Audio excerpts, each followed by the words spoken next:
Oh ho ho, what's up ladies? We're back at it again, overachieving as always. I'm gonna put the heat map up right now so that y'all can see the heat map.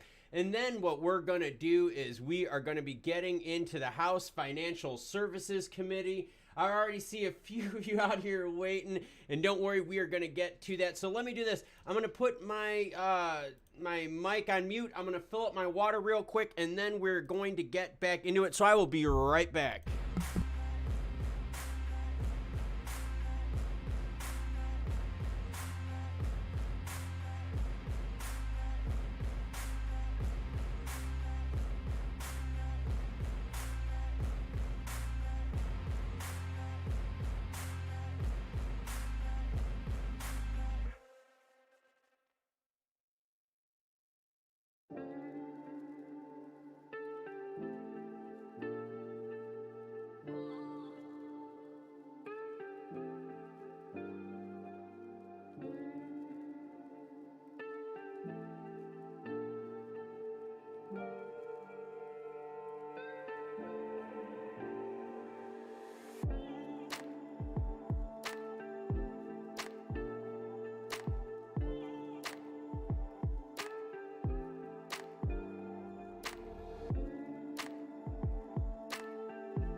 What's up, ladies? We are back at it again. Of course we are. Why? Because we are overachievers on this channel.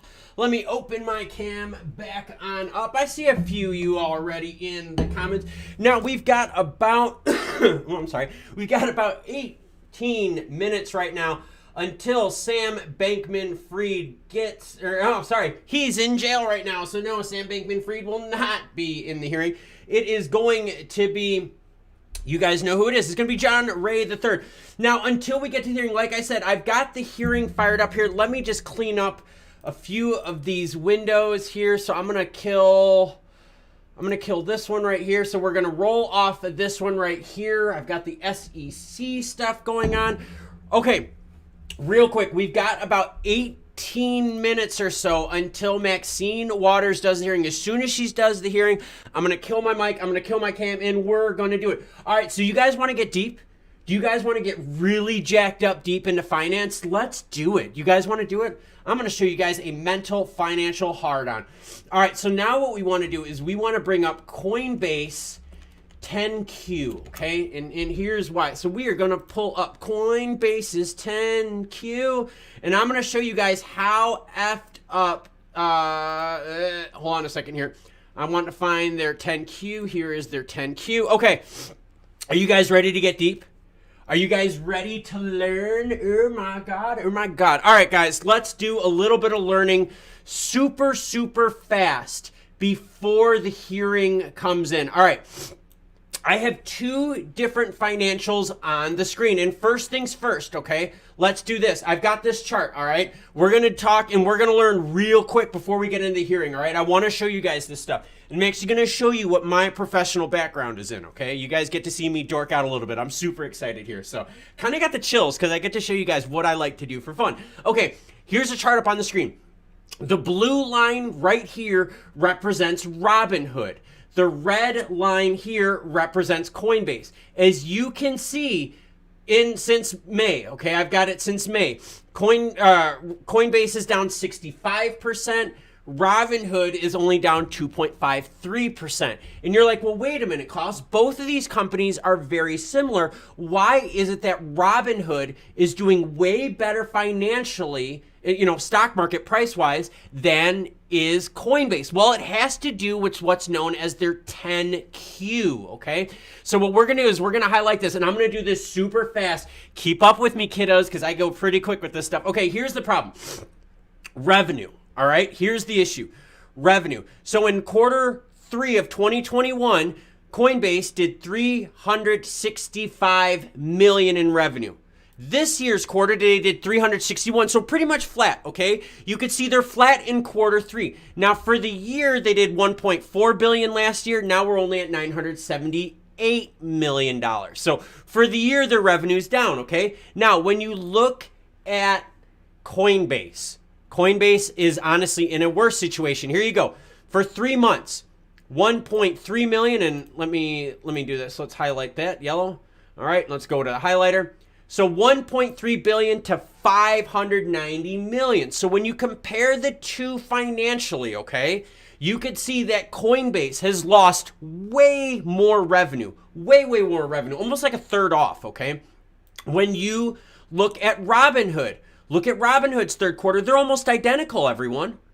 Almost identical. Okay, so that's on their revenue. That's the amount of money that Coinbase versus Robinhood is generating. All right, both deal with crypto, but Robinhood also has stocks.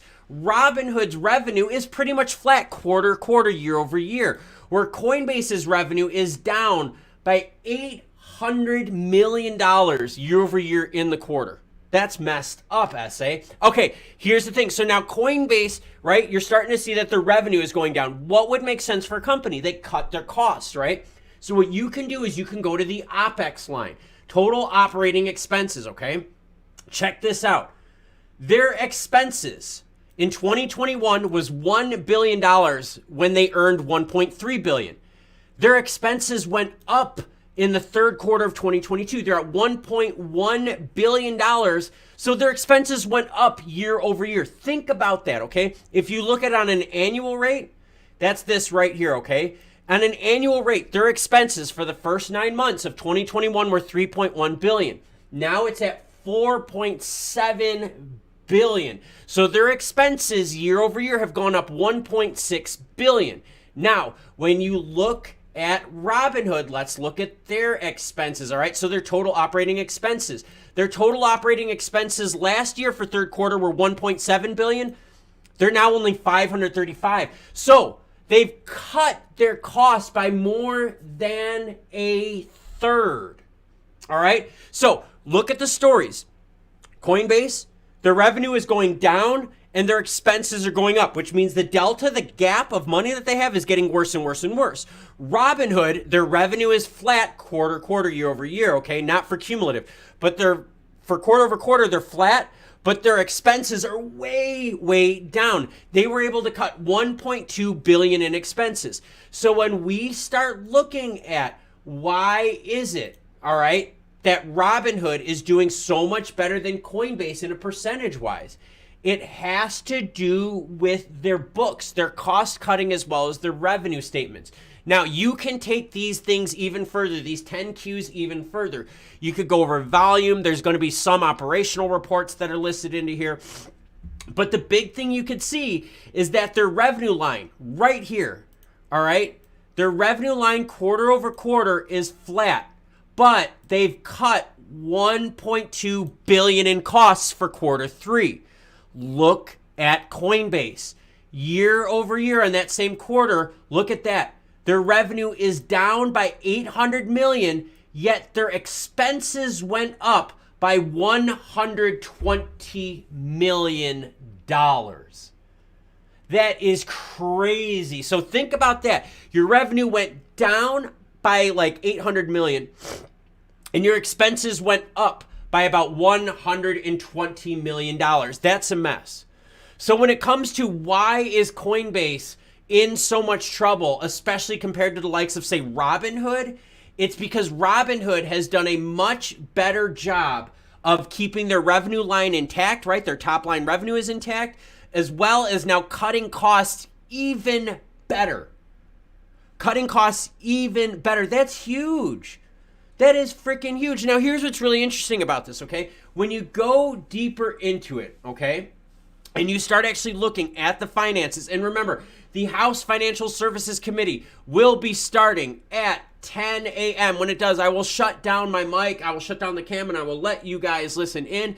But the deal is this. Look at this. There was a loss, right? They had 1.7 billion in expenses. They've now cut it to 535. Coinbase's expenses are increasing. So if you wonder why Coinbase is in such a deep trouble, their revenue is down, their expenses are increasing. Now, when you look at Robinhood, revenue is flat quarter for quarter, okay? But their cost cutting is way, way, way down. It's the financials are right here. And if you know how to read a P&L and if you know how to read a 10Q, these things are so easy. That is why when you see these stock traders out here, okay, earnings season, you guys always hear about earnings season, all right? The reason earnings season is big is because when earnings season happens, they publish these 10Qs. Within these 10Qs, you can actually see if companies are making money or losing money. Now, here's the key, everyone. You can then take the burn rate of these 10Qs and you could then see how much cash they have on hand because they have to list how much cash they have on hand, okay? So for Coinbase, they had 7.1 billion last year, December 31st. They've burned through $2.1 billion in the first 9 months. $2.1 billion. Now, if you look at Robinhood, Robinhood shows the same thing. Look at this. Robinhood, 6.1 billion versus 6.2 billion. Interesting, isn't it? Yes. So you can totally see that Robinhood is doing a much better job on their financials. Now, when you look at total current assets, you can see that they're at 24 right there. There you go, 24 versus 19. Interesting, isn't it? So they've got way more assets on their books. Now, if you look at Coinbase, you can see they have way less. What I want you to do is get rid of this right here because that's just some financial fancy accounting crap right there. And they are in way, way worse shape. The reason why you see so many more assets and liabilities here has to do with them adding in customer crypto liabilities. There's a footnote sub 2 right here that talks about it. Footnote sub 1 right here is customer crypto assets, where they've added customer crypto assets to their books. Here is the way you can get rid of that. You can subtract that number out right here. And sorry if I'm dorking out, but like I said, this is what I used to do in my previous life. They have 6.5 billion where they used to have 10.5 billion. So you can see more and more people are pulling money out of Coinbase. You can see that their revenue is down quite substantially. Showed it right here. Look at this, and this is for the year. Up first 3 quarters of last year, 5.3 billion. Now they're at 2.5. That's more than half. That's more than a 50% drop in revenue. So it's no wonder why people are getting nervous with Coinbase. They're getting less money coming in and they're spending more. They're burning through cash faster and faster. Now, on the flip side, when you look at Robinhood, you can see that revenue. Yeah, okay. So the revenue is down for the year, but for the quarter, their revenue is flat, but they've cut their expenses by a shitload. They've cut their expenses by $1.2 billion. Now on to the questions. That guy, you know, says, I mean, it's obvious at this point, but if you haven't got yourself a cold storage wallet, make sure you get all coins off of Coinbase if you got any on it. Yeah, seriously. And any company out there that's strictly into crypto, their books are going to look like Coinbase. The reason Robinhood's books look so different than Coinbase is because they're diversified, because they've got a lot of stocks, okay? There's a lot of stock volume, a lot of stock action, a lot of stock assets that they have. So as crypto has been pounded by 70, 80%, stocks have only been pounded by 5, 10, 15, 20%. That's why Robinhood is faring so much better during this. Counterparty Risk says, you think SBF will cut a deal for a lesser sentence, maybe expose other bad actors? Ooh, is that a good one? I wonder if political, you know how he made all those donations politically? I wonder if they're going to step in and help him out. I really, really wonder about that, everyone. I wonder if his political donations are going to step in and help him out and protect him a little bit.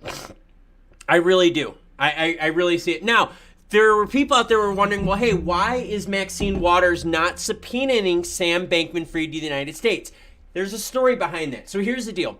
So Maxine Waters was like, no, we want him to testify. He's been open about it. Sam Bankman-Fried is like, okay, I'll testify, but I'm going to do it remotely. As soon as Sam Bankman-Fried said he's going to testify remotely, they issued a subpoena for his arrest. All they were doing was trying to get him to come on out to talk, go into the public eye. That is what they were hoping for with Sam Bankman-Fried. Now, as soon as he said, hey, I'm not doing it, I'm not testifying in person, arrest warrant was issued, boom, they arrested that guy. So you can see they are not playing around. Now, are they really not playing around, or are they just doing this to make us feel better? Well, you think you kind of see the answer there. Rudy Poo says, what's up? What's up to you, Rudy Poo? How are you doing, my good man? But getting back to counterparty risk, do you think SBF will cut a deal? Dude, he's got to cut a deal. He for the money laundering or wire fraud charges that he's been doing, those are some serious things, man. Those are some serious problems. And like I said, we will be starting the hearing here in about 5 minutes. As soon as it fires up, I will bring that to you. Until that time, though, we were discussing why Robinhood is doing so much better than Coinbase in terms of price and action. And as you can see right here, Robinhood over the last 6 months is only down 2.73%, where Coinbase is down 65%. And it all has to do with their financials, their 10Q filings. So when we get the next round of 10Qs, which is going to be Q4 10Qs, you're going to get that late January. You'll get preliminaries. You won't get official 10Qs. You'll get preliminaries. You'll get them sometime around early February. Early to mid-February is when I go deep into this stuff. I seriously, I can't say it out loud, but I do certain things, and I literally for hours and hours and hours dig into financials. I go through this stuff, and I just start going down. Because within these reports here, you also have operational report data that's tied into this, so you can actually look at operational report data to see where stuff is coming through. Here, like disaggregation of revenues, right? Where are the revenues coming in from options trading, cryptocurrencies, equities, and others? You could see that. And in fact, let's just do that really quick while we're here. Okay, here's something interesting. Crypto, right? You guys want to see where their transaction-based revenue comes from? Here is why Robinhood is doing so much better than Coinbase. Because look at the money they make on options and equities, okay? So options and stocks. That's this line right here and this line right here. Look at their crypto line, right? In 2021, 372 million they made in revenue with crypto. But now everyone, that's not even close, is it? They're at 163 million. So about half, less than half. But check this out. You can see the same thing. They're still making good money on options. Again, now here, equities, you can see that's way down. But they're still doing a better job with their cost cutting, and that's why they're in a better light than the rest of the players out there. Now, let me see. I'm just waiting for Maxine Waters and her to get started. The other thing that I am going to do here as soon as this starts, give me a second, is I also want to make sure that I have this fired up sound-wise. So when Maxine Waters on the Hill starts talking, you guys are going to have to let me know how the sound is when that happens. I'll pipe the feed in as soon as it comes live. But until then, what are we looking at right now? We're looking at Bitcoin up 4.9%, ETH 6.5%, XRP, guys, we're seeing it. They could not hit that 39.5. Let's refresh this a little bit on XRP so I could show you exactly what I'm talking about. So this was the candlestick right here that talked about CPI data. They got up to 39.6085. From that point, they have now retraced, okay? So there wasn't enough support to get XRP above that 40-cent mark. 40 cents now is proving to be the ceiling, not the floor. Now at XLM, let's take another look at XLM. XLM had a similar story, but here's the thing. Secondary rally. Here's the candlesticks under the CPI announcement. XLM could not break 8.5, right? We went sideways, and then boom, they made another move here. XLM, we need XLM to see an 8.5 through this, or else we're going to be fighting more pain. Sniff chimes in, and what's up, Sniff? Glad to see you on the second stream, my good man. So, Klaus, do you think we'll ever see a decoupling of meme coins from the rest of crypto? You bet your butt. You bet your... Meme coins. You guys want to know something? Meme coins will be the first thing deemed as security. Because there's no utility. It can't be used as a financial tool, right? You can't really classify them as commodities. They're totally speculative assets. Meme coins are going to be the first and easiest things you will see declared as securities. Once that happens, that's where you'll see the decoupling from SNF. It's all going to have to do with the declaration of securities, commodities, financial instruments, and whatever the hell they want to call crypto. When meme coins get deemed securities, and they're the easiest one. Seriously, tell me with SHIB and Doge and all that. What is the commodity argument between SHIB and Doge? None. There is like seriously none. What is the utility? Less than what you would see of like a Bitcoin or an Ethereum, right? So you could easily see that your meme coins out there could easily be classified as a security first before everything else because it would be so easy to do. So yes, that's when you're going to start seeing the separation. It's all going to be once we start getting further revelation from the SEC.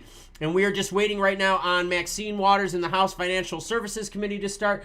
As soon as they start, I will pipe that in to you. If y'all could do me a favor, hit the like button, share this with people out there. They might not be into XLM and XRP, but if they're into crypto, share it because this is important news that we have to get out. I want to see if this is a legit hearing or if this is a dog and pony show. Here's the cool thing about this hearing.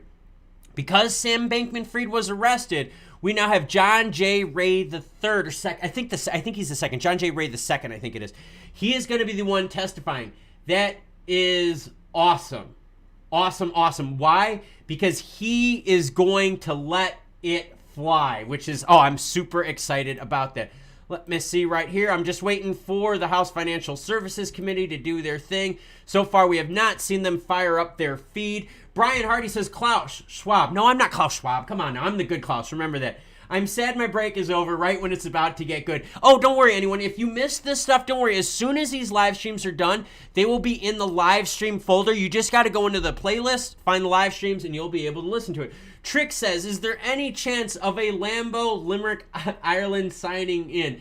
I don't know. We're not in Lambo season. I'll tell you that right now. We are not in Lambo season. As by looking as the revenue generated by options, equities, currencies, cryptocurrencies, and so forth. Let's see, Robert Melvin is chiming in. Thank you, Robert, for joining this stream as well. I'm super excited because I got all my parts in for the car, so I'm going to start getting my brakes done. I had one caliper that froze on me, and I was like, oh, damn, I got to fix that.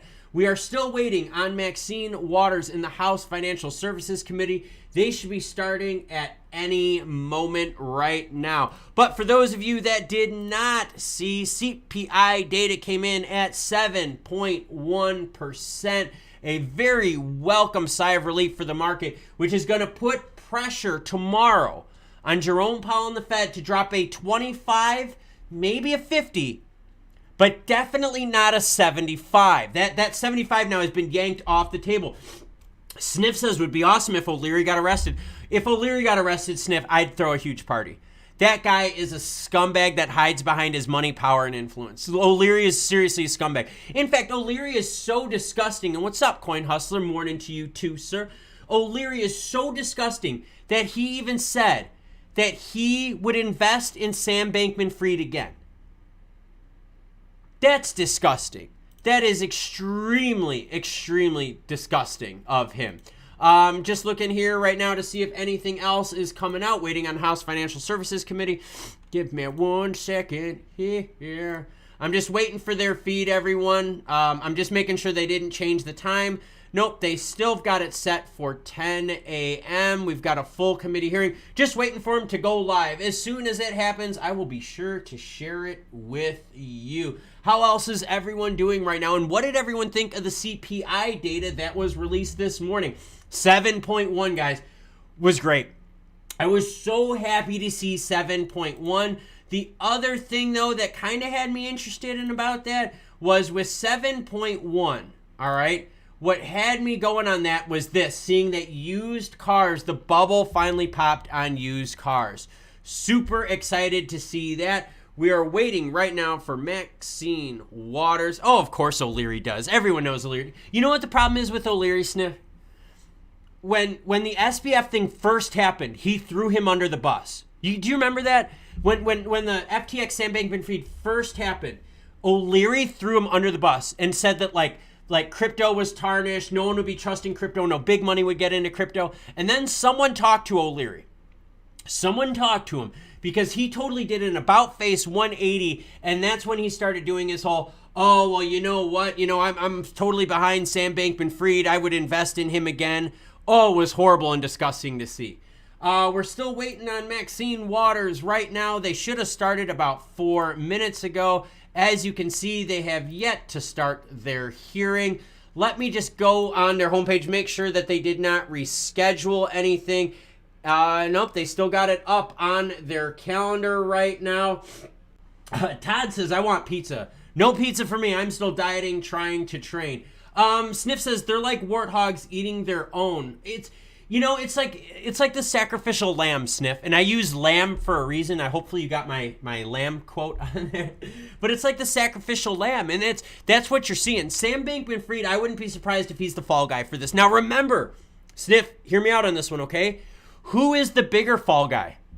That's Gary Gensler. If we keep seeing more and more market issues happen, Gary Gensler is going to be the fall guy. Because think about it.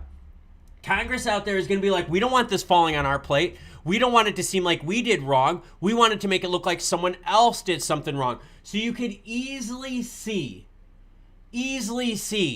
Gary Gensler being the fall guy if we see more and more big firms with fallout like FTX. BMC Falls says, I'm sure they told Kevin he was still under contract. Yeah, the only problem is now what does the contract matter if the company's in bankruptcy hearings? They can't pay him anymore.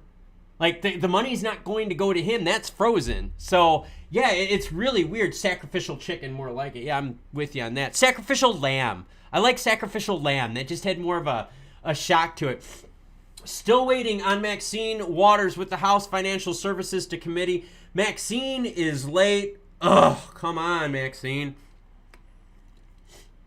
Ooh, Landdeal says the leaders of the scam were Dan Friedman and probably Sam's dad. Sam is not a leader. Not a leader. He is the scapegoat. He is the fall guy, though.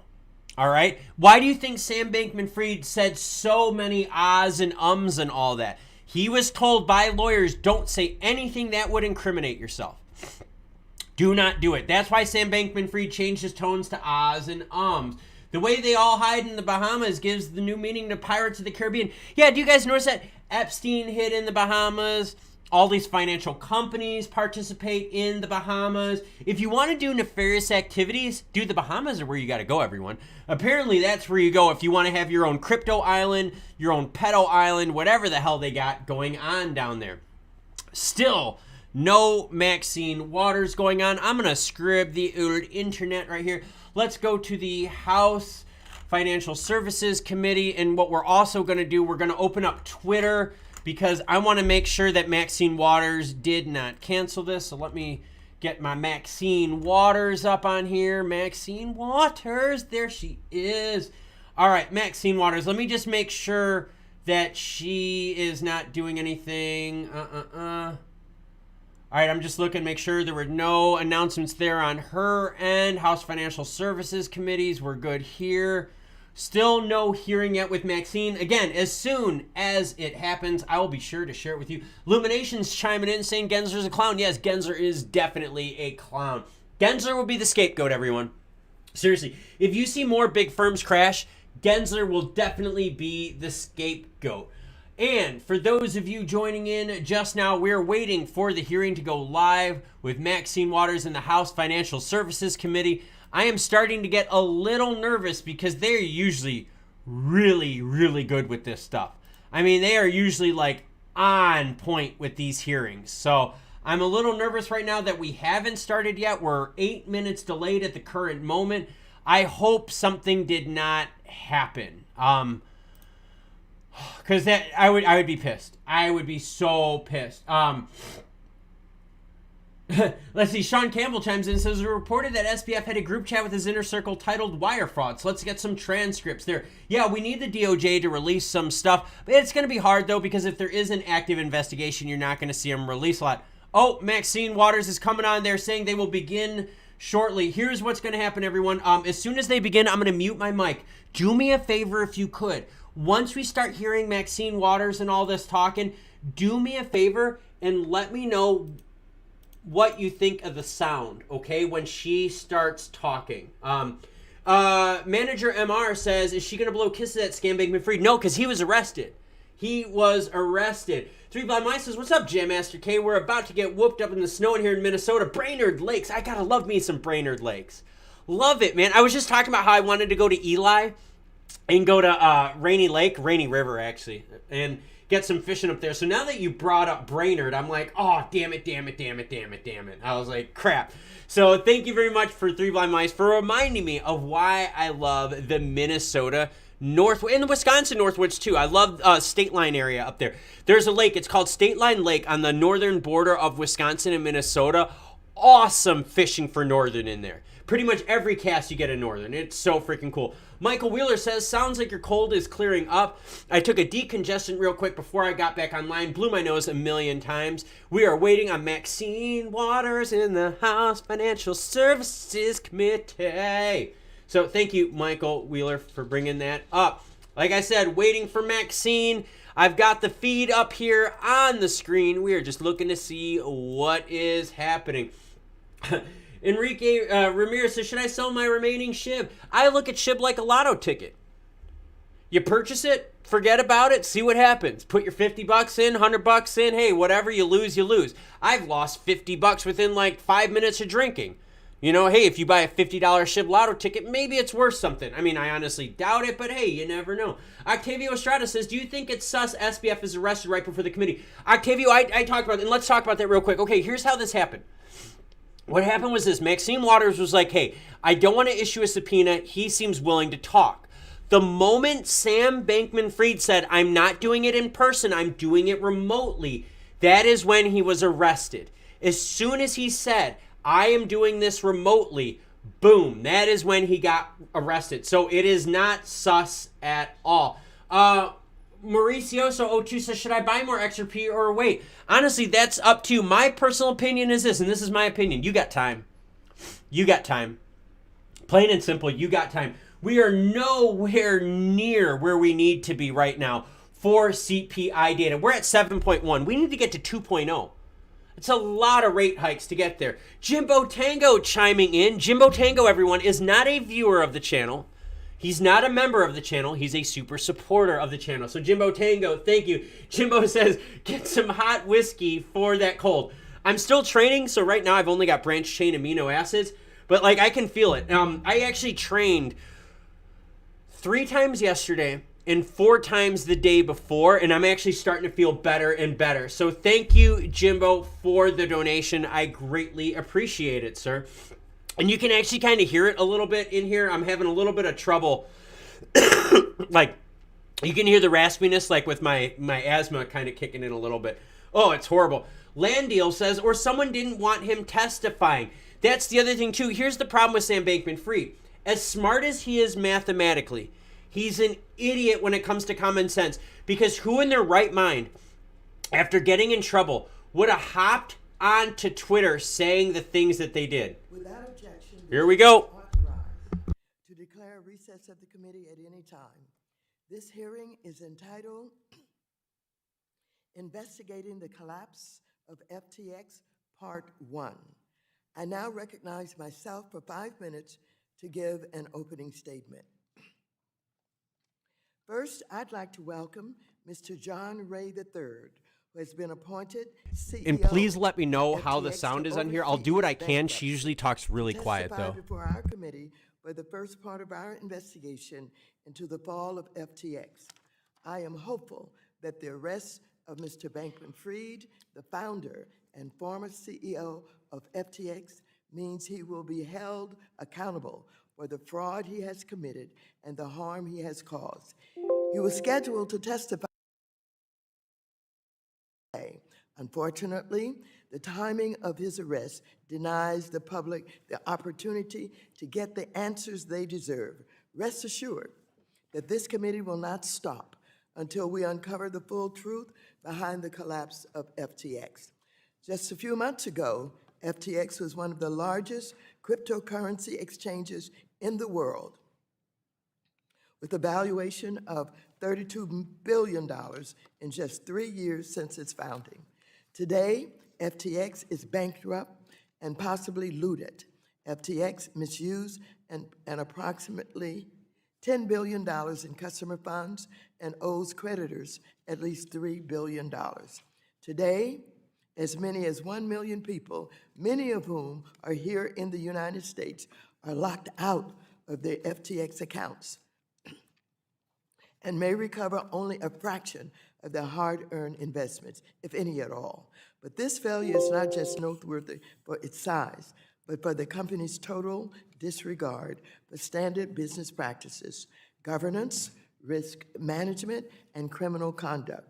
Mr. Ray, who also oversaw one of the largest corporate bankruptcies in United States history, Enron, declared that he had never in his career seen such, and I quote, complete failure of corporate controls and such a complete absence of trustworthy financial information as occurred here, end of quote. I'm so deeply troubled to learn how common it was for Bankman-Fried and FTX employees to steal from the cookie jar of customer funds to finance their lavish lifestyles. Today, this committee will dig deeper into Mr. Ray's findings with the hopes of piecing together the events that led to the collapse of FTX and the subsequent harm to millions of customers who put their trust in the platform. We will also look at FTX's deep ties with Alameda, a crypto hedge fund predominantly owned by Bankman-Fried that gambled away billions of dollars in customer assets that were inappropriately transferred from FTX. And importantly, we will hear how Mr. Ray and his team are trying to recover funds for customers by piecing together Bankman-Fried's broken record-keeping and by identifying potentially unlawful transfers to himself as well as his friends and family. Under my leadership over the past 4 years, this committee has closely focused on the growth and popularity of crypto precisely because of the many concerns that the failure of FTX has highlighted. Last year, I created a digital assets working group comprised of Democratic members of the committee with the goal of learning more about the underlying technologies, applications for finance, and the risk they pose to customers, consumers, and the economy. When the President's Working Group on Financial Markets urged Congress to safeguard the economy from stablecoin risk, I and Ranking Member McHenry jumped into action and continued to work on a bill with the members of this committee. The ongoing failures of crypto firms like Terra UST, Celsius, BlockFi, and most significantly, FTX and Alameda Research only serves to strengthen the importance for Congress and the public to understand the harm caused to customers, what laws have been broken or flaunted, and how Congress and the regulators can prevent this from happening again. I want to say that I'm pleased that the committee's efforts have pushed enforcement agencies across the country to take greater action against bad actors who misuse customers' funds. I also applaud the SEC for authorizing separate charges relating to Mr. Bankman-Fried, and I look forward to additional actions to hold him accountable and make customers more whole again. I yield back. And I now recognize the ranking member of the committee, the gentleman from North Carolina, Mr. McHenry, for 5 minutes. Thank you, Madam Chair. We've heard everything but the truth. Tweets, DMs, and interviews are no substitute for the facts. And that's why Chairwoman Waters and I worked together to get this hearing on the books, the first bipartisan hearing of this committee in the last 4 years. And we've worked together to invite 2 witnesses. One, Mr. Ray, is proven to be a reliable witness. The second, well, frankly, I look forward to getting his lies here on the record under oath. Nevertheless, the arrest of Sam Bankman-Fried is welcome news. But it still does not get at the bottom of what happened at FTX and why it happened and who else may be responsible. We need to understand the flow of funds between FTX and Alameda Research and the 130 related entities. We need to examine the actions of those who may have contributed to what has been called a, quote, complete failure of corporate controls, end quote. That quote comes from Mr. Ray, the newly appointed CEO. And we need answers for the U.S. platform customers stuck in limbo. But our work here, our work doesn't stop there. We have an obligation to do everything in our power to ensure this never happens again. But let's face it, there's an old saying, there's nothing new under the sun. And it's safe to assume that fraud and fraudsters have been around just as long as that phrase has been around. Bankman-Fried's play is nothing new. We've seen it before. In the late 1800s, when the Union Pacific purposefully inflated the price of railroad construction to line its executive pockets. Or in the 1900s, when the con man George C. Parker was arrested for illegally, quote unquote, selling the Brooklyn Bridge, Madison Square Garden, and the Statue of Liberty. And in the 2000s, when it was revealed Enron engaged in a massive corporate fraud and corruption, sending shockwaves throughout the business world. There are many comparisons you can draw between each one of these pretenders and the alleged actions of Mr. Bankman-Fried. It appears to be the same old-school fraud, just using new technology. But it's important to note, and I think it's very important to note, we still use railroads, we still buy and sell real estate, and we still rely on businesses to provide services. We have to separate out the bad actions of an individual from the good created by an industry and an innovation. So let me be clear. I believe in the promise of digital assets and those around the world building on blockchain technologies. And that's why I've worked and will continue to work to provide clear rules of the road for the digital asset ecosystem here in the United States. And that's how we protect American consumers and investors in this marketplace and allow innovation to occur here in the United States. I'll finish with this. We know the Securities Exchange Commission Chair Gensler's regulation by enforcement approach is not going to stop bad actors. Next year, I look forward to hearing from Mr. Gensler early and often. And we'll hear from him on how we can provide clarity on the application of our securities laws to trading platforms, which he has failed to do. The Financial Services Committee has an important role to play in this fact-finding mission, which we will start today and continue as we work towards a legislative outcome to prevent this from happening again. Thank you, Madam Chair, and I yield back. I want to welcome our witness for this hearing, John J. Ray III, who is the Chief Executive Officer of XTX Group. Without objection, your written statement will be made part of the record. You will have 5 minutes to present your oral testimony. You should be able to see a timer that will indicate how much time you have left. I would ask you to be mindful of the timer so that we can be respectful of everyone's time. Mr. Ray, you are now recognized for 5 minutes to present your oral testimony.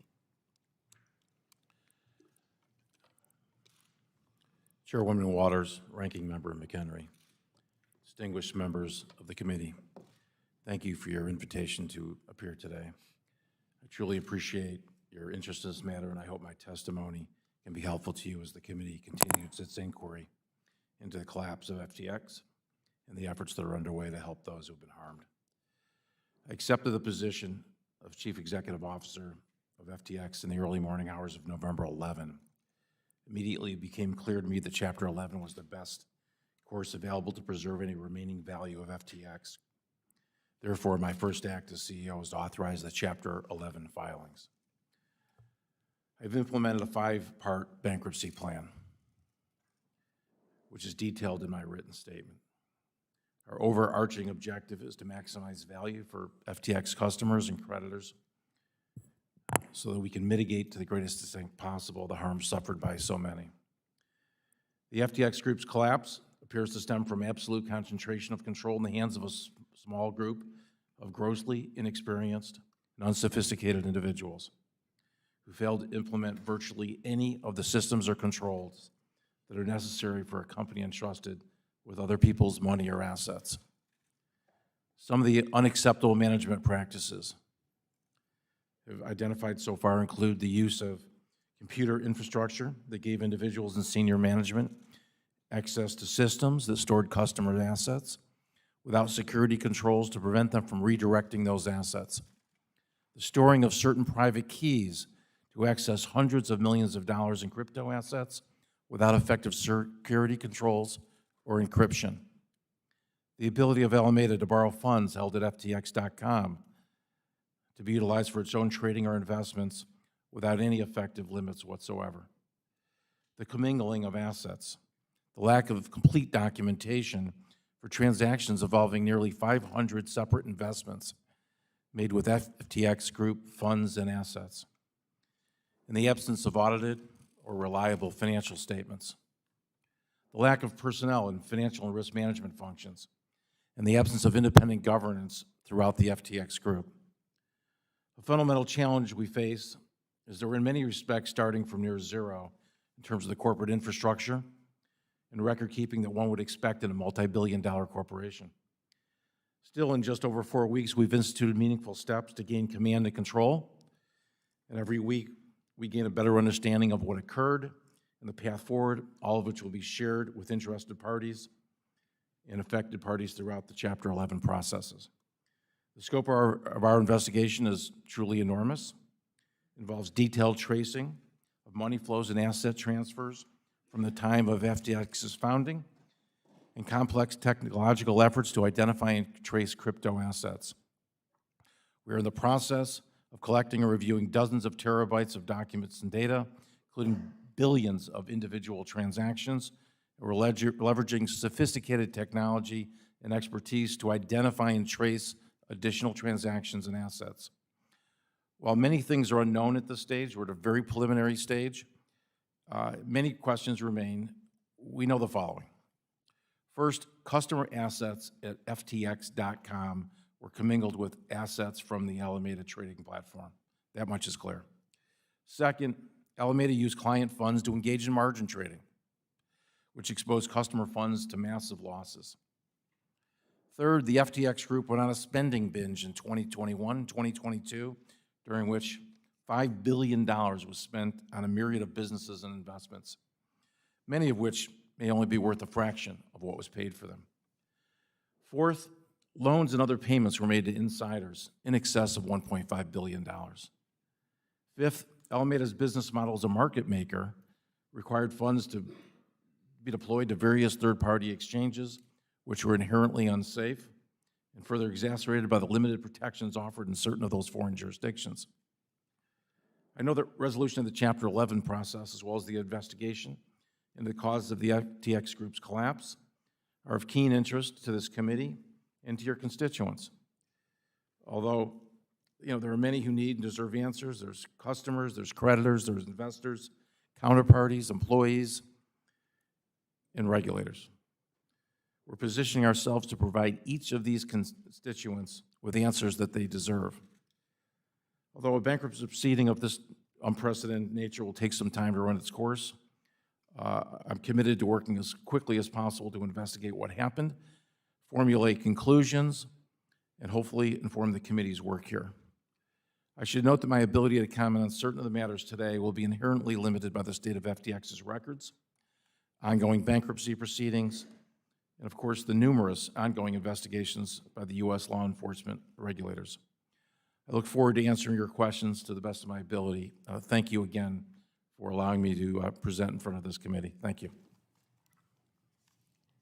Thank you very much. Mr. Ray, it has been widely reported how FTX shifted customer funds held at the exchange to Alameda Research, which was a hedge fund owned almost entirely by Mr. Bankman-Fried. This allowed the firm to effectively gamble with customer money without their knowledge or consent. If FTX was registered as a securities exchange, several laws would have required the segregation of customer assets and prevented such clear conflicts of interest. Mr. Bankman-Fried also appears to have tried to hide the linkages between the exchange and his hedge fund. Have you seen evidence of such a cover-up? Have you seen evidence that there was any independent governance of Alameda separate and apart from that of the exchange?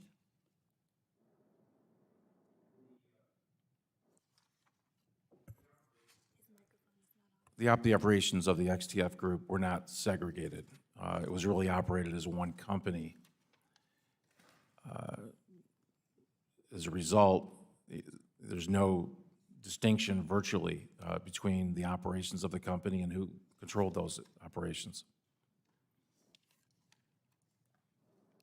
Well, Mr. Ray, another bankruptcy filing revealed that Mr. Bankman-Fried personally received a $1 billion loan from Alameda Research. In a meeting with committee staff, Mr. Bankman-Fried was unaware of the terms of the repayment, interest details, and could not confidently state who authorized the loan. He claimed that he reinvested this money into the exchange, but knowingly chose to have the loan issued to him rather than FTX to avoid directly connecting Alameda Research to FTX. Can you elaborate on any significant findings in connection with this loan? The loans that were given to Mr. Bankman-Fried were not just one loan, it was numerous loans, some of which were documented by individual promissory notes. There's no description of what the purpose of the loan was. In one instance, he signed both as the issuer of the loan as well as the recipient of the loan. But we have no information at this time as to what the purpose or the use of those funds were, and that is part of our investigation. Did you find any business or operational activities that the entities jointly engaged in that you would consider inappropriate or detrimental to FTX? If so, could you give us an example? Certainly, thank you. The operation of Alameda really depended, based on the way it was operated, for the use of customer funds. That's the major breakdown here. Funds from FTX.com, which was the exchange for non-U.S. citizens. Those funds were used at Alameda to make investments and other disbursements.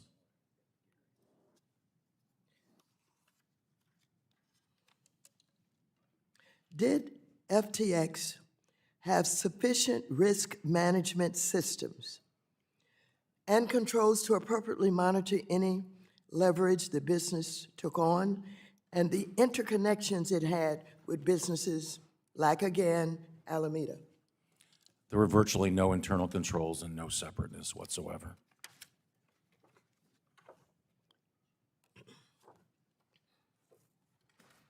With that, I'm going to call on the gentleman from North Carolina, Mr. McHenry, who is the ranking member of the committee. You're now recognized for 5 minutes. Thank you, Madam Chair. Mr. Ray, thank you for your testimony. We had your predecessor, Mr. Sam Bankman-Fried, before this committee a year ago. And given where we are, can we just start from the beginning? You have in your declarations some clear outlines, but I want to make sure we have this in the record. There are different groups of businesses under the FTX platform or umbrella. Your declarations separate the businesses into 4 silos. We described that. Yes, for structural purposes and just for ease of presentation, we tried to take the over 100 entities and we put those in 4 silos. To demystify that, it's very simple. There was a U.S. silo, which was the FTX U.S. exchange for U.S. Investors. There was an international exchange called FTX.com, again for non-U.S. persons that invested in crypto. There was Alameda, which is purely a crypto hedge fund, which made other investments, venture capital type investments. Then there's a fourth entity, which was purely investments. And although our investigation is not complete, those investments were most likely made with either Alameda money or money that originally came from FTX.com. But that fourth silo is just purely investments. And who owned those 4 silos? All those entities were, owned or controlled by Sam Bankman-Fried. Okay. And so can you describe the differences between the FTX.com and FTX US silos? Yes, very simply, FTX US was for US citizens who wanted to trade crypto. FTX.com was for, US citizens were not allowed to trade on that exchange. That's very simple. And I would make one other comment, which is separate and apart from any of those 2 silos. It was LedgerX, which is a regulated entity regulated by the CFTC, solvent and separate from the FTX US silo. Okay, and that is a distinct silo. That's a distinct company. That is a distinct company within the US silo, yes. Okay, so then Alameda Research and the venture capital businesses, what did Alameda Research do? Essentially made crypto investments, engaged in margin trading, took long and short positions in crypto, essentially invested in crypto. But of course, we now know also invested in over $5 billion of other assets, which are in a variety of sectors. And what was the practice between Alameda Research and FTX.com? Do you have you established anything you can disclose to us today? In essence, Alameda was a user, effectively a customer of FTX.com. That's how it was essentially structured. Was that a distinct set of capital between those 2 companies? Well, we now know the answer to that is no. No. Okay. And with the information you have right now, when approximately did FTX begin to experience financial trouble? Well, it was first disclosed to the public beginning around November 2nd. But when this began was months, if not earlier years. Our investigation is continuing. But this is not something that happened overnight or in the context of a week. Okay. So you had the distinction between FTX US, FTX.com, Alameda Research. What was the relationship between FTX.com and FTX US? Was there a distinction between the 2? There was a public distinction between the 2. What we're seeing, though, is that the crypto assets for both FTX.com and for FTX US, were housed in the same database. It's called the AWS system, which is just an acronym for Amazon Web Services. It was all housed in the same web format.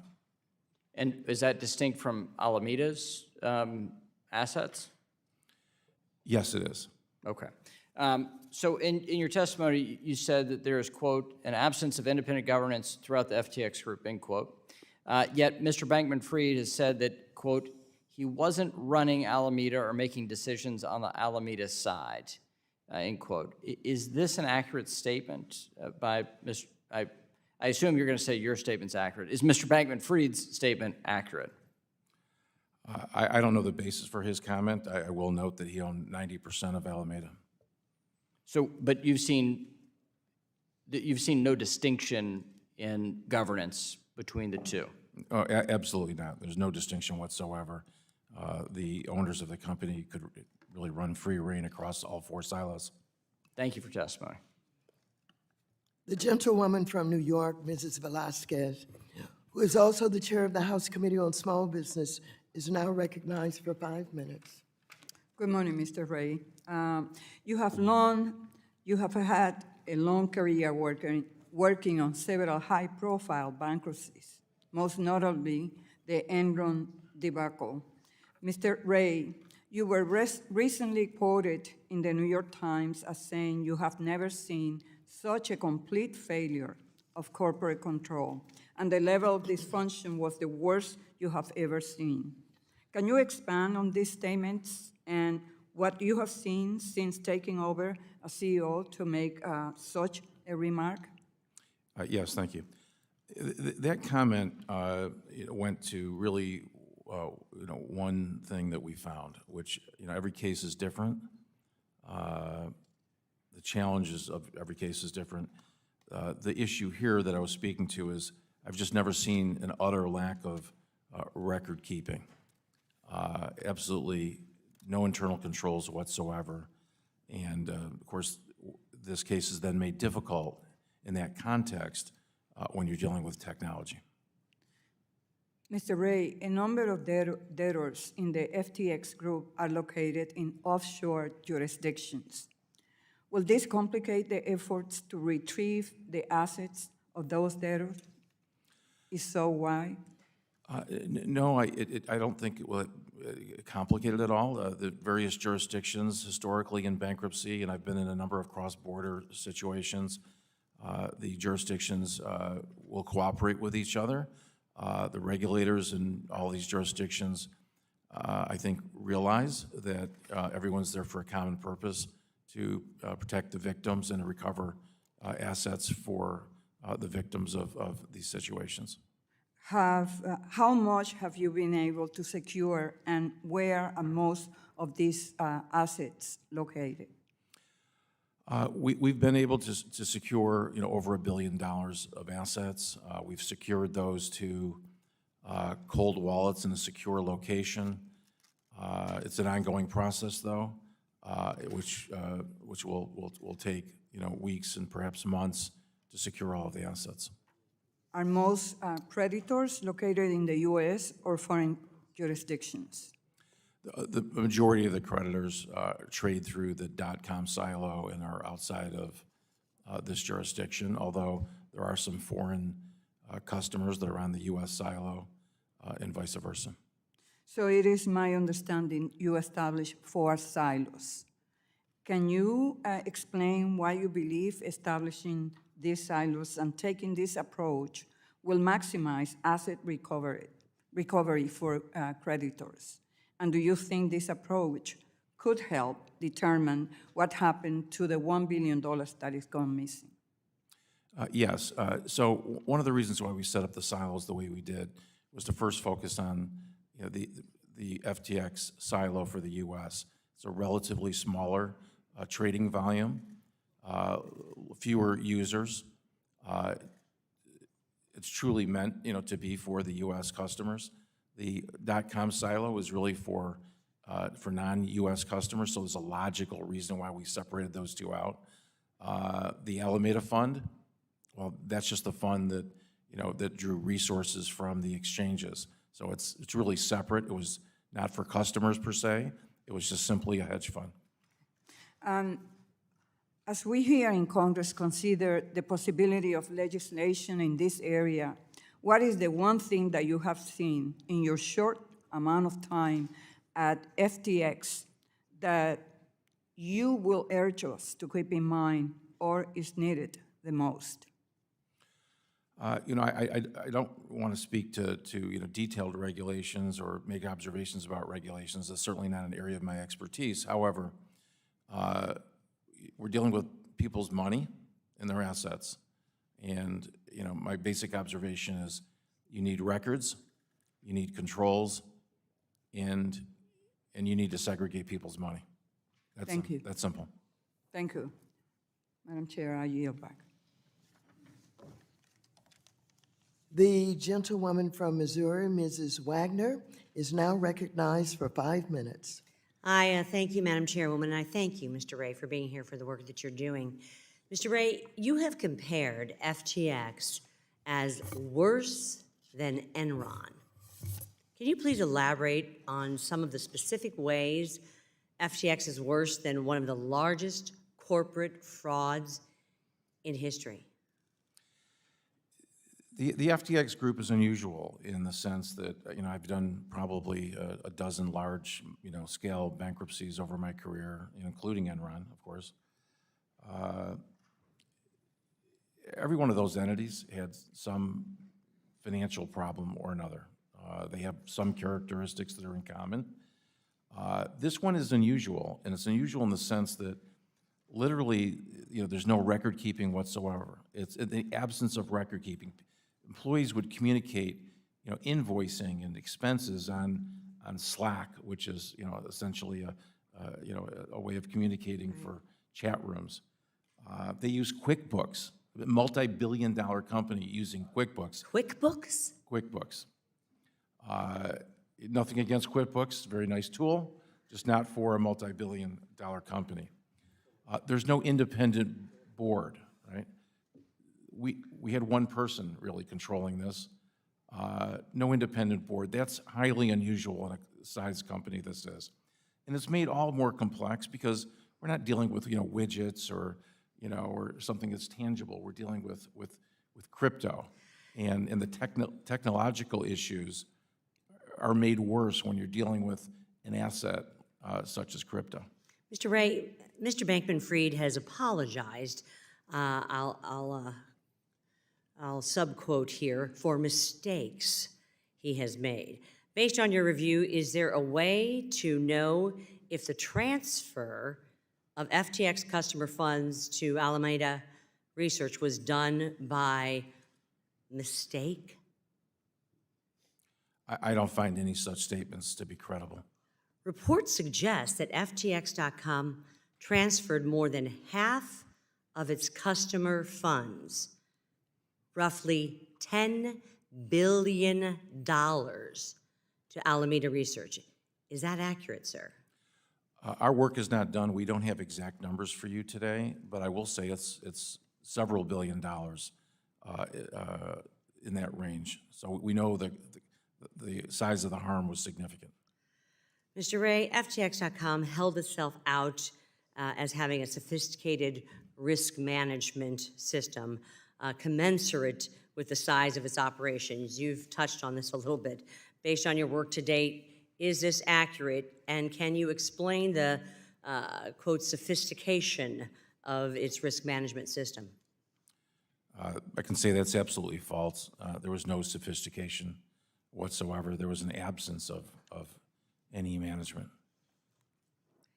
Mr. Ray, Mr. Bankman-Fried has been able to confuse interviewers by talking in circles around the multiple business activities of FTX.com. Mr. Ray, would you break down for us the different business, quote, activities of FTX.com? Much of this I've described. Essentially, they had two exchanges for allowed users to trade crypto. And then there was the hedge fund. It's as simple as that. The users, were allowed to make a variety of investments. They had a more expansive ability to trade crypto if you were a non-U.S. citizen on the .com exchange. But I know it's been described publicly as very complex, and it is to some extent. But essentially, you had two exchanges, and you had a hedge fund. Inside both the U.S. silo, as I've mentioned, and inside the silos for .com, there were regulated entities. We have regulated entities that are, for example, in Japan that are solvent. We had regulated entity LedgerX that was solvent. Those are sort of distinct from the other basic operations that we had, which was the two exchanges. I thank you, Mr. Ray. And Madam Chairwoman, I'd like to submit an op-ed for the record describing an existing SEC rule that could have prevented customer assets from being misused. And I appreciate my constituent, Ron Kruszewski, CEO of Stifel Nicholas, for his thoughtful comments. I associate myself with those, and I'd like this entered for the record. I thank you, and I yield back. Thank you very much. The gentleman from California, Mr. Sherman, who is also the chair of the Subcommittee on Investor Protection, Entrepreneurship, and Capital Markets, is now recognized for 5 minutes. For 5 years, I've been trying to ban American investments in crypto. I'm the only member of the House to get an F from the only crypto promoting organization that rates members of Congress.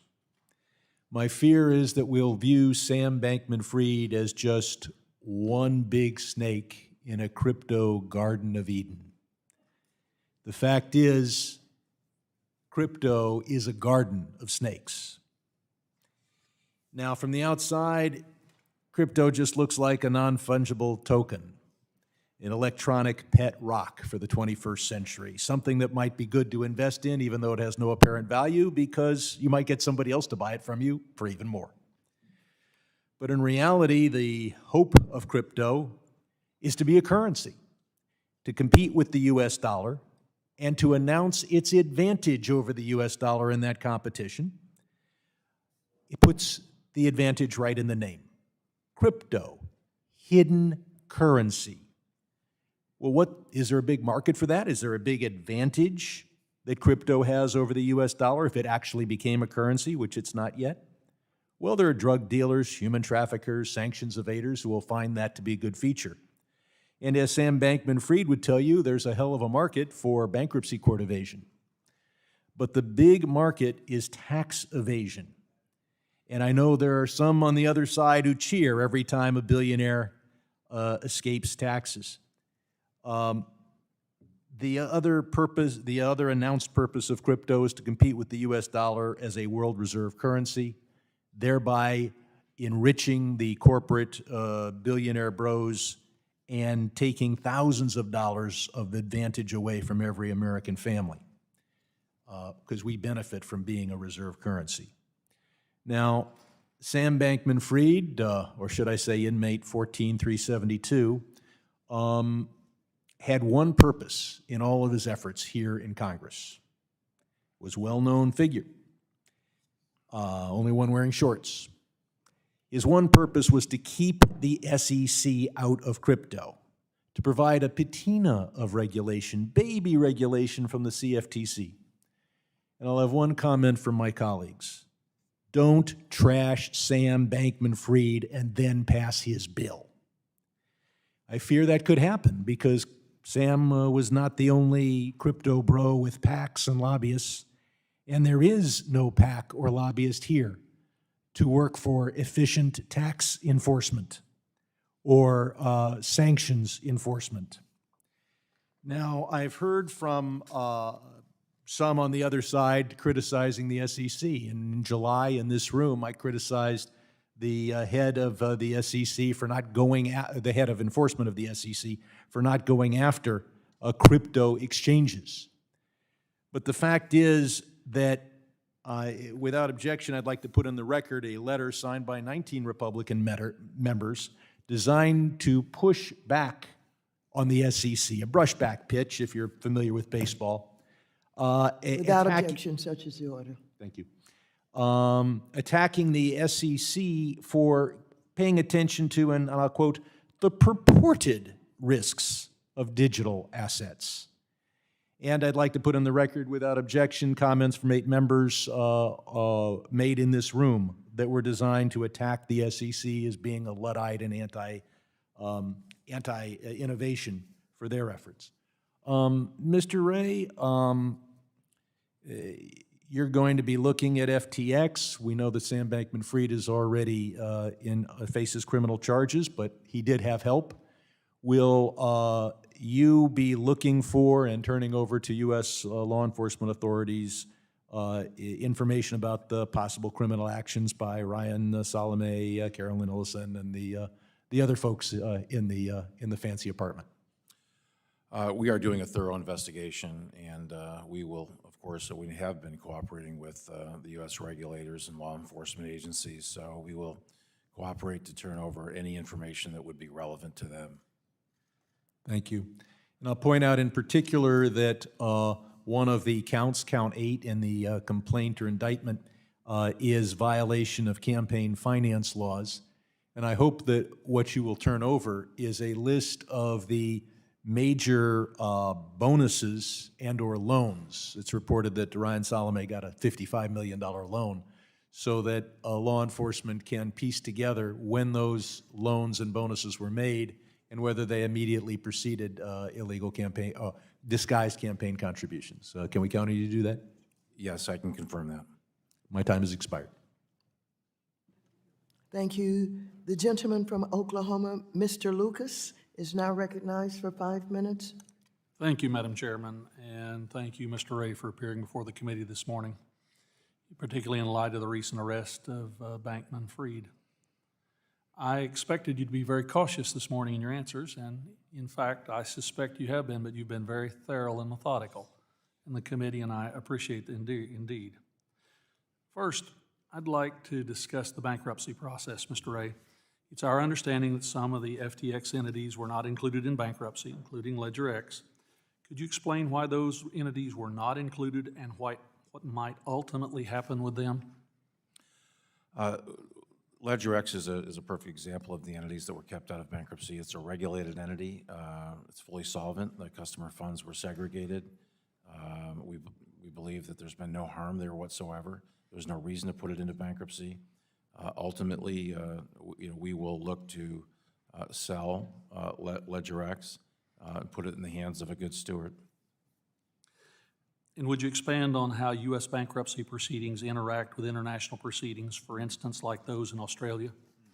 Yes, the system is really designed to have a cooperative relationship with liquidators in other jurisdictions. We share information, we cooperate with each other relative to maximizing customer value and ultimately facilitating distributions and overall facilitation of the completion of the scheme in order to render customers as whole as possible.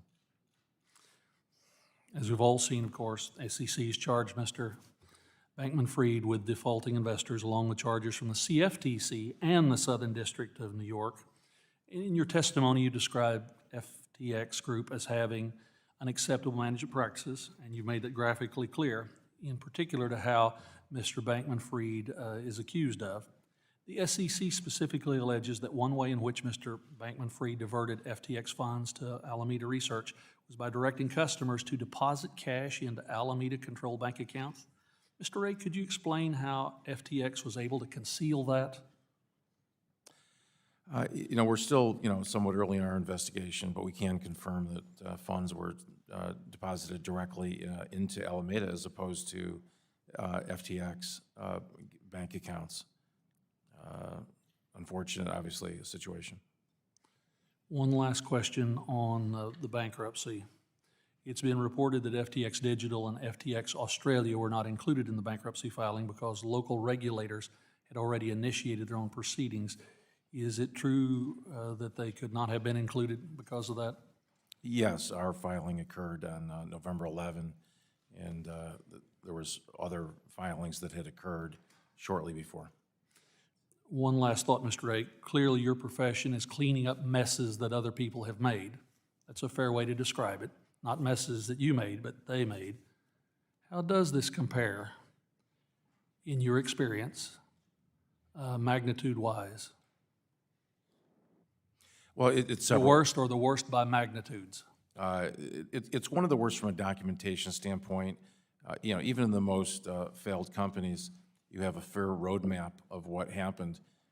We're dealing with literally a sort of a paperless bankruptcy in terms of how they created this company. It makes it very difficult to trace and track assets, and particularly, as I've said, in the crypto world. It's really unprecedented in terms of the lack of documentation.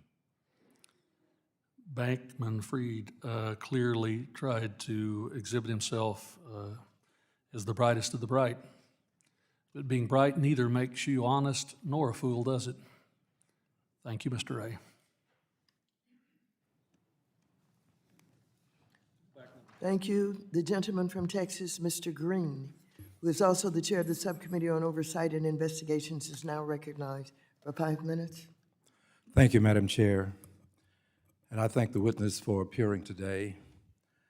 Sir, I have in my left hand a sealed indictment from a grand jury as it relates to Mr. Samuel Bankman-Fried, and in my right hand, the Securities and Exchange Commission's complaint that has been filed against the same defendant.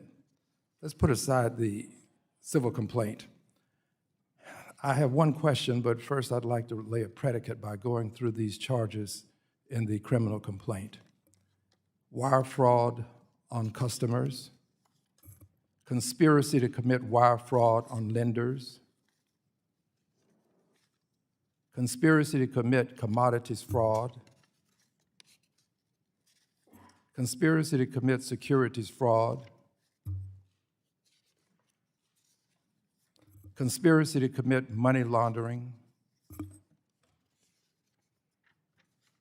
and the list goes on with a few others.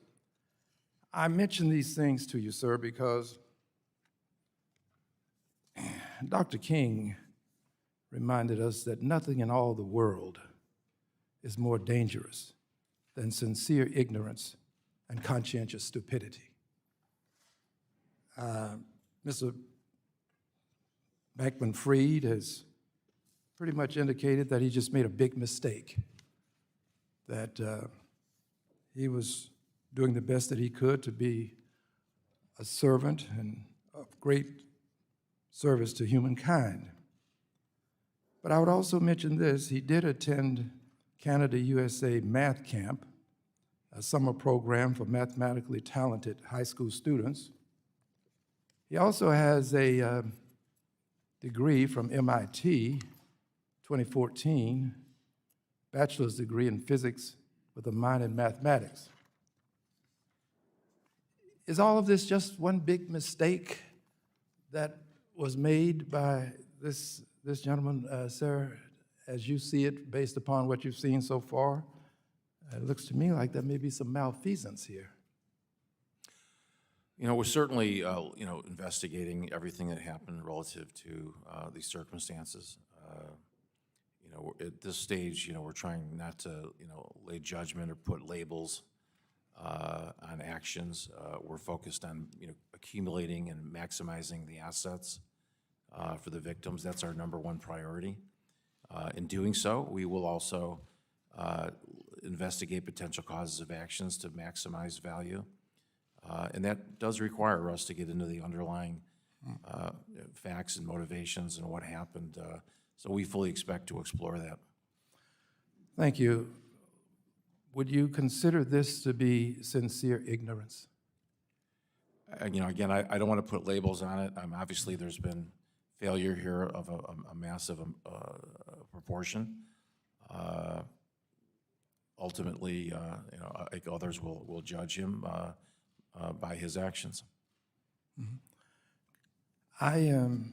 I find it difficult to believe that we're dealing with conscientious stupidity. It seems to me that you'd have to be rather talented to do all of these things to the extent that they were done, and do them successfully for as long as he was able to accomplish these things, that they just don't emanate from ignorance and stupidity. And a lot of people have been hurt. And aside from the civil actions, I think that we have to send a message to the others who would take advantage of people that this is not going to be tolerated. And I thank you for what you've done. You've been very direct. I read your testimony. And based upon your testimony, it just seems to me that we have more than sincere ignorance and conscientious stupidity. I yield back the balance of my time. Thank you. The gentleman from Texas, Mr. Sessions. Madam Chairman, thank you very much. Mr. Ray, thank you very much for being here. I think each of our members have been sincere in saying thank you for your professionalism and adding this to your career of other restructuring that you have not only experience in, but bringing to bear. I've got several questions, and perhaps you can answer them, which would help me. At its best, largest point of investor exposure by an American investor, what amount of money do you think that was held in FTX? I'm not in a position really to give you individual numbers at this point. We do know with the U.S., there's hundreds of millions of dollars that were at stake And of course, on the .com, which is the international exchange, that's in the billions of dollars. One of the difficulties we have is that there's millions of accounts. Some of those accounts, could be by multiple users. So we're in the process of really analyzing how those accounts roll up to individual customers. Are you aware of the SEC at any point asking questions, coming to visit, providing paperwork about these hundreds of millions or billions of dollars that drew some attention from the SEC about this American investment, or what I would say exposure?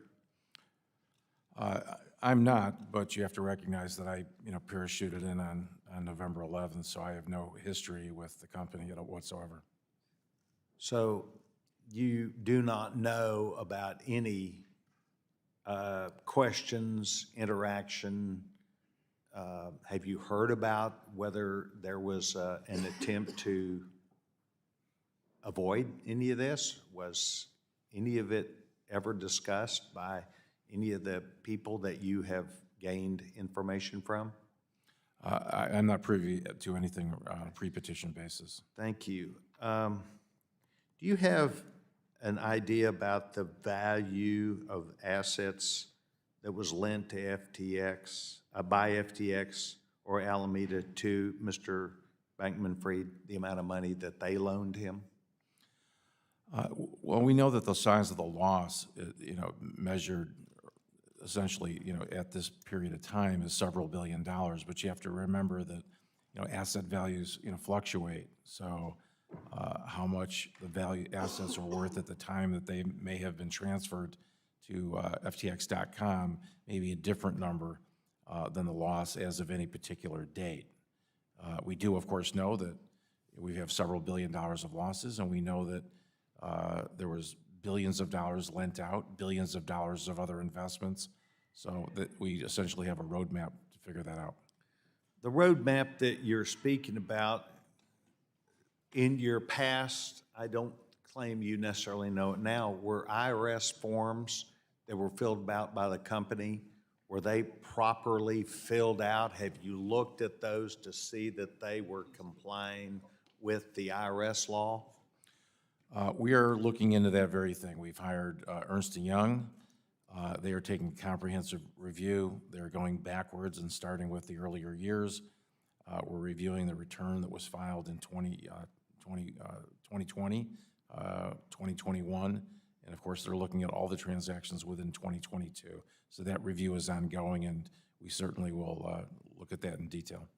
As an expert, I would consider you an expert in this arena. Would you think that it would be important that the SEC, and I don't know the law, but would have access to, as part of their any due diligence they were doing, to look at that IRS filing to determine perhaps whether someone was or was not following the law? Would that be part of a due diligence?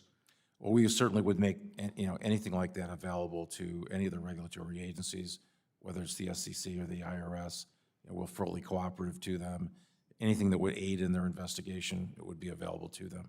Do you think it would be pertinent for this committee to be able to receive that IRS information going back so that we would make a determination about whether proper utilization of oversight was being done?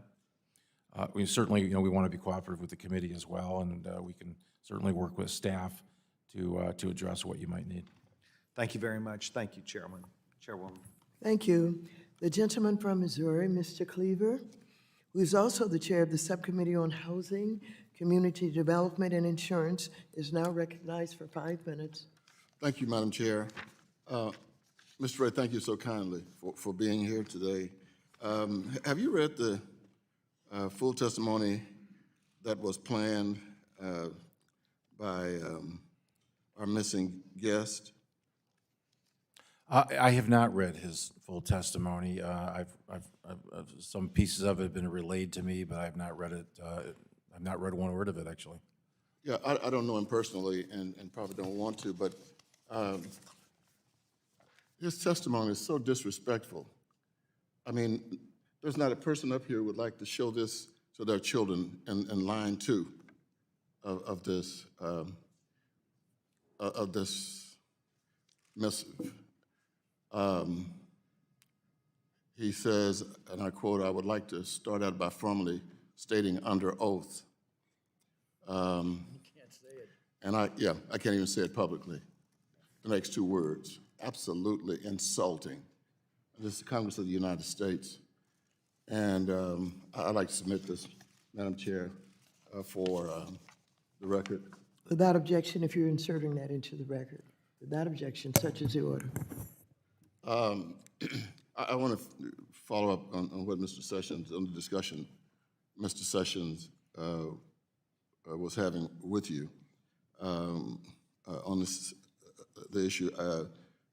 And if you are required, we have one requirement that you are supposed to submit to each customer and the IRS the Form 109B, right? Yes. What else are you required to do? I'd have to defer to the tax folks. They're experts in that field, and I'm sure they'll do a thorough review of what should have been submitted. No, what do you know now that you are supposed to submit other than the 109D to every customer and to the Internal Revenue Service? I don't know personally at this point, what was required to be submitted. That's part of our review with our independent accountants. Well, could you expand or maybe even update us on the extent of the poor controls in the areas previously identified in your November 17th declaration?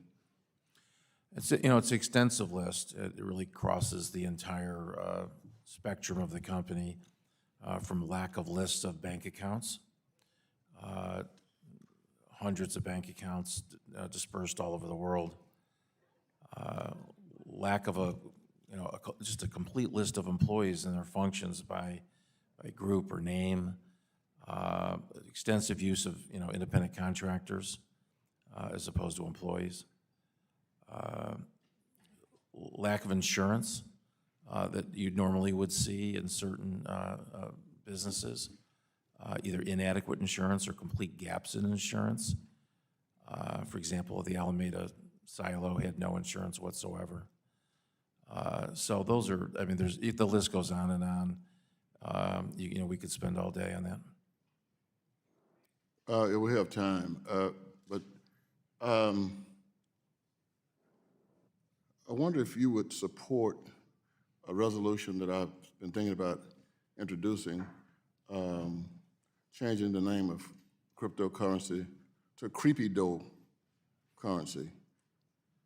I'm going to discuss this with my colleagues. I think it's an appropriate name. I just wanted to know whether you would support changing it to creepy dough. I'll leave that skill set to the committee. All right, thank you. I yield back. Thank you. The gentleman from Missouri, Mr. Lukemeyer, is now recognized for 5 minutes. Thank you, Madam Chair. Mr. Ray, it's been reported that FTX couldn't get a bank account for some time. As a result, FTX used Alameda Research's bank accounts. Does this raise any red flags for you, the fact they couldn't find a way to get a bank account? Well, there's a few red flags. Obviously, the bank situation should have been a real red flag for someone being asked to deposit money into an account that was not the exchange account. Certainly should have been a red flag for customers. Is Alameda a U.S. chartered bank, or is it offshore? Or the bank that they were using, I should say. It's really not a bank per se. It's just most of the entities in the structure they're just unregulated entities. So it's just an entity that passes through money. It's a hedge fund that does things. It doesn't have a bank account per se? Oh, it has bank accounts, absolutely. Are they in the U.S.? Yes. Okay, so here we have a company that's offshore. It can't get a bank account offshore. It has to come into the U.S. to be able to do its banking business. In other words, and the important part of this comment is that in order for these companies to exist, they've got to be able to change their digital assets into hard U.S. dollars at some point. So they need a bank account. And so they needed Alameda to be able to do that. Is that roughly correct? Any of the silos had in bank accounts, that certainly, exists. Separate bank accounts do exist. I think the real issue here for us is that money was transferred from one account to the other, seemingly without limit. That is the issue. Okay, you talked about the accounting issues. It's interesting from the standpoint that we're talking today about a problem with these cryptocurrency firms, with securities firms, and we can't have an accounting system that actually works. This should be a really big red flag for all of us who are in the financial services world with regards to the Chinese investments that we're making, and we're not able to get accounting information on those firms. What else is going on with those firms, similar to what the debacle is that we have here with FTX? That's just a sidelight comment. One of the questions I've got is with regards to the Farmington State Bank. This is an investment that Alameda made into, and it's a little bitty bank according to a New York Times article. State of Washington, 26th smallest bank out of 4,800 in the country. They bought it in 2020, had a net worth of $5.7 million, and they dropped $11.5 million in for a percentage of the ownership. Do you know off the top of your head what the percentage of ownership was in that bank that they purchased? I believe that ownership was approximately 10%, but I can Okay, that's what I've heard too. So therefore, they paid 20 times book, which is off the charts outrageous. So it should be a red flag over the place. Yet they were able to purchase that, even though it's a minority interest, but 20 times book. FDIC allowed that to happen. They changed names to Moonstone Bank. And since then, they've 4 separate accounts have dropped to roughly $71 million, again, according to FDIC data and according to this article. Have you looked at this relationship at all yet to see what's going on here and whether there's any irregularities at all? We are looking at it. It certainly is one of the things that came to our attention fairly quickly. We're looking at what the dollars were that went from the FTX group to that bank, and we're looking at the connections of that bank to the Bahamas.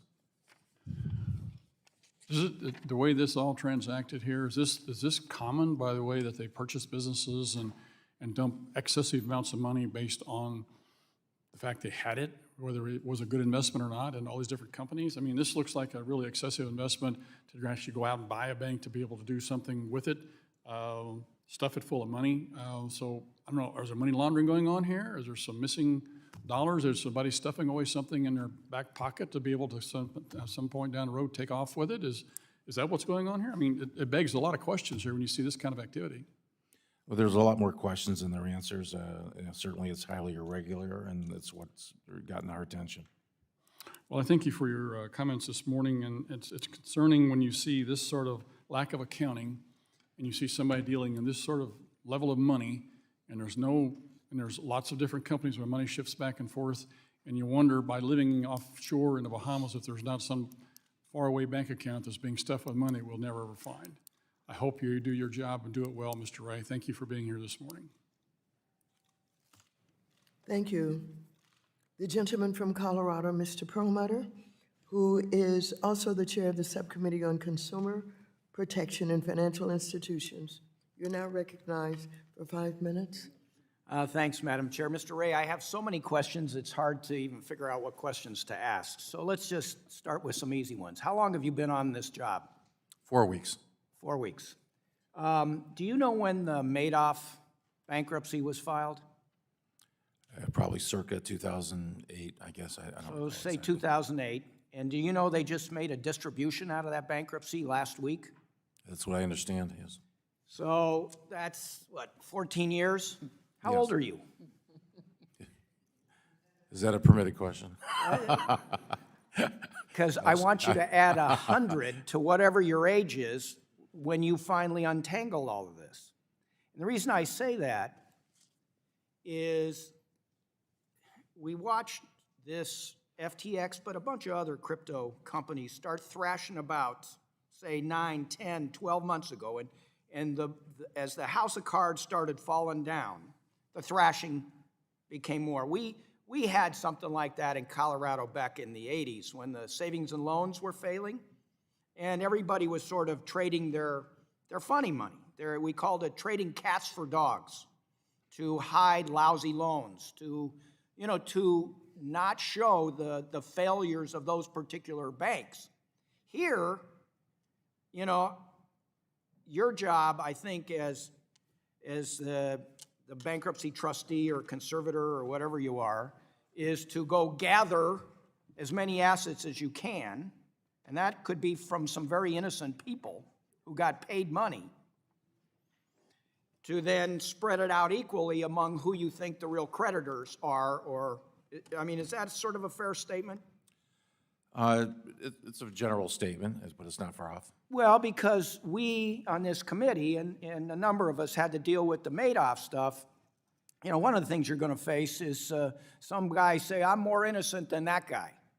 I should get to keep my money, even though I got paid yesterday, but I'm an innocent guy.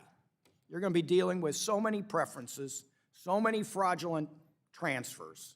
I mean, have you any idea what the total money in and the total money out of FTX was?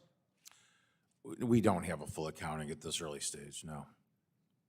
Do you know how much was in tokens? So let's say I have Dogecoin, or I don't even know how you say it, but I have 10 Dogecoin, which a year ago, is it Dogecoin or Dogecoin?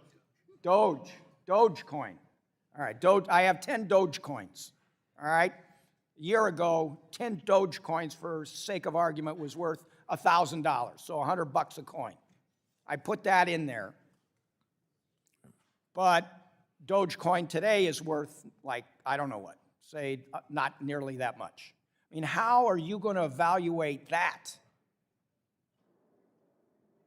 as to what I should get out of the bankruptcy? Well, at first it starts with doing an accounting and a tracing of all the assets, both the ins and the outs. And that's made difficult, of course, by the commingling of assets. So perhaps you may have invested in a certain coin or an altcoin. We'll have to trace what happened to that coin because, again, what we've explained here today and through our testimony is there's commingling of assets, so that makes it a bit more complicated than simply how much is my coin worth, right? So it's gonna be a painstaking process of looking for the ins and outs, what happened to your crypto. Of course, at the time of the bankruptcy, we know when that occurred. We have a very specific time when that bankruptcy occurred, and we will look at customer accounts as of that date, and that will be determined essentially what your account position was. But of course, assets vary in terms of fluctuating in value, and again, because of the circumstances we find ourselves in the lack of documentation, the potential commingling between silos, and then also what happened with Alameda taking funds from FTX.com, it isn't as simple as how many coins did I have in my account? Well, I guess what I'm saying is if I put $1,000 in and it's gone, and I put 10 Dogecoins in and they're gone, eventually you're going to have to figure that out. And my guess is you will be back here in a year when you have a better handle on the numbers to be talking to this committee. And thank you for doing this. I yield back. Thank you very much. You know by now that Mr. Perlmutter is a bankruptcy attorney. You can tell by those questions. So this would be a good time to enter into the record without objection. I would like to enter into the record the indictment of Sam Bankman-Fried by the Southern District of New York that was unsealed this morning, and the separate filings from the Securities and Exchange Commission and the Commodity Futures Trading Commission, both of which were filed this morning. Thank you. With that, the gentleman from Michigan, Mr. Huizinga, is now recognized for 5 minutes. Thank you, Madam Chair and Mr. Ray. I'm going to get my colleague to shift a little bit, or get up. Thank you. One quick question. Have you been sharing your findings with the SEC at all as you've been going through this? Yes, Okay. How about the Southern District of New York? yes. Okay. I'm going to get to a couple of practical questions, because I think these were the things I was going to ask you and then also ask Mr. Bankman-Fried. In your declaration, you said that the, quote, the FTX.com platform was not available to U.S. users, close quote. However, earlier this month, CFTC Chairman Benham suggested in testimony before the Senate Agriculture Committee that 2% of funds housed at FTX.com were from U.S. individuals. Can you confirm whether there were U.S. individuals or persons, in fact, customers of FTX.com? Yes, we found that there's a small number of U.S. Customers that had engaged in as customers at. Is 2% small in your estimation, or is it less or more? We don't have those kind of numbers on an investor basis. We have it on a customer basis, but you're talking about less than a couple hundred. But it could amount to billions. I mean, you said earlier it is billions of dollars that was in there, or at least it could be millions or hundreds of thousands. We don't know that number, or do you know that number? I don't know. I don't know that number. Billions would sound very, very high. Okay. Well, you had mentioned that there was billions in it. Yes. Yeah, but clearly, I'm giving you the range. Yeah, So clearly, as U.S. customers, there we don't have an accounting of what those particular customers had in the Okay. .com exchange. Will determining this be part of your work through this bankruptcy process? Oh, absolutely. Yeah, okay. Will part of your work be determining which assets belong to which customers, more specifically U.S. customers of FTX.com? Yes, we will do really a tracing analysis that will try to identify both the sources and the uses of all the funds. So whether it's 10 customers that had a lot of money or 1,000 customers that had some money? Absolutely. Okay. Can you provide some indication of whether customer funds from FTX.com were in fact transferred to Alameda Research? Well, it's definitely assets of customers in the .com silo were transferred to Alameda, no question about it. We have not seen this at this stage from the U.S. silo. But of course, we do have one concern, and that's the concern we're chasing down, which is whether or not there's commingling between the .com silo and the U.S. silo exchanges. And the reason for that is we know that there was sort of common control and access of authorized users at this most senior management level amongst all of the assets. So it's something we have to focus on. We haven't seen evidence right now of that, but certainly that's something that we need to investigate and trace. Okay, and my remaining 2 minutes, I want to turn a little bit to operations. Is there any evidence of his parents' involvement in the operations? We're investigating that, as well as any other players in the Email, Slack. Signal. It's billions of records. It's a very vibrant environment. So I hear that you haven't discovered that. I mean, it would seem interesting that that they didn't either give legal advice or business advice or parental advice, maybe. Well, certainly, clearly, I think in our first day papers we indicated that. That Mr. Bankman had given legal advice. Okay, had he been an employee of FTX, as has been reported? I don't know if he actually had an employee status, but he certainly received payments from, the family did receive payments. Okay, that sounds like employment to me. You got a payment for, okay. Well, I raise that because on December 8 of 2021, I met with Sam Bankman-Fried in my office, which I will note was just immediately before he came down to the hearing. He was at least 15 minutes late, and his father accompanied him in that meeting. I asked and focused on what types of regulation he was under, his engagement with regulators, and how that affected FTX. But it seems to me that there's a lot more to uncover here. Certainly, Mr. Bankman-Fried has let's say, wooed many in New York, Silicon Valley, around the world, and yes, certainly here in DC. He was, they loved, I think everybody loved the exciting idea of a politically progressive, smart entrepreneur who was going to reimagine capitalism and change the world, feeling better about themselves, all while making them gobs of money. And I'm glad to see it's finally unraveled. So my time is up, and I yield back. Thank you. The gentlewoman from Ohio, Mrs. Beatty, who is also the chair of the Subcommittee on Diversity and Inclusion, is now recognized for 5 minutes. First of all, let me just say thank you to Chairwoman Waters and our ranking member, and certainly to you, Mr. Ray. We have heard a lot. A lot of this has been difficult to digest, primarily because of what has happened to so many people and so much money involved. Mr. Ray, you mentioned in your testimony that one of your primary goals is to limit to the greatest extent possible the harm suffered by FTX customers. Hundreds and hundreds of $millions have been removed from crypto wallets, and in its estimates that about 1 million people have money frozen in the exchange. Can you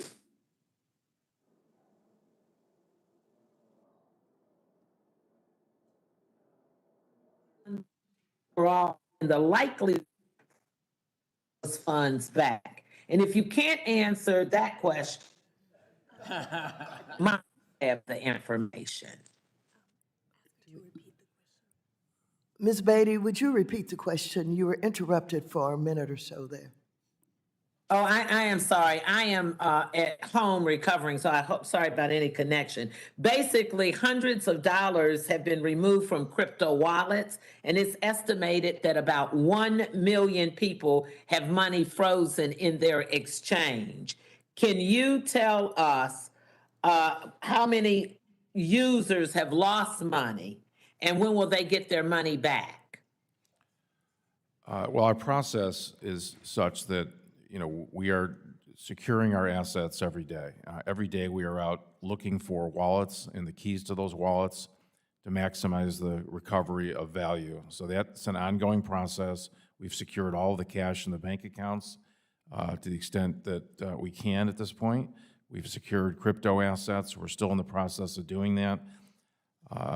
Ultimately, that's a question of months. The litigation has been pointed out by other members. Certainly will take a longer time frame, but that is our number one focus is to generate value to repay those customers. I don't have a customer account for you today.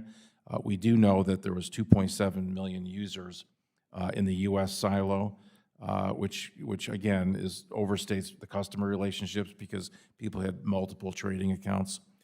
And in the .com silo, we had over 7.6 million users, again, overstating the actual customer relationships due to the multitude of accounts by any particular customer. So we need to get to the bottom of those customer numbers. Thanks, Mr. Ray. Let me ask you this. Despite the fact that FTX told customers it would not trade customers' funds, we know now that FTX loaned out, I think, about $10 billion in customer assets for proprietary trading.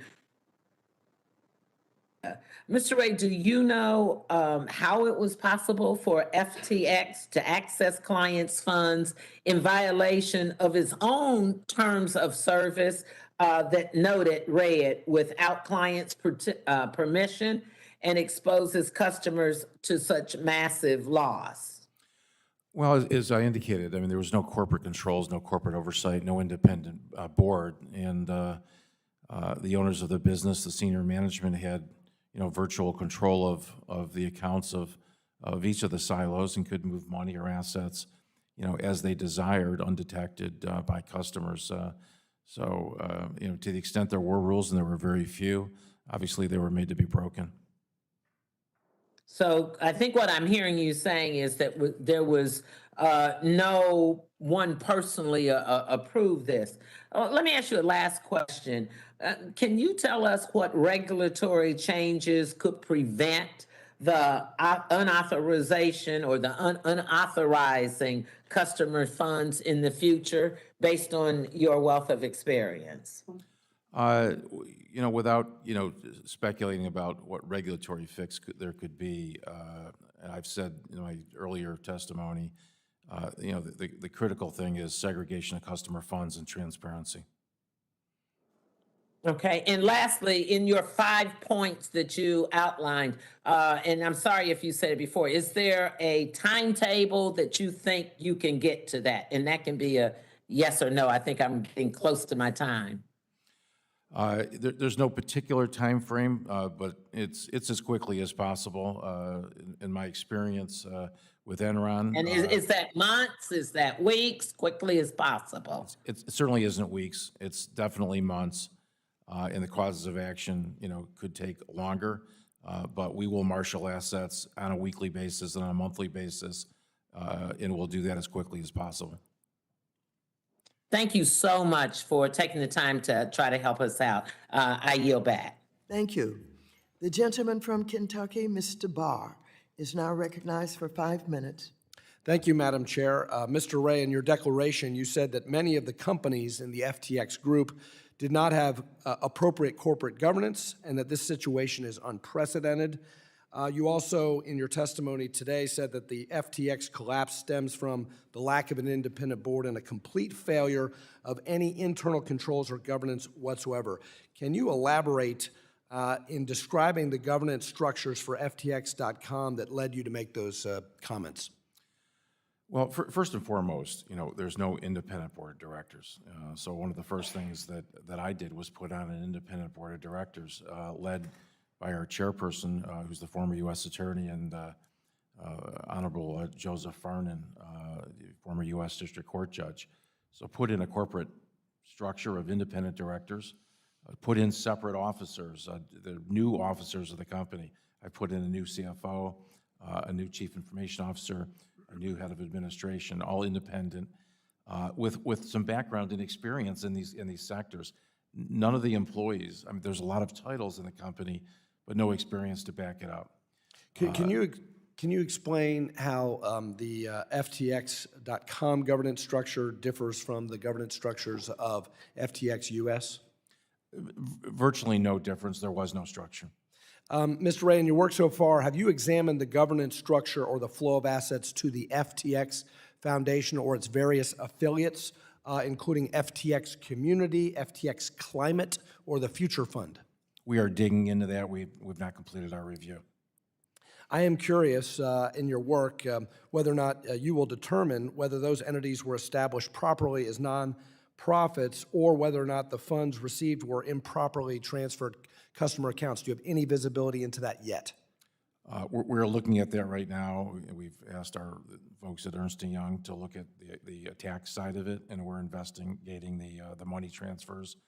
So you can be sure we're going to dig into those details. Was the FTX Foundation and those other not-for-profit, ostensibly not-for-profit entities, were they completely separate from any of the for-profit entities? They were owned by Sam Bankman-Fried. I can't tell you that they were separate because they got funds from Alameda. So we know the source of their funding was from the FTX group. There was separate ownership, but not separate, funding. So commingled assets in that case as well? Absolutely. Okay. At least one ESG ratings firm gave FTX a higher score for governance than ExxonMobil.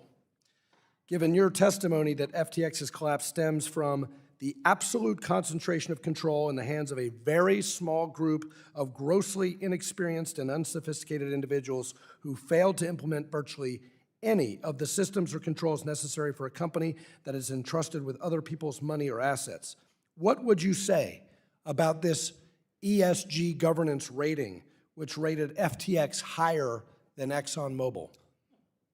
I'd get my money back. Can you identify which entities had audited financial statements? Yes, I can. So there was no audit at Alameda, no audit at the venture silo. There was audit at the U.S. silo and also audit at the .com silo. I can't speak to the integrity or quality of those audits. We're reviewing, obviously, the books and records. And as I've said earlier, much of those books and records were maintained on, fairly unsophisticated ledger workbooks. And you testified of the lack of record keeping. Yes. And so there's a whole lot of financial statements that are either not audited or not available. Is that fair to say? That's fair to say. In your declaration, you stated that you did not believe that those audited financial statements were reliable. Can you elaborate on why you believe that to be the case? Well, we've lost $8 billion, right, of customer money. So by definition, I don't trust a single piece of paper in this organization. Sam Bankman-Fried, in his testimony to this committee on December 8th of last year, said that FTX has designed and offered a platform with a market structure that is risk-reducing. To be sure, there are irresponsible actors in the digital asset industry, and those actors attract the headlines, but FTX is not one of them. Was that statement incorrect? False, yes. Thank you. And let me conclude by describing what is going on here by a popular crypto commentator. If you set up an exchange where you're the market maker, you're the issuer, you're the prime broker, and then you trade against your own customers, you have a vested interest in creating the assets, promoting the assets, and manipulating the price of the assets. What you have is a crypto casino. I yield back. Thank you. The gentleman from California, Mr. Vargas, is now recognized for 5 minutes. Thank you very much, Madam Chair. I'd like to begin by thanking you once again for taking the lead to hold bad actors accountable and pursue transparency in the cryptocurrency space. And also, Mr. Ray, I want to thank you for being here today to testify. I think I start off a little bit like Paul Krugman does in the New York Times. I don't get the point. I really don't get the point of blockchain and cryptocurrency. It's like keeping track of how many times you chew gum, like who cares? There's other ways that are, I think, less fraudulent to make transactions. But anyway, that being said, how many times have we talked here about the potential for abuse, of fraud in the crypto market? Quite a bit. We've had a lot of cheerleading from some people, especially on the other side of the aisle. I don't hear it today. Haven't heard it yet, but I do want to hear it like we normally hear it, how wonderful it is and how they shouldn't be regulated by the SEC, that they're too tough on them. Imagine we're not going to hear that today, especially after what we saw with FTX. But we do want to see order and transparency in this industry and throughout the financial markets. If you are an issuer of cryptocurrency or a manager of cryptocurrency exchange, and you conduct business with U.S. customers, consider this FTX collapse as your public service announcement. Come into compliance with the Securities Act of 1933, the Securities Act of 1934, and all other applicable federal and state laws. Do not skirt the law, mishandle U.S. citizens' funds, and then claim innocence. For the cryptocurrency industry to continue, citizens need to be informed, regulators need to uphold the laws, and companies need to comply. Now that wasn't happening, was it, Mr. Ray, under this particular company? No, sir. Why wasn't it? Again, you have control in a small group of individuals without any oversight whatsoever, from an independent board or experienced managers. It's just a recipe for problems. What government entity is responsible for this fiasco? That's not for me to say. No, it is for you to say. You're right there, and I'm asking you. If you had to opine, that's why you're there in the hot seat. Who is it? Should the SEC have been more aggressive, even though we had a lot of our friends on the other side saying they shouldn't have been? Should the SEC have been more aggressive? I'm not experienced, and I'm not a regulatory lawyer. I'm not here to express views about who should regulate it. I've said, and very clearly, that we need transparency. Customers need to have segregated accounts. They need to have ownership. It's their money, it's assets. It's really no different than a bank. You'd expect the same level of scrutiny of any funds that you have on deposit with someone else. That is a minimum. I agree with everything you've said, but at the same time, I have to say that the product that they give is a hybrid product, is it not? Well, it's a currency. It's an alternative currency, yes. So then who should regulate it? I don't have an opinion on that. You don't? Mr. Congressman, no. Okay. Well, that's the whole problem, I think. I don't get the point of cryptocurrency to begin with, other than, if you're a terrorist or someone that wants to hide money, and then I get the point. But other than that, I don't get the point myself. But if we are going to have it, We have to regulate it. Someone has to be in charge. We have to make sure that we don't continue to defraud the American people. And that's where the government comes in. Somebody's got to take charge of this. I think it's the SEC. I've always thought it was the SEC. They had a lot of pushback from my friends on the other side. I didn't hear them quite today, pushing back as they normally do. I'd love to see that. But again, someone has to regulate this if it's going to exist. Don't you agree? I certainly think there has to be, more controls in this sector. Who should regulate it? I defer to this committee. That, Madam Chair, I yield my time back. Thank you. Thank you. Now, the gentleman from Texas, Mr. Williams, is now recognized for 5 minutes. Thank you, Madam Chair, and thank you, Mr. Ray, for being here. Appreciate it. There's been many comparisons that have been made as people examine what happened to FTX, and from Bernie Madoff to Enron, it looks like this will go down as one of the largest frauds in history. And Mr. Ray, you have a unique perspective on the fact that you have worked on the Enron bankruptcy. I'd be interested real quick if you talk a little bit real quick about how it compares. You got cut off in an early time, and I'd like to hear a little bit about that.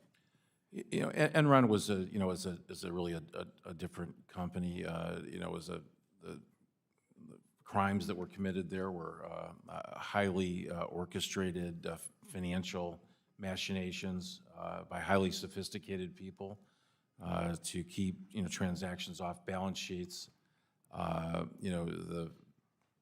This is really old-fashioned embezzlement. This is just taking money from customers and using it for your own purpose.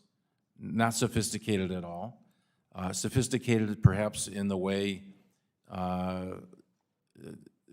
they were able to sort of hide it from people, frankly, right in front of their eyes. But this isn't sophisticated whatsoever. This is just plain old embezzlement. Old school. Old school. There you go. It seems like Freed has some interesting ideas on how he can stay relevant in the FTX world, and even after stealing customers' money and driving the company into bankruptcy. And I have read that he wants to be retained as an outside consultant, and been very critical of your own appointment, quite frankly, into this position. So after his arrest last night, all of his wishes seem even more unlikely. So what role, if any, should he play in FTX moving forward? The role he's currently playing. Okay. Zero. Good. You stated that FTX was a platform allowing for users to trade digital assets. Were users engaging in simple exchanges of assets, or were users permitted to engage in leveraged complex transactions? Yes. I'm sorry. Could you repeat your question? Sure. You stated that FTX was a platform allowing for users to trade digital assets. Were users engaging in simple exchanges of assets, or were users permitted to engage in leveraged complex transactions? Yes. Okay. You also stated that you have recovered over $1 billion in assets. Can you give a description of the nature and type of assets you have recovered to date? We've recovered over $1 billion of crypto assets. These are, coins of various nature, and we've secured those. But that's been our primary focus. We've certainly also secured, our cash in all of our bank accounts. The bank accounts were frozen. And got control over those Thank you very much, Carlos, for the donation. I greatly appreciate it, sir. But our main goal is to secure the cash and secure the crypto assets, and that is an ongoing venture. Okay. Thank you for being here, and I yield my time back.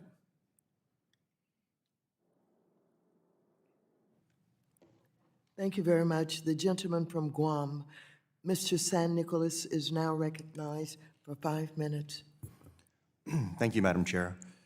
Mr. Ray, thank you for being with us here today.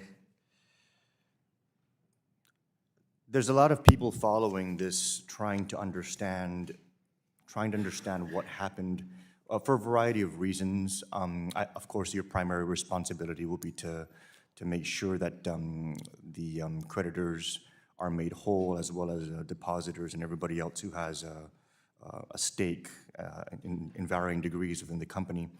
My first question is, have you been able to pinpoint the specific cause for FTX's collapse? I know that there's all kinds of stories about loans to the owner and no internal controls, loans to Alameda, commingling. But is there a specific trigger point or a specific cause that has resulted in the FTX collapse? You know, I think I've described it. It's really just the unlimited ability of those in control positions to borrow customer funds or take customer funds and then deploy them for their own use. That use involved margin trading, which is inherently, you know, risky. And of course, they've spent enormous amounts of money beyond that. But it's really the misuse of funds, and it's as simple as that, you know, on a large scale basis.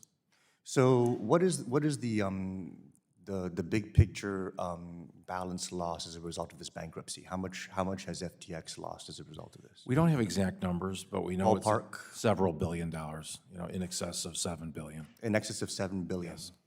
So in excess of $7 billion, we're saying that the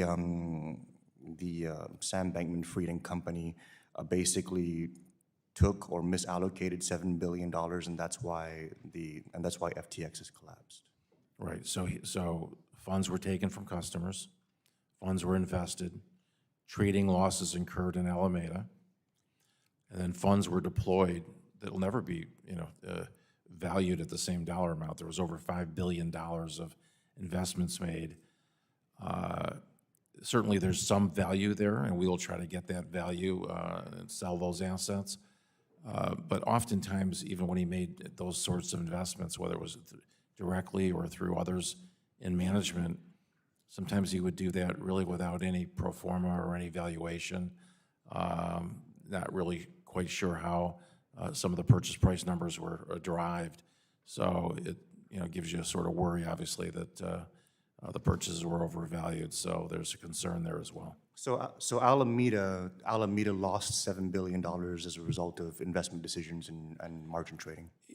There's a multitude of reasons that cause, you know, the gap in assets between the customer balances and what's there today and what we hope to gain. It can't be pinpointed just on you know, losses on trading activity. The reason I'm asking, and I'm just kind of narrowing it down because my time is expiring, but it's important for us to very clearly understand what caused this collapse. You know, when we had the 2008 financial crisis and Bear Stearns collapsed and Lehman Brothers collapsed, you know, we could have gone in there and we could have pointed to all these different reasons that could potentially have contributed to it, but the underlying reasons were there was a subprime crisis and a lack of liquidity in these respective institutions. That allowed us to have a policy response, a regulatory response to prevent that kind of thing from occurring in the future.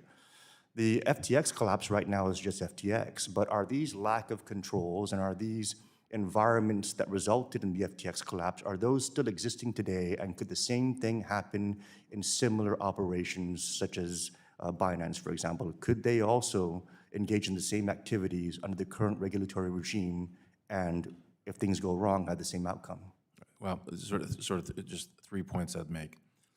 First of all, I mean, we are going to detail the sources and uses and what happened to all the funds. That will tell us exactly, you know, how the losses were incurred. Some of those may be lessons learned. Some of them just, you know, frankly, will just be payments that were made, you know, from other people's money. It's No, just going back to my question, though, Mr. Ray. Yep. The circumstances that led to FTX's collapse, those circumstances still exist in the crypto space, and can other companies collapse in a similar set of circumstances? Well, certainly we've ceased trading, so it won't happen at our company. Could it happen at other companies? I can't speak to them because I don't know how each of these companies are operated. Obviously, our company operated in a very distinct way that led to losses, but I think every company is different. My time's expired. Gentleman from Arkansas, Mr. Hill, is now recognized for 5 minutes. I thank the chairman. I appreciate you being here, Mr. Ray. Glad to have you before the committee, and I want to thank the ranking member, Mr. McHenry, and the chair, Chair Waters, for working constructively in the digital asset space over the past 4 years. And I want to remind my colleagues that Mr. McHenry talked about bond ripoffs in the railroad expansion in the 1870s and 1880s. True. Fannie Mae and Freddie Mac leading us down the primrose path in the early 2000s on housing ownership in the secondary market, and there were frauds and fraudulent actors. But that didn't mean that we didn't want to invest in railroads in the United States for the history of the country, and it didn't mean that we don't need a vigorous single-family housing market and secondary market in our country. So let's not confuse the malfeasance and disgusting activity of FTX with the fact that we need a proper, thoughtful regulatory oversight of digital assets. And so I thank Chair Waters and Ranking Member McHenry. 14 years ago this week, Bernie Madoff was arrested and charged with operating the largest Ponzi scheme in American history. Its collapse injured 37,000 investors and led to major reforms at the Securities and Exchange Commission and their oversight, and FINRA. Bankman-Fried was arrested in the Bahamas last night. In many ways, the fall of FTX dwarfs that of Bernie Madoff, with court filings suggesting that over 1 million creditors are somewhere in the lurch in the FTX silos. Americans were hurt, and I want everyone listening to know in today's hearing that this is just the first step that Congress is taking in understanding what happened and how to create the appropriate regulatory environment. We do want to understand the events and decisions that led to the collapse and the impact on our customers and other market participants and how to prevent it from happening again. Mr. Ray, thanks for stepping up in your leadership capacity. And in looking at the bankruptcy filing, Prager Metis was the audit firm for the .com silo. Their website says they're the first ever CPA firm in the metaverse. So looking at their website, they have 24 offices, 600 staff, 100 partners, principally California, New York, and New Jersey. You stated you're not familiar with Prager Metis, is that correct? That's correct. Are they cooperating with your, in your role as bankruptcy trustee? We're reaching out to, both firms, audit firms, as well as the firm that does our taxes, and we certainly have tools available if they don't cooperate, but everyone seems to be cooperating at this point.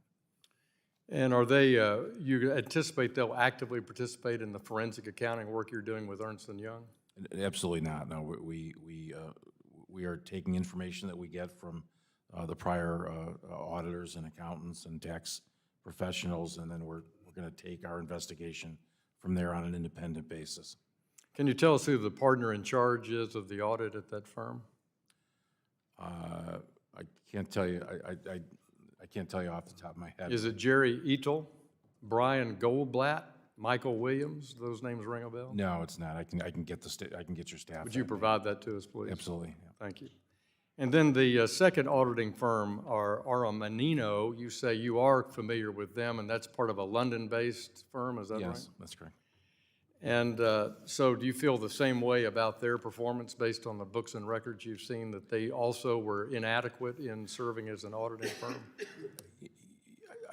I don't want to, I certainly don't want to disparage that firm. We do have to look through the books and records and look at the audits themselves and see how comprehensive they were, to see if the audit would have picked up anything that we see. And certainly we're going to look at the related party disclosures that are in those audits, whether there's any footnotes or exceptions.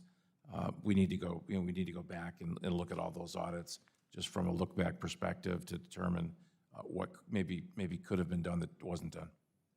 Do you anticipate the United States being a creditor in these proceedings, either for tax purposes? It's premature to tell. I mean, we're certainly looking at that ourselves, and to the extent that we find any irregularities in the tax area, we'll certainly be notifying the IRS, but nothing we've seen at this point. But again, our investigation is so early. You state that the internal controls were the weakest that you've seen sort of in your experience, but FTX US and FTX.com, essentially there is no distinction between those. And so whether you were an international investor or a domestic investor, it's all the same pot. Is that fair to say? I mean, that is certainly our worry. I mean, there's a limited amount of U.S. customers in the .com exchange, but we are focused on, commingling, and we're worried that the silos weren't respected for purposes of the crypto assets. Gentleman's time has expired. The gentleman from Connecticut, Mr. Himes, who is also the chair of the Subcommittee on National Security, International Development, and Monetary Policy, is now recognized for 5 minutes. Thank you, Mr. Chairman, and thank you, Mr. Ray, for being here and for undertaking this remarkably complicated task. You know, at the end of the day, our job here is to learn from the mistakes that were made, who made them, and what we can do going forward. Like it or not, we're moving into a crypto assets, crypto world, and we really do need to learn. This whole thing has the feeling of a Hollywood blockbuster. That's why the cameras are here, right? We've got a 30-year-old gazillionaire who raised billions of dollars, living in some condo with a bunch of young people, exotic products, tokens, and crypto assets.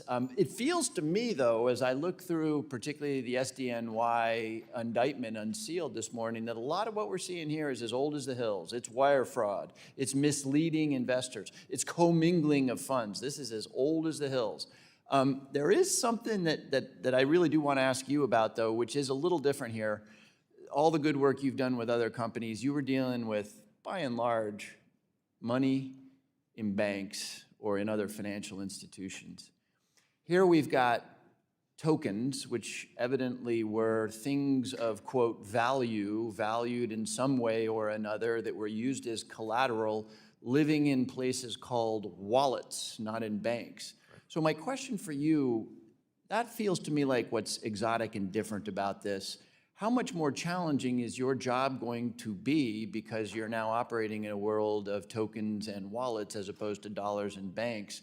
And what might, I know you're hesitant to get into regulatory questions, but what should we be thinking about, if nothing else, to help with more smooth unwindings of the inevitable bankruptcies that will occur in this industry moving forward? The principal issue that the company is facing in the crypto area, and it is from a technology perspective, it is different from the other bankruptcies because it is it's not a plane, not a boat. It's this crypto asset, and it has inherently some difficulties. The assets can be taken or lost. We have assets that are in what are called hot wallets, and those are in cold wallets. Hot wallets are very vulnerable to hacking. If you've done any looking on the internet, you'll find that hacking is almost ordinary course in this business sector. There are lots of vulnerability to the wallets. So this company, unfortunately, had a very, very challenging record here. For some, transfers, there was no pathway for it. Our keys aren't stored in a centralized location. We don't know where all of our wallets are. Passwords were sometimes kept in just plain text format. So this company was sort of uniquely positioned to fail. The lack of discipline on control of the wallets, their storage, the storage of passwords, allowing multiple users to set up accounts, almost created an environment where there was not a complete inventory of wallets. You can learn some lessons from that. I mean, you need to have more controls, more discipline, more centralized accounting functions, more oversight and management. That's not to say that things won't happen. The hacking might occur. Yeah. Thanks, Mr. Ray. I have one more question, but I really appreciate that. We got to follow up on that because that's something for us to do. The other thing that I can't stop thinking about here is, again, 30-year-old gazillionaire. I get it, all sorts of attractive things. Some of the supposedly smartest money on the planet, venture capitalists who are paid tens of millions of dollars to invest money, and maybe I wouldn't care if it was just the money of the very wealthy, but they're investing pension money. They're investing university endowments, companies like Lightspeed, Sequoia, Greylock, the best of the best invested in this. And you told us, you made a statement that this was the worst governance, the worst you had ever seen. Did you see any evidence of any appreciable due diligence on the part of these entities that gave Sam Bankman-Fried hundreds of millions of dollars? Yeah, I'm not aware of what these parties may have done in terms of their due diligence. It is surprising, obviously, in light of all the circumstances. But I don't know what they did internally to verify these investments. So, well, obviously, only they know that. Thank you. Thanks very much. Yield back. The gentleman from Minnesota, Mr. Emmer, is now recognized for 5 minutes. Thank you, Mr. Chair. And thank you, Mr. Ray. Like everyone else, we're appreciative of you being here today and testifying. I'm going to start, for my part, with a series of quick questions that hopefully will assist this committee's investigation, and then I want to move on to some additional points, time permitting. Mr. Ray, there were over 100 corporate entities within FTX Group. Some had boards of directors and others did not. Was there a group-level board of directors overseeing the entirety of FTX? No, there was not. Would you agree that it's a bad decision for a complex firm like FTX to not have a top-level board of directors? Yes. Do you have concerns about the concentration of power in a small group of inexperienced individuals with no oversight? Yes. Did FTX.com have basic corporate functions like an accounting or human resource department? No. Was there a legal department at FTX.com? Yes, there was. Was there a compliance department? There were people with titles. Fair enough. And thank you. Finally, to assist the committee's investigation, would you agree that a financial firm the size of FTX needs accounting, human resources, legal, compliance, and risk departments to help prevent something like this from happening? Absolutely. In early April 2022, FTX and IEX announced a strategic partnership. Last week, the Financial Times reported on Alameda's venture capital portfolio, which listed FTX Trading's $270 million investment into IEX as a, quote, acquisition. Did FTX Trading acquire IEX? And if not, what type of investment did FTX Trading make into IEX? I'd have to get back to the committee on that specific investment. I'm not sure that was completed. Can you provide us with some information on it? Absolutely. I can get back to you on the staff on that. We know that Chair Gensler had more meetings with FTX than anyone else in the crypto industry. We understand that what was being negotiated was a framework for digital asset exchange registration and token registration with the SEC that would benefit both parties. It would expand the SEC's jurisdiction in exchange for the SEC's preferential treatment of FTX over other industry participants. We understand there was a lot of activity to move this idea forward, including the circulation of draft short-form disclosures that would enable filers to get tokens listed on this newly formed bespoke exchange. Mr. Ray, I know you're handicapped with the information you currently have obtained, but Chair Gensler refuses to answer our questions or testify before this committee. Will you commit to sharing with this committee any internal documents you come across regarding communication between FTX and Mr. Gensler or others at the SEC? We'll fully cooperate, with the committee and the regulatory authorities with respect to our investigation. Again, specifically, I just want copies, that this committee will want copies of those communications to the extent they exist. We can certainly work with your staff to get you what you need. Thank you.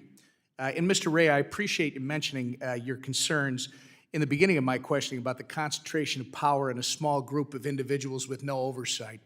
That is the exact problem that open and permissionless technology like crypto and blockchain solve. It solves for the problems of centralization.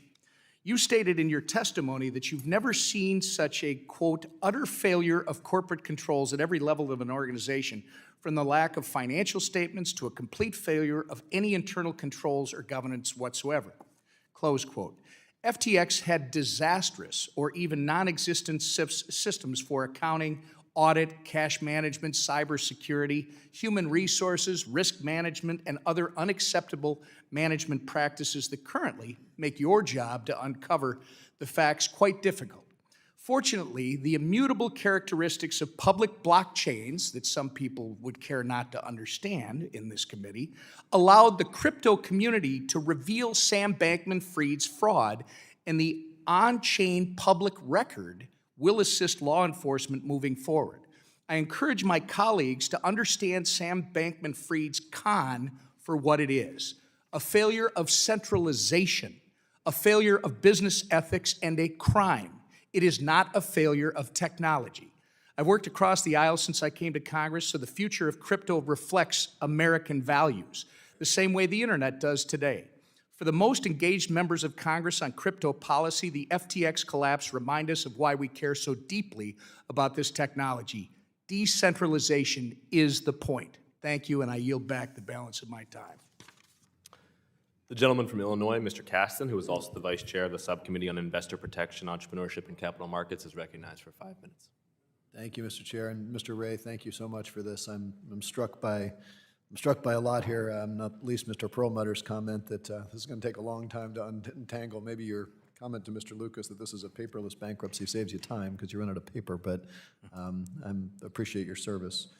A bunch of questions. One, I just want to clarify because it's all been implicit. All this bankruptcy is dollar denominated, correct? So as you go through to chase down values? Yes. Okay. Yes. I ask that because we've talked about commingling, we've talked about customer losses. There's been some public reporting suggesting that there may have been some inflation or misrepresentation of the value of FTT tokens. Is that, and I'm not asking you to opine on that right now, but to the extent there is some customer loss claimed from that, is that also one of the categories of losses you're going after? Well, FTT, I'm sorry, was on that balance sheet of Alameda, and it certainly was served as effectively sort of collateral, and it was largely controlled by Alameda, so it was a very illiquid token. It was effectively a token created, by the company itself with a limited float. So, inherent in the token itself was the illiquidity, and certainly the size of the position the company had in its own token, contributed to this problem. But if a customer were to buy that token at some value that because of its illiquidity could be manipulated, would the customer not effectively be sitting on, for lack of a better word, a Forex risk? Well, there's certainly, all the crypto, like any asset, it has a certain volatility to it, and some are more volatile than others, and FTT was very volatile. Sure, and I'm just, to the extent that the volatility is natural, it's fine. To the extent it's manipulated, separate. Let me move on because we're close on time. There's been, in a number of the public conversations that Sam Bankman-Fried has had, when asked about commingling, he often responds by talking about open margin positions. I want to just give you a chance to react to the difference between an open margin position and the commingling that you've observed. I'm not sure exactly, I tried to follow some of what his statements were, and it was very, very hard to really understand what he was really trying to say. We do know that they had, open margin positions at various times in Alameda, and Alameda was a customer, if you will, of the exchange, and it's through that customer relationship plus other arrangements that allowed Alameda to borrow those funds and then take positions on the exchange like anyone, who would hedge, an asset in the market. He had unusually large positions, of course, and sometimes they were wrong in those positions and they resulted in big losses. But ultimately, the commingling issue is the same in a different issue. He took the money from FTX to cover those positions, and ultimately, when customers went to get their money back from .com, there was a run on the bank. Okay. On November 12th, I guess just the second day or the first day you were there, yes, there was a hacker who stole some $477 million worth of tokens from FTX. There was a November 29th interview with Mr. Bankman-Fried with Tiffany Fong when he said he's narrowed it down to like 8 people, quote. Have you had any discussions with him? Do you have any sense of do you have any more visibility since November 12th on that hack? Have you had conversations with him about who those 8 people might be? What's your, $477 million? I've not had any conversations with him. We're relying on forensic and cybersecurity experts who are tracking the crypto. It is an open interface, so you can see, you can ultimately find where the crypto ends up. We've had law enforcement involved, so we're tracking it. I think we've had all the help we need in that front. Okay. As I get close on the end of my time here, so far it seems like most of the losses have been within within these 4 silos, and, I mean, 2.7 million customers, whatever that means, is some exposure. Are you worried about any broader contagion? Are there broader contagion issues we should worry about as we, from our perspective here? I mean, certainly other bankruptcies of this scale have spilled into other sectors. You know, look, I think the industry, you know, we've made a number of investments in the crypto sector. If you look at that portfolio of $5 billion, one of our major investments, top 20 investments were in the crypto sector. So it's a very trying time for the crypto sector, and what I worry about is the impairment to that portfolio of $5 billion, because obviously that's a recovery pool for our customers. Thank you. Yield back. The gentleman from New York, Mr. Zeldin, is now recognized for 5 minutes. Thank you. Mr. Ray, I know you referenced earlier that you had not yet read Sam Bankman-Fried's testimony that was prepared for today. I had a question that I wanted to ask, and I was going to read you something that he had included in his remarks. In late 2021, I believe that Alameda Research likely had a net asset value of substantially over $50 billion market to market. I believe that Alameda was likely leveraged long, perhaps about 1.1 times leverage. That is, it had corresponding assets for roughly 90% of its position, borrowing the remaining 10%. That was roughly 1/20th of the maximum leverage FT allowed and roughly 1/3 of the leverage assumed by the average FT margin trader. In early November 2022, over a 3-day period, the market value of assets that Alameda Research had held declined dramatically, I believe, by more than 50%. Have you yet seen any evidence of a market value drop in Alameda's assets before November 2022? We haven't gone back to trace, you know, the actual, I mean, to compare his statements with what actually happened in the marketplace. I mean, clearly there was volatility and a huge market drop in crypto over that 12-month period. So it wouldn't surprise me that, you know, his leverage numbers changed, perhaps even dramatically during that time period. I think the problem at the heart of this is that, you know, his positions, you know, the collateral he had behind that, he didn't have the same auto liquidation provision that a margin account would normally have. You usually can't lose, you know, if it's structured properly, you shouldn't be able to lose more than your collateral. Otherwise, the position closes out and there's no harm in the brokerage firm, you know, if it's a brokerage account, for example, they wouldn't be short cash. They wouldn't have to go out to get the money from you. You close out the position. None of that existed with the Alameda positions. They had almost a complete ability to lose money beyond their collateral. Are you yet in a position to be able to describe, summarize the assets that Alameda had? We do have an inventory of the investments we made. That's pretty clear. We've got those in the hands of our investment bankers at Perella, and we're trying to understand those investments. Ultimately, we'll market those investments. You'll see this week that some of those investments will be put up for sale. The crypto assets, a little bit different. What's on the exchanges we can see. There's exchanges, about 24 exchanges across the world where we know we have crypto assets. They're in our name. We're securing those and are moving those into cold storage. We have, you know, other positions in cold wallets and hot wallets. We've got visibility to that. The question really is, are there wallets that we don't know about? Certainly that is the potential, because the way this company was organized, there may be wallets that don't have our names, we don't know where they are, and that's going to be a difficult task ahead of us. But what we can see and what we have visibility to, we're grabbing control over. So we'll learn more this week. We should learn more in the coming weeks. Mr. Ray, you mentioned the documentation that you don't have earlier during your testimony. Can you share what documents you have uncovered with respect to the transfer of funds from FTX to Alameda? It's voluminous. The record keeping wasn't very clean in the company, but we should be able to trace the movement of crypto assets. I mean, inherently in the nature of the crypto, you should be able to see the movement and where it started and where it ended up.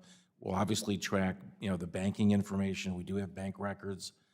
Sometimes we have to go right to the source, right to the bank to get historical records because they're not in hand, if you will, at the company. But one way or another, we'll get the banking records and we'll be able to trace the sources of cash, how that cash was utilized to buy assets. Once we can identify the assets, we can then trace the asset from either, transfer to other currencies or ultimate, payment outside the company. So it's just a very intense forensic process, but we'll have the records ultimately to do that. We'd be interested in receiving more detailed explanation of the documents that you have. And one last question, can you describe what documents you identified with respect to internal controls and governance? Well, there isn't any, to speak of. I mean, the company is virtually void of any internal controls or documentation. Resolutions are absent. Authorizations approving massive loans, for example, the loans of the insiders. I haven't seen any resolutions approving those.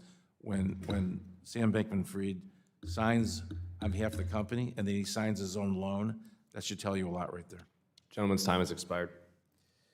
The gentleman from New York, Mr. Meeks, who is also the chair of the House Committee on Foreign Affairs, is now recognized for 5 minutes. Thank you, Mr. Chairman. And Mr. Ray, thank you for your testimony here today. And, if you've been a member of Congress as long as I have been, it just seems eerily it was you that had to take over Enron when I was sitting here at that particular time. And we were looking at that as being one of the biggest scandals that we've ever seen. And now, I believe in your testimony today, you said this may be even bigger, of which is really concerning to me, particularly since, I do believe that blockchain technologies have a role in fostering financial inclusion and facilitates cross-border transactions. But what we didn't have and what we don't have are the real safeguards against misuse by bad actors. And as a result of that, I know I've been intricately involved with New York State. And New York State was one of the first nations to create a virtual currency license and supervisory framework. And so in your testimony, you were very frank about the total lack of internal controls in FTX and critical of their governance structure. So I guess my first question to you is, in your estimation, how much did the lack of a board of directors attribute to the failure of FTX? And do you believe there would have been an opportunity to change course if this defunct structure were identified early on? Yes, I do. I think the lack of an independent board was a critical aspect of the failure. And also in New York State, there are capitalization requirements for licensee holders to have highly liquid capital to ensure that financial integrity and to protect against outside shocks. Now, in this instance, how would a capital requirement have changed the outcome of the FTX failure? I'm not a regulatory expert. I mean, what I've set forth in my testimony is that I think it's important for customer accounts to be segregated and for there to be transparency in what people can visualize in their account, and they have some strict rules relative to using customer assets. That's the extent of my my views about the regulatory scheme. I defer to others who are obviously more experienced on the regulatory side. That's one of the issues that we're trying to deal here, is how do we get the appropriate and the proper regulation so that we can make sure that individuals are protected. For example, do you know and to what extent were U.S. persons trading on the FTX exchange? And do you believe that the controls were adequate in restricting access for U.S. persons? Because, FTX.com was listed in the Chapter 11 bankruptcy. And despite it being publicly reported that the U.S. subsidiary was a stronger position than its parent because of the narrowed offerings and oversights, there still seemed to be this direction toward U.S. persons. So what do you think? Do you think that there should be, or the restricting access for U.S. persons or the controls were adequate? Well, certainly there was a limited number of people that invested on the .com, which was not the intended use of that exchange. How that happened, obviously, we'll have to investigate, and where the breakdown was, internally in our controls that would have allowed that to happen. So I'd like, at some point, I know you're not a regulatory expert, but, to have a conversation with you about and looking at some of the rules and the regulations that we put in place in the state of New York, because the debate that we have here at times is ceilings and floors and what would be appropriate to make sure that people are protected. You've already stated that FTX's lack of internal controls is unlike anything that you've ever seen in your career, and obviously has had a devastating impact on people who have trusted FTX with their savings and investments. I also chair the House Foreign Affairs Committee, and I'm also concerned that these internal failures could have led to sanction evasion and illegal transactions on FTX's platform at a time when sanctions compliance is critical for supporting countries like Ukraine and slowing down Putin's war machine. Have you on your team investigated these issues since taking the helm at FTX about anyone trying to avoid sanctions? We're certainly investigating all the aspects of the failure, and as the coming weeks, we'll learn more, and I think we'll certainly be willing to work with the committee to understand really what happened and share with you to the extent possible. Gentleman's time has expired. The gentleman from Georgia, Mr. Loudermilk, is now recognized for 5 minutes. Oh, thank you, Mr. Chairman. Mr. Ray, thank you for being here today. Unfortunately, we aren't able to question Sam Bankman-Fried. I was looking forward to that, and however, I was concerned that you were going to testify first. I would have rather have had him testify first so we could qualify some of the statements that he may make with you, who's in the current position. However, since we've been in here, there's been a leak of what was to be his testimony that has come out, and I'd like to ask you about something that he has related in his testimony. He said if he had not been arrested ahead of today's hearings, that he alleges that FTX US has been and remains solvent and could pay off all of its customers tomorrow. Given the evidence you have and what you've gathered, is there any degree of truth to this claim? We still have a hole in the U.S., so as we sit here today, it is not solvent. That's just inaccurate, and I'm not sure how would you even know that, quite honestly. So we're hopeful because the number of customers and the volume of trading on the U.S. exchange was much smaller than .com, somewhat driven by the number of withdrawals that took place before the bankruptcy on the U.S. silo. But right now we have a few $100 million of value. Again, you have to look at value as of, say, today. Right. Still missing. We haven't ultimately, though, found all the keys to the wallets. As we find and open those wallets, hopefully we'll be able to find more assets. And if we can attribute those to the U.S. silo, certainly there's a pathway to recovery there. And so, really the case isn't closed yet on the U.S. It's just premature, to make a determination such as his. So there is a potential that what he is claiming is true, but so I guess that would be the reason why all of the assets in those wallets have been frozen on the U.S. side. My follow-up question would be, if they are solvent, why would we freeze those? And along with that, is there any evidence of commingling of funds between FTX.com, FTX US, or Alameda, or any of the three together? That's what we have. That's what we're looking at right now. I can't, give you a clear answer on that today. We're looking, when we open up all the wallets, we look where the source is from whence they came. We'll have an answer for you, but it's just much too early to tell you that. I appreciate that, but summarizing, there's not evidence right now that his statement would be true that FTX US is completely solvent. Well, clearly not. Okay. And something else that he did previously, he stated that the Bahamian regulators, he gave the Bahamian regulators a one-day advance warning to allow investors in the Bahamas to withdraw their funds. No one else outside the Bahamas was able to withdraw funds before the bankruptcy was filed. Mr. Freed said that he allowed the withdrawals because, quote, "it was critical to the exchange to be able to have a future because that's where I am right now. And you do not want to be in a country with a lot of angry people in it." Is this explanation accurate? Well, here's what we know. I mean, I can't speak to his words. What we do know is the liquidation proceeding in the Bahamas was filed effectively 24 hours before our Chapter 11 proceeding. During that time period, and we've documented this in our court filings as of last night, the accounts were unfrozen just in the Bahamas.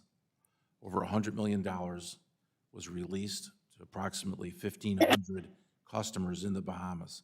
Did you say 15 million or 15 100 million. 100 million. To 1,500 customers approximately. These are approximate numbers. Okay. And then the door was closed about the time of our Chapter 11 filing. And there were communications between Mr. Bankman-Fried and the Bahamian government specifically related to this leakage of assets. So Mr. Freed would have known that the bankruptcy filing was imminent when he did this? Yes, he was certainly in discussions with his counsel, who was in discussions with the debtors' counsel. All right. I see my time is quickly running out. Thank you for what you're doing and trying to recover what assets we can. And Mr. Chairman, I yield back. The gentleman from New Jersey, Mr. Gottheimer, who is also the Vice Chair of the Subcommittee on National Security, International Development, and Monetary Policy, is now recognized for 5 minutes. Thank you, Mr. Chairman. Thank you for convening this hearing. Since 2019, I have raised concern about the Securities and Exchange Commission's approach to digital assets. SEC Chairman Gensler has repeatedly claimed that most cryptocurrencies are covered by existing securities laws. Despite that, the SEC has not proposed a single rule to create guardrails for digital assets and has done a haphazard job of overseeing the space. The result has been a lack of certainty and clear rules of the road, and we are seeing the impact of that front and center today. They failed to do their job, and they failed to protect consumers, in my opinion. I've been calling on with other members on financial regulators to step up and create clear guardrails for digital assets. Nearly a year ago, I drafted the Stablecoin Innovation and Protection Act to create tough consumer protections and prevent destabilizing runs like we saw with the so-called stablecoin Terra that failed earlier this year. I also invited Chairman Ross and Bam to my district to discuss the clear regulatory steps the CFTC could take to better protect consumers and prevent thieves and snake oil salesmen from ripping off Americans with worthless digital assets. I've consistently been engaging with all market participants, associations, and regulators to promote innovation and the responsible development of promising financial technology, all with a clear eye to protect consumers. Instead of writing clear rules and guidelines for digital asset firms, however, the SEC has created a patchwork of ad hoc policies for crypto firms purely through spotty enforcement actions and random letters. Haphazard enforcement that has missed the worst offenders. You can't regulate through a random patchwork of letters. You have to write clear rules of the road, which is what I've been calling on for years now. Chairman Gensler has told our committee and stated publicly that he has the authority he needs to oversee this industry. Yet the SEC hasn't written rules and has failed to foresee and prevent disasters in the industry and protect consumers, from Terra Luna to FTX. It's time for the SEC to step up and do its job, or another regulator should take the lead. Mr. Ray, thank you for being here. Do you think U.S. financial regulators would have been satisfied with the accounting and risk mitigation practices that were in place at FTX International to prevent its failure from spilling over to FTX US and American investors? As I said on the record, I can't, speak to what the regulatory fix is here. Obviously, oversight is needed. Obviously, customers have to have control over their accounts, and clearly there's some needs here. I can't really specify what they might be, and I leave that to the committee to obviously work with the agencies to. FTX's group's U.S.-based crypto derivatives and clearing platform LedgerX, that has been overseen by the CFTC since 2017, was not included in FTX's wider bankruptcy filing, and according to your initial review of the situation, LedgerX is still solvent. During his testimony before the Senate Agriculture Committee last week, Chairman Benham argued that it was the oversight of his agency that ensured LedgerX was insulated from the failure of other FTX firms. From what you've seen, what protected LedgerX from the failures of the broader FTX ecosystem, and what could U.S. regulators, including the SEC, have done to protect Americans using FTX US? Certainly, we believe LedgerX it is a regulated entity, and it is solvent, and the customer accounts are segregated. And obviously, that goes a long way to protecting customers. Do you believe that Mr. Bankman-Fried, when he says that all FTX US users will receive $1 on the dollar return of funds at the end of these bankruptcy proceedings? That's very speculative at this point. What are some of the biggest questions you still have for Mr. Bankman-Fried and his associates, now that you've been through this for some period? Look, I think the questions we have are not necessarily a question for Mr. Fried. The questions we have are, where are the assets? How we locate those assets? It's a mining exercise at this point. Look, at the end of the day, we're not going to be able to recover all the losses here, right? Money was spent that we'll never get back. There will be losses on the international side. We're hopeful on the U.S. side. He'll answer to others related to what happened here. Our job is just to, find the assets and try to get customers their money back as quickly as possible. When do you expect that to be? It's these bankruptcies take time. The assets will take time to locate. The process will, as I say, will take months, not weeks. But we try to do this in the most expeditious way possible. Thank you for being here. I yield back. The gentleman from Ohio, Mr. Davidson, is now recognized for 5 minutes. Mr. Ray, thanks for what you're doing to recover funds that are missing, and for helping us build the evidence trail to find out, what happened. I think a lot of people look at your initial statements and you say, we know the following. First, customer assets from FTX.com were commingled with assets from the Alameda trading platform.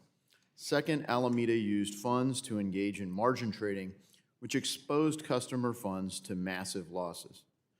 Based on your review of the records, is the transfer of customer funds from FTX.com to Alameda Research in conflict with the FTX.com terms of service?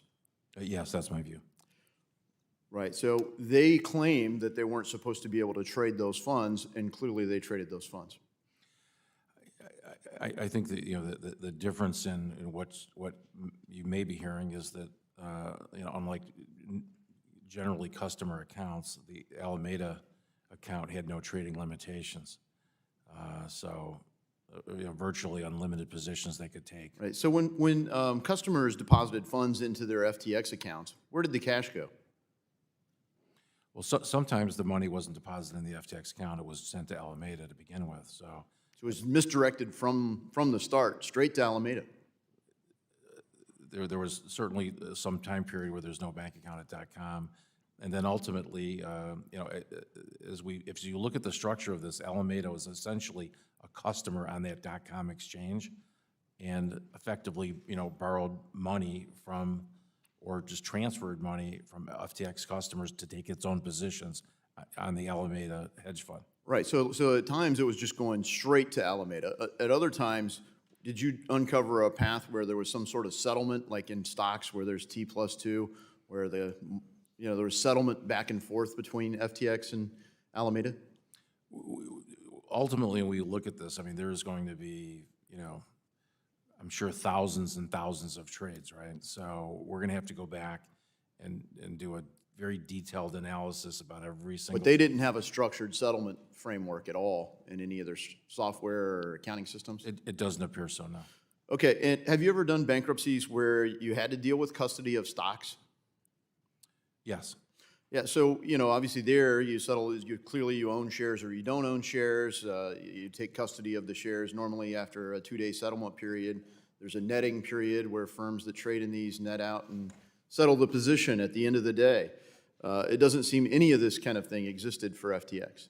That's one of the findings. There was no reconciliation of the ledger on a day-to-day basis.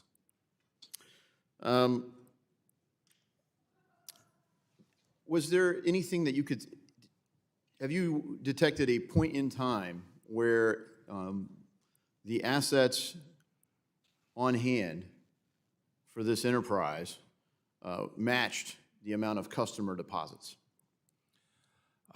We'd have to go back and look at that. We're looking at a timeline. We're going to have to back up from the petition date My guess would be you'd have to back up for more than a year, and then we'll look at, on a day-to-day basis. Again, they didn't reconcile ledger on a day-to-day basis. We've got to now do that to find the answer to your question. Okay, so custody really seems to be one of the big things here. Clearly, they didn't have a way to reconcile custody on behalf of their customers. But sometimes when people were saying, boy, I don't know about this, maybe I'm going to take my funds out. Let's say somebody bought Bitcoin and now they want to exit with custody of Bitcoin and have self-custody. Is that the point in time when FTX or some combination of these entities acquired the Bitcoin so that they could deliver what the customer was requesting? Well, there's a certain amount of liquidity at a point in time. I think the problem happened when there was effectively a run on the bank and there was just less assets there than the depositors effectively would require to be drawn out. Underscoring that is a commingling of those assets even amongst the customers themselves. So it's just really one pot of crypto, if you will. Right. Okay, so no control, no custody. And the only real safeguard the individual consumer had as this was unwinding was the hope that they could somehow be one of the lucky people that decided to say, I'm going to take possession and self-custody my own digital asset. Those people, if they've exited and they have custody of the assets, are their assets now safe? Well, you're exactly on point. I mean, if we could all be as lucky as the Bahamian customers who got the money out. All right, thank you. My time's expired. I yield. The gentlewoman from Massachusetts, Ms. Presley, who is also the Vice Chair of the Subcommittee on Consumer Protection and Financial Institutions, is now recognized for 5 minutes. Thank you, Mr. Vice Chair, and thank you to our chairwoman for making this hearing an absolute priority. Due to the collapse of the cryptocurrency exchange FTX, over 1 million people have not been made whole, including consumers in my district, the Massachusetts 7th. Now, Mr. Ray, in a bankruptcy filing a few weeks ago, you stated, quote, "Never in my career have I seen such a complete failure of corporate controls and such a complete absence of trustworthy financial information as occurred here," end quote. So that we can continue to get a better sight line into this failure. Can you elaborate on the internal failures and the inadequate policies that occurred at FTX leading to the collapse? It's virtually, unlimited in terms of the lack of controls. No centralized records on banking, no daily reconciliations of crypto assets, silos where there's no insurance, inadequate insurance, no independent board, no safeguards that limit who controls an asset. So senior management literally could get access to any of the accounts in any of the silos. No separateness between customer money and other customer money or other assets. It's virtually unlimited in terms of the lack of controls. And that's really the point of the unprecedented comment. I've just never seen anything like it in all 40 years of doing restructuring work and corporate legal work. It's just a dearth of information. Thank you very much, Mr. Ray, for enumerating that for the purposes of the record to better understand the depth of the incompetence here.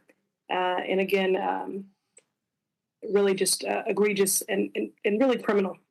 Can you tell us how customer funds were handled at FTX, including the exact amount that FTX misused? We don't have what that number is? Yeah, we don't have totals today on the losses. I mean, we do know that the customer funds kind of existed effectively in a pool. We're going to have to do an accounting, a tracing analysis to really determine the number of customers affected. Right now, we have the number of accounts, but again, users had multiple accounts. For example, if they had a different trading position, they may have opened multiple accounts. We know it's a big number. It's in the millions on the customer accounts, and we know it's several $1 billion in losses. Assigning those losses to customer accounts will be our next challenge. And I saw one report that was putting it at about $8 billion. In light of what is FTX's plan to make sure that every single dollar that was misused is returned to the customers, do you have an estimate of the amount of funds that FTX will actually be able to repay? You know, not at this stage. I mean, the one thing that I want to express to the committee is that, you know, every day we find more assets, we unlock more assets. We find, you know, keys that we can then unlock wallets, and then we assign those to the proper silos. So every day we're more encouraged, but clearly, you know, we anticipate, you know, some massive losses here. We're just too early right now to speculate what that would be.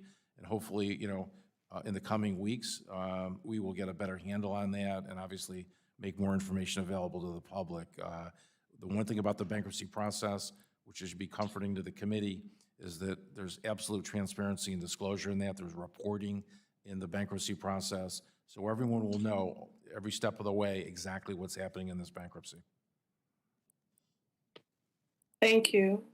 Without question, this collapse has been devastating to people across the globe, my constituents in the Mass 7th included, which is why it really is essential that we understand the anatomy of this collapse so that we can not only ensure that they are made whole, that we are mitigating the damage caused here, maximizing the value that is returned to customers, but that we ensure with stringent regulations and procedures in place that this does not happen in the future. Thank you, Mr. Vice Chair, and I yield back. Gentleman from North Carolina, Mr. Budd, is now recognized for 5 minutes. So the story of FTX is a story as old as time. What FTX engaged in, it's fraud, plain and simple. Sam Bankman-Fried, he lied to investors. He violated his own terms of service. He knowingly and improperly loaned $10 billion in customer funds to FTX from FTX to his own hedge fund. This is the stuff that would make Bernie Sanders cringe. Mr. Bankman-Fried is right where he belongs, arrested for fraud. And from where I sit, the number one priority right now is to make each and every investor financially whole. So thank you, Mr. Ray, for being here, for your efforts, and for lending your expertise today. So the bankruptcy filing, it notes several unacceptable practices, like the use of software to conceal the misuse of customer funds and Alameda's secret exemption from certain aspects of FTX.com's auto liquidation protocol. So can you expand on these practices and what more you've learned since the bankruptcy filing? Yeah, the basic concept is that Alameda was able to borrow on an unlimited basis, or transfer. I'm not sure I'd describe it. You know, borrowing is almost a technical term. So transfer of assets, borrowing of assets on an unlimited basis, which then was allowed to take massive positions with other people's money. And because they had no auto liquidation feature, ultimately those losses could exceed the value of that account. So that's essentially what happened in a nutshell. Thank you. So another question, if FTX.com were domiciled here in the US, do you think the outcome would have been the same? You know, the extent of the lack of of controls and the way this business was operated, I don't think it would matter where this company was located. So here's really what I'm getting at. So I've been a longtime supporter of both blockchain technology and the digital asset industry. I view them as uniquely American innovations that have the potential to help and revolutionize financial services. But what happened at FTX was fraud on a massive scale, not unlike other scams throughout our country's history. The head of FTX should be dealt with in the same way that other disgraced leaders of Enron, prosecuted to the fullest extent of the law. So what I want to protect is innovation, and we want to see it flourish right here on our shores under proper regulatory oversight. So it's clear now more than ever that regulatory ambiguity coupled with a practice of regulation by enforcement used by agencies like the SEC, it's led to companies moving offshore, where they're often out of reach of proper American oversight, which puts all investors at risk of another FTX-type scam. So what we need is for Congress to take the lead and establish clear rules for this industry. From the very beginning of my time in Congress, I've introduced and supported countless bills that would do just that. And it's my hope that we can finally work together to establish these rules to protect U.S. investors and the future of American innovation. Thank you. I yield back. The gentleman from New York, Mr. Torres, is now recognized for 5 minutes. Thank you, Mr. Chair. You know, to read the bankruptcy filing, one gets the impression that FTX had the corporate governance of a college fraternity. In the bankruptcy filing, you note that decisions about the disbursement of funds were made via an online chat with personalized emojis. And it seems to me corporate governance by emoji sounds like a recipe for the misuse of funds. During the New York Times Deal Book interview, Sam Bankman-Fried said that FTX and Alameda were, if, quote, if not in intention, in effect, tied together more substantially than I wanted it to be. And Mr. Bankman-Fried speaks as if the conflict of interest came as a shock to him, as if it arose by accident or by mistake rather than by design. But it seems to me that Mr. Bankman-Fried set up a mutually beneficial relationship between Alameda and FTX. He would use Alameda as a market maker to generate liquidity and trading revenues for FTX, and then use FTX as a lender to generate leverage for Alameda. And that incestuous relationship was neither accidental nor incidental. That incestuous relationship was central to the crypto empire that Mr. Bankman-Fried built. Do you agree with that analysis? Or? I can't take any exception to what you said. And so do you think that Mr. Bankman-Fried knew or should have known that the conflict of interest would foreseeably culminate in the commingling of customer funds? I certainly think he should have known his actions would result in the circumstances that we now find ourselves in. Absolutely. When FTX was seeking a bailout, FTX circulated to investors a balance sheet whose largest assets were tokens that FTX itself had invented. The largest asset on the balance sheet were $2.2 billion in Serum tokens. The Serum token is a creation of FTX. And needless to say, the value of a Serum token depends on the value of FTX as a company. If FTX collapses, the token is worthless. It becomes no different from monopoly money. Do you agree that there's something fundamentally fraudulent about the practice of counting your own tokens as assets on your balance sheet? Well, clearly, because of the way the token is created and the liquidity, it's a very very risky position to use your own asset effectively as collateral. When I think of an asset, I think of something that has value independently of the company. Just like a corporation would not count its own stock as an asset, it seems to me no crypto company should count its own tokens as an asset, because if the company collapses, so does the token. Well, in terms of tokens generally, I'm not really making a judgment about homegrown tokens. They're certainly out there in the marketplace. They trade. Limitations on the use of your own assets as collateral certainly seems inherently risky, and I suspect the customers themselves didn't realize that. So those are at least two problems. FTX reportedly holds $900 million in liquid assets against $9 billion in liabilities. These are based on media reports. And it's been reported of the liquid assets, the largest among them is about $500 million in Robinhood stock. According to the Financial Times, the Robinhood shares are controlled by a foreign entity called Emergent Entity, which is said to be personally controlled by Sam Bankman-Fried. So the largest liquid asset, the Robinhood stocks, who controls it? Is it you as the FTX CEO or Sam Bankman-Fried? Sam Bankman-Fried does not control that asset. That's an asset of the estate. During the New York Times Deal Book interview, Mr. Bankman-Fried said that he knew that there was a problem on November 6th, yet despite knowing what he knew on November 6th, on November 7th, he proceeded to tweet the following statement, quote, FTX has enough to cover all client holdings, leading the public to believe that there was no problem. In your view, was he telling the truth or was he lying? I don't want to give the dignity to his comments. He also said that he had $10 billion to invest in the company that day. So, well, let me ask the question differently. At that time when he sent out the tweet, leading the public to believe that we have enough to cover all client holdings, did FTX actually have enough liquidity, enough assets to cover their liabilities? Absolutely not. So that statement was false? Yes. Okay. And I'll leave it at that. Thank you.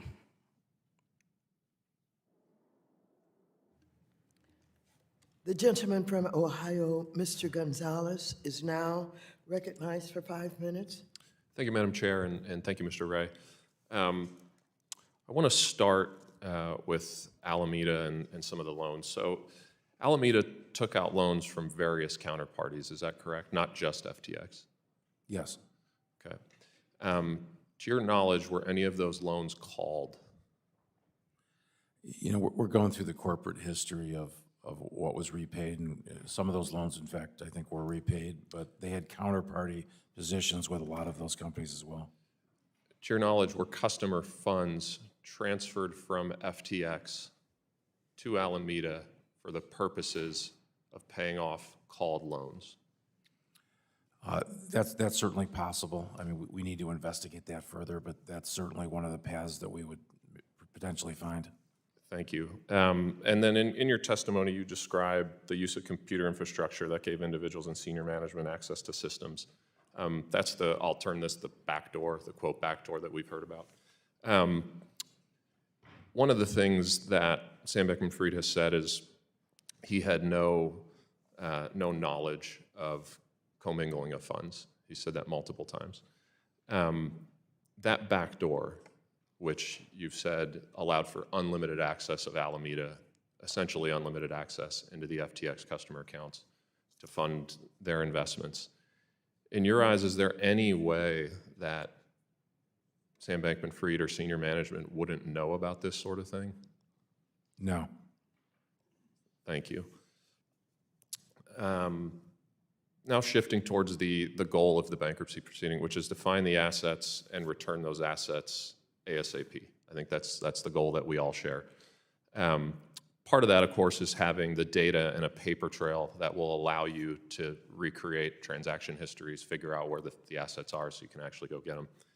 How would you characterize the quality of the record keeping at FTX and Alameda? Well, ultimately, we hope the raw data is there, and through the expertise that we have, we will be able to assemble it.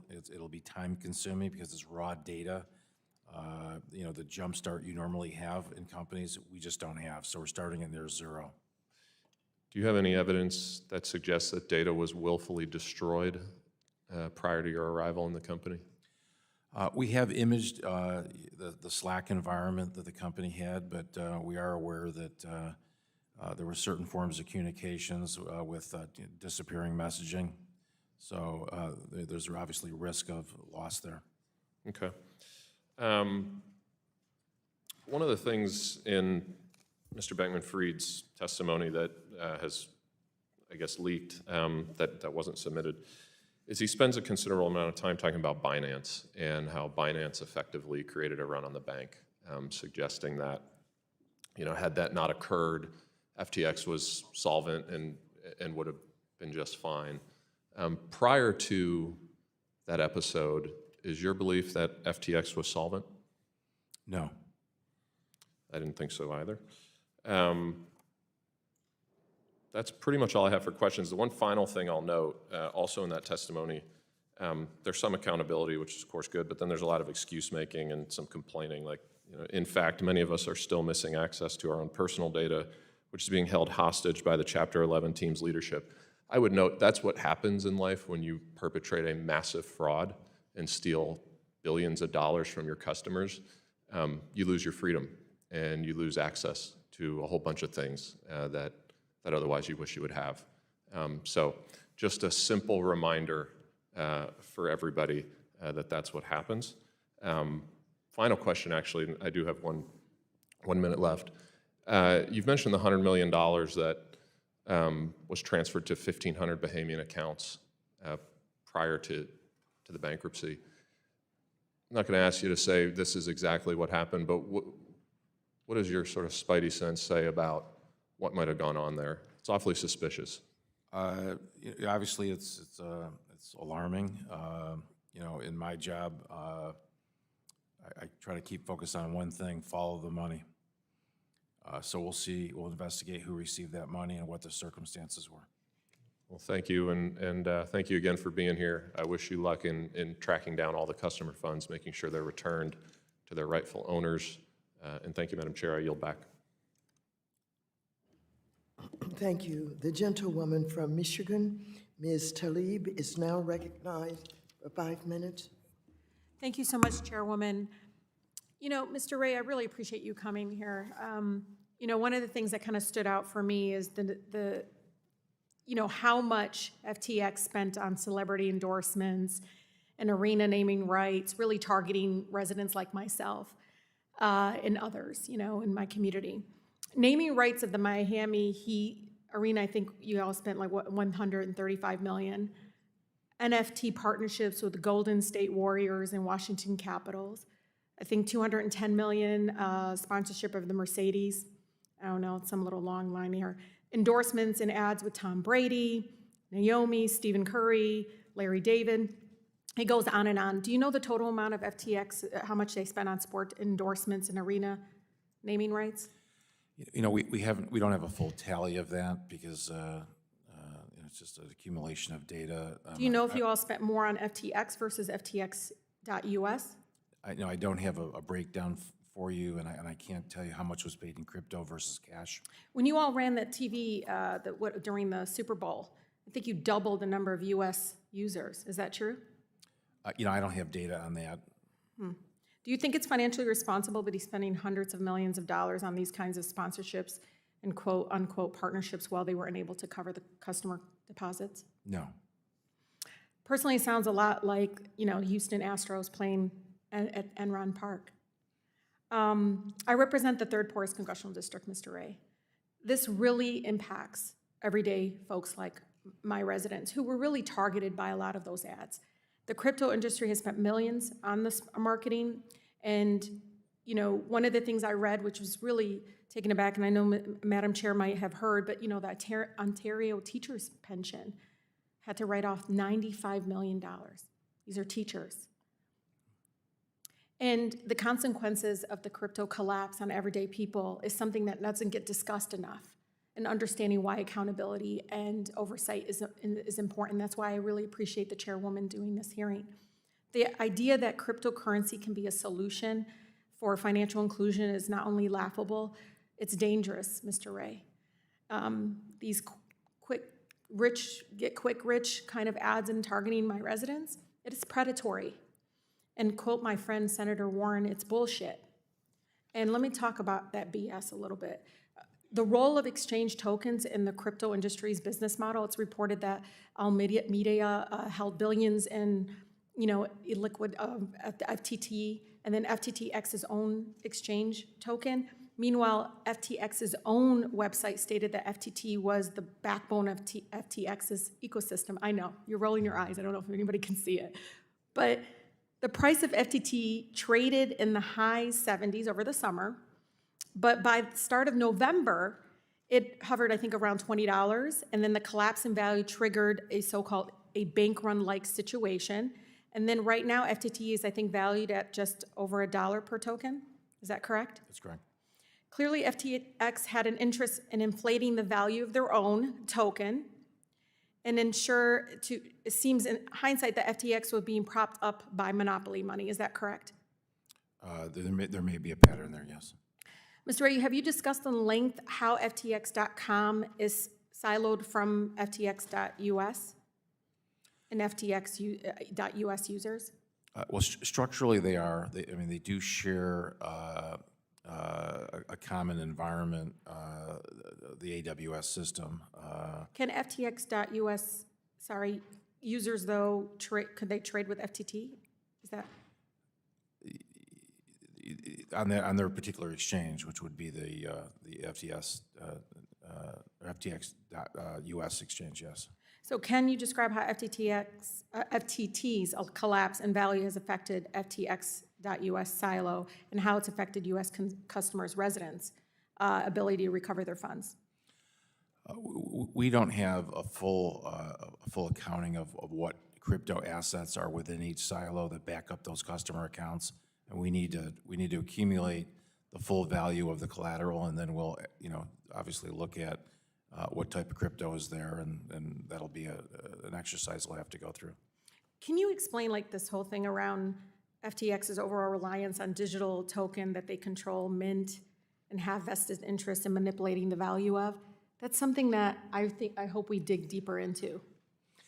You know, I've seen stories about that and I've read quite a bit about it. I mean, we have not done a full investigation into what was going on in the marketplace relative to you know, the various tokens.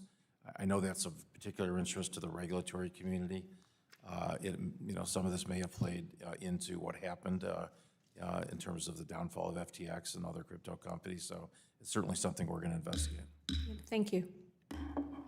Thank you very much. The gentleman from Tennessee, Mr. Rose, is now recognized for 5 minutes.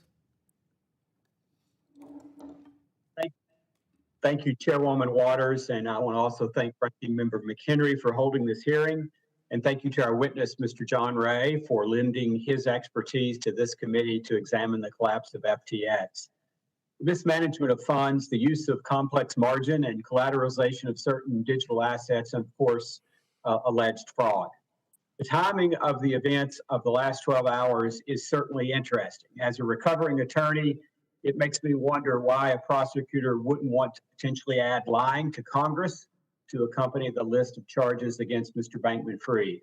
It also makes me wonder why the SEC waited until today to file its own charges. Frankly, Chair Gensler has failed at his job, and worst of all, he has failed to protect investors, which is one of the key components of the SEC's tripartite mission. Similarly, while he has been asleep at the wheel, the Democratic majority has failed to have him to testify before this committee for over 14 months, which I believe is a disservice to investors. I hope that in a few weeks that we in the new Republican majority will finally start to hold the Biden administration accountable for their failures. Now, I see my time is limited, so I will dive right into my questions. Mr. Ray, it is my understanding that FTX and Alameda hold a number of digital assets, including more than 30 billion of Tether USDT. Can you describe the efforts that you're taking to ensure that unwinding FTX in the bankruptcy proceeding won't cause unnecessary negative impacts to these digital asset markets? At this stage, what we're doing is sequestering those assets into cold storage and securing those. We have not embarked on any sort of liquidation process related to those crypto assets. And you know, when it comes time to look at the ultimate distribution of those assets, whether it's in cash or in kind, obviously we'll be instituting every procedure and process in place to make sure that there's no depreciation of the value of what we're distributing. Our goal is to maximize the value to customers. Thank you. Mr. Ray, you have said that, among other things, Alameda and FTX used customer funds to make investments in a variety of businesses and ventures. Have you seen any documents suggesting that the recipients of those investments did any due diligence as to the source of funds being used by FTX and Alameda? I've not personally seen any documentation relative to other parties' due diligence. I'm not sure we would necessarily be privy to that, but we certainly haven't found anything to date. On the flip side, have you seen any indication as to whether adequate due diligence by FTX's institutional investors would have raised red flags? You know, I don't know what work they did. Obviously, they found themselves in a fairly grave position. I don't know what due diligence they may have done. It's hard for me to answer that. Is there any indication as to whether any potential investors before the events in November took a pass on investing after taking a hard look at FTX? Again, I'm not really privy to what due diligence people may have done. It's just not something that I've got visibility to. So I from owning a company myself and both responding to due diligence requests and making them as we looked at companies, we kept significant records of the due diligence, both that we requested and that we responded to. Are you seeing evidence that any such records were being kept by FTX? Not that I'm aware. Again, you know, part of my testimony is that the company's record keeping was very minimal.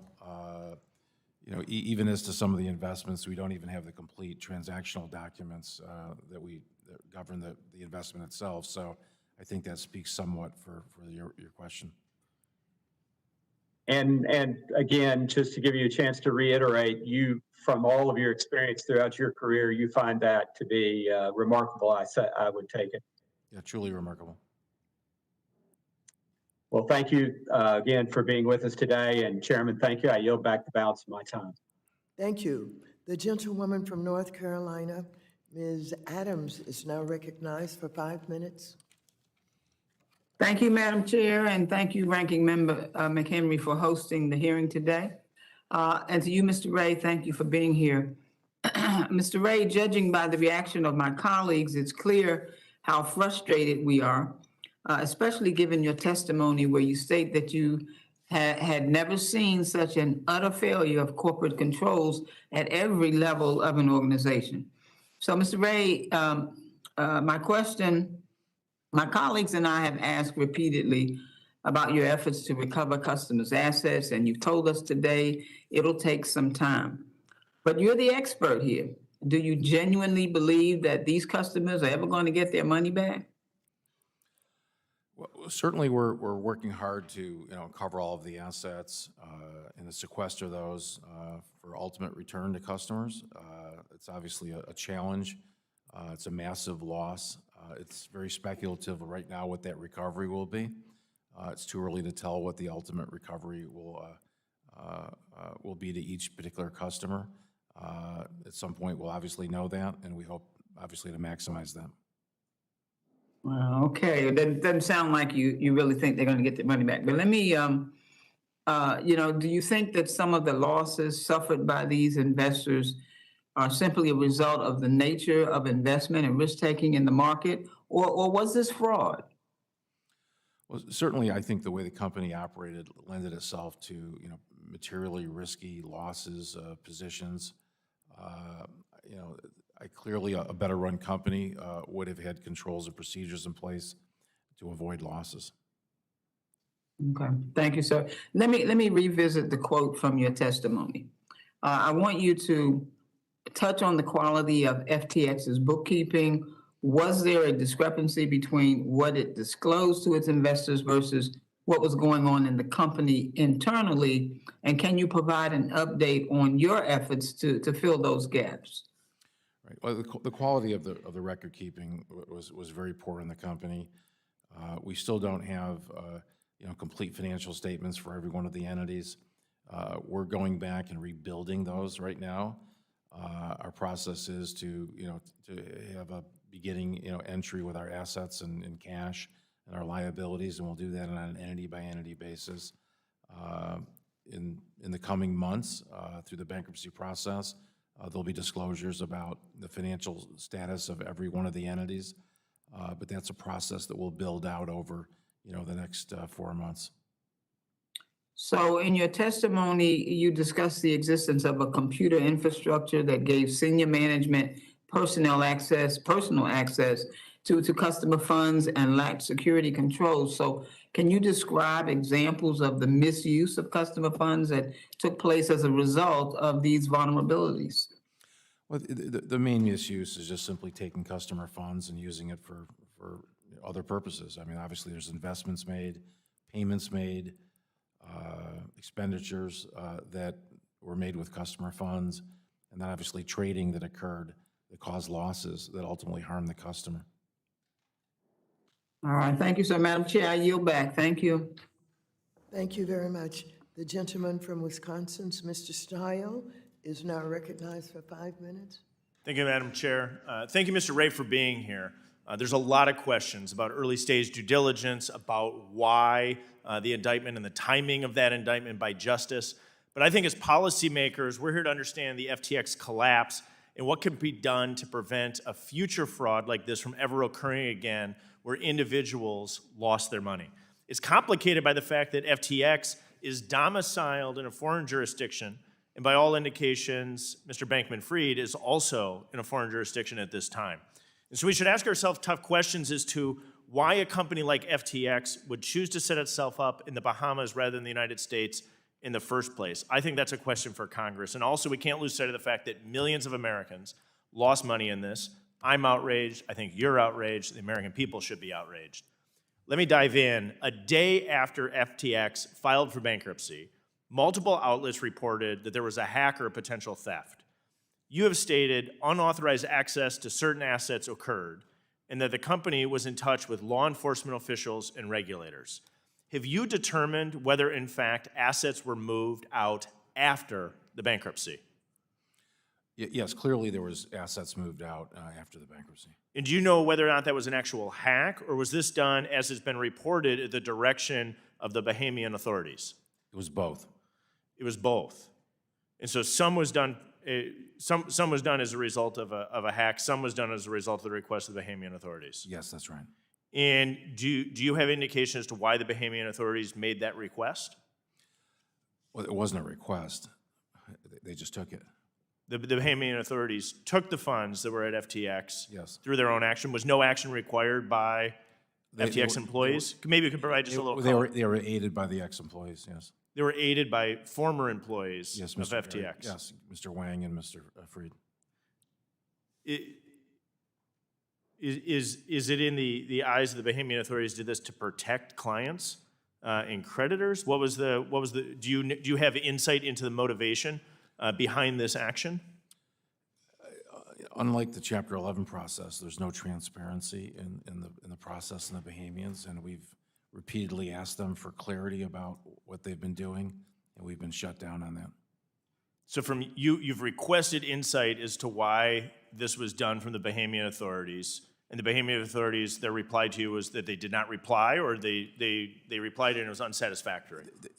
They put out statements that it was in the interest of Bahamian creditors, although our view is that it violated the automatic stay in bankruptcy. And so you have questions that still remain unanswered by the Bahamian authorities that would shed additional light into your investigation if that information was provided? Yes. Do you believe that at that time Mr. Bankman-Fried was attempting to undermine Chapter 11 cases by expanding the scope, by moving assets to accounts under the control of the Bahamian authorities? It appears so. So it appears that he may be working to undermine the scope of federal bankruptcy, U.S. federal bankruptcy law. That's what it appears, yes. And so then do you still believe that the Chapter 15 case should be consolidated in the Delaware Bankruptcy Court? No, I do not think so. What do you think should be, what do you think would be the best course of action? They have a liquidation proceeding relative to FTS Digital Markets. They filed that proceeding there. That is their proceeding. We think the Chapter 11 process is the only open, transparent process that gives visibility to customers of what happened and when they're going to get their money and how they're going to get their money. The process in the Bahamian Islands is not a transparent process. We have opened up the ability to share everything that we have with the Bahamian government, similar to how we share with other liquidators around the world. Not only in this case, in other cases, it's meant to be a very cooperative situation. The pushback that we've gotten is sort of extraordinary in the context of bankruptcy. It raises questions. It seems irregular to me. There's lots of questions on our part, and obviously we're investigating it. I appreciate your candor on that point. I think that's a really important point that we look at. And again, one of my concerns is we look at overall crypto policy, shifting away from this specific bankruptcy, is that we have a large number of crypto companies that have chosen to domicile outside the United States rather than inside the United States, and a lack of a regulatory framework inside the United States. My concern is that's moving people to be offshore. And when they're offshore, when a fraud like this occurs, it's to the detriment of Americans who've placed their money in trust of a company like FTX. I appreciate you being here, cognizant of my time. I yield back.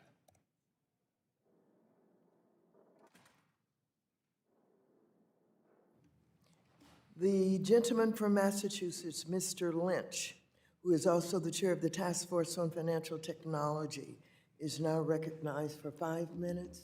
Thank you, Madam Chair. Thank you, Mr. Ray. I appreciate your patience with us today and your testimony.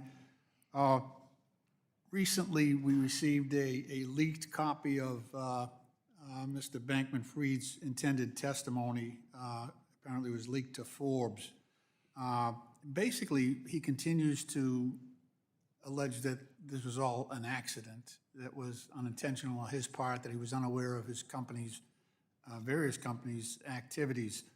However, as my colleagues have pointed out previously, this structuring, as you have said, of these 4 silos of companies, the location in the Bahamas,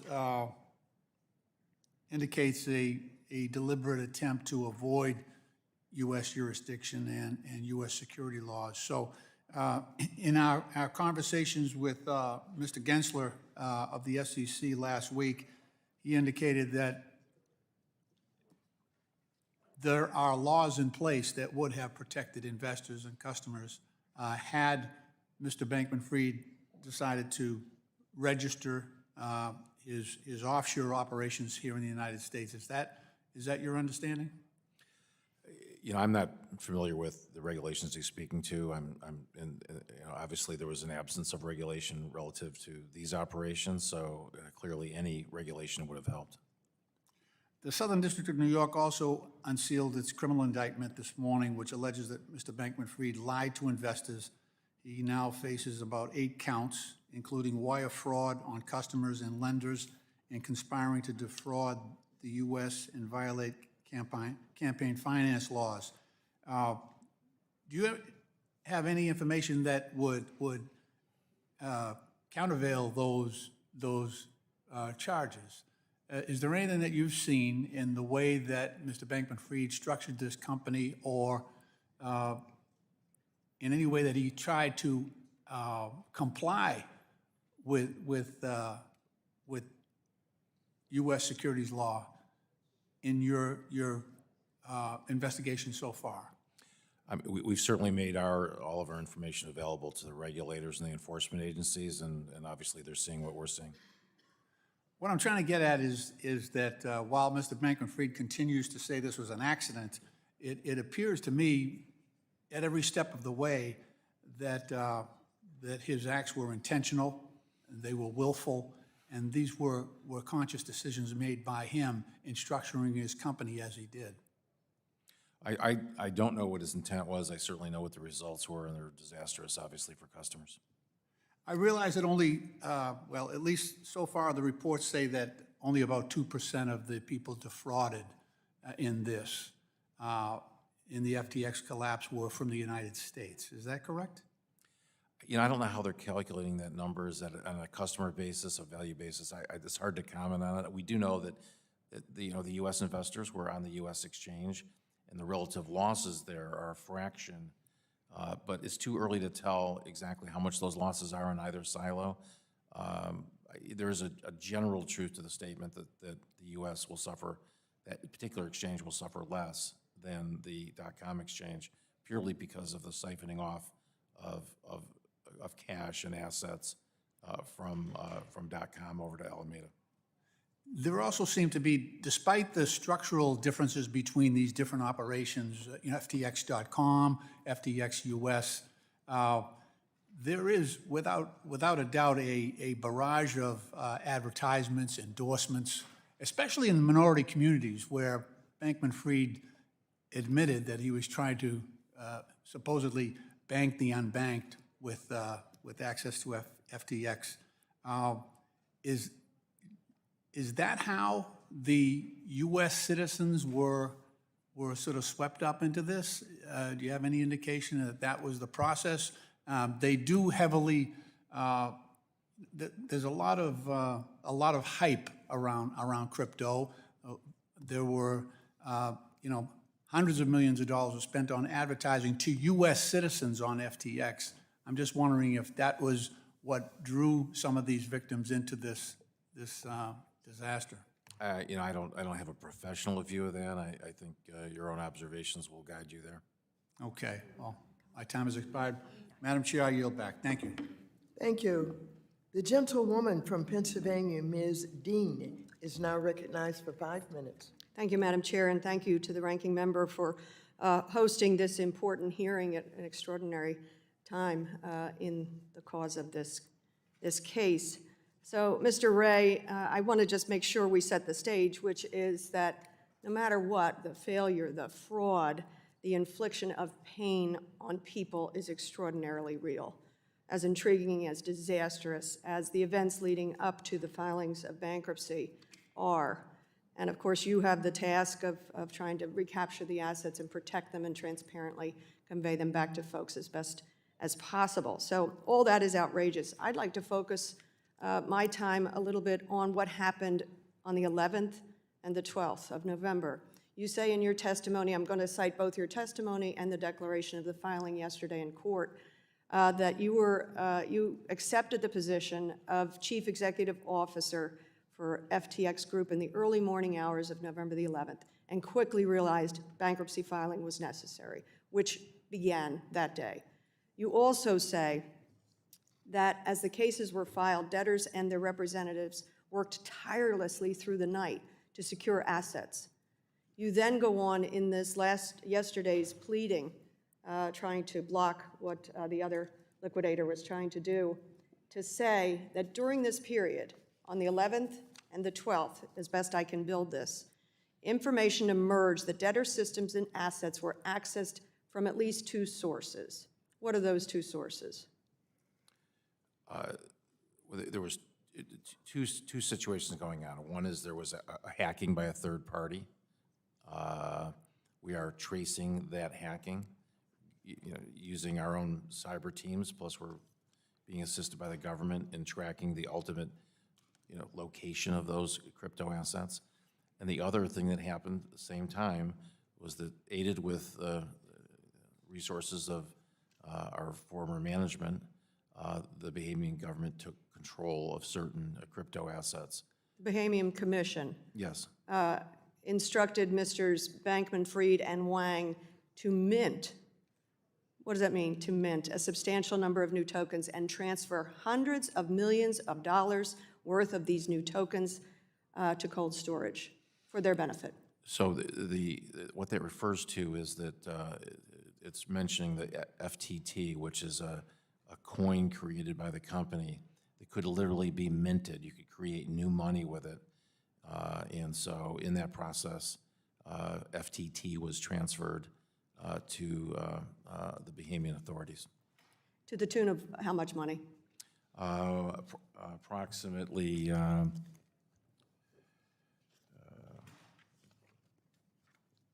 I read here less than, about 300 million. 300 million. And you said that would be Mr. Bankman-Fried and Mr. Wang who did that minting and transferring. And it's I know we have information that they were both involved, whether Mr. Wang did it or Mr. Fried. Obviously they were cooperating with the government in doing so. And this is post-bankruptcy filings. Post-bankruptcy, when the automatic stay was in effect.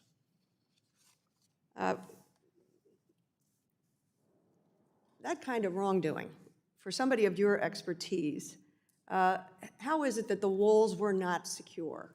That someone was able, in this case one unknown and the other known, likely known, was able to go in, mint, manufacture tokens, and transfer them to a foreign government?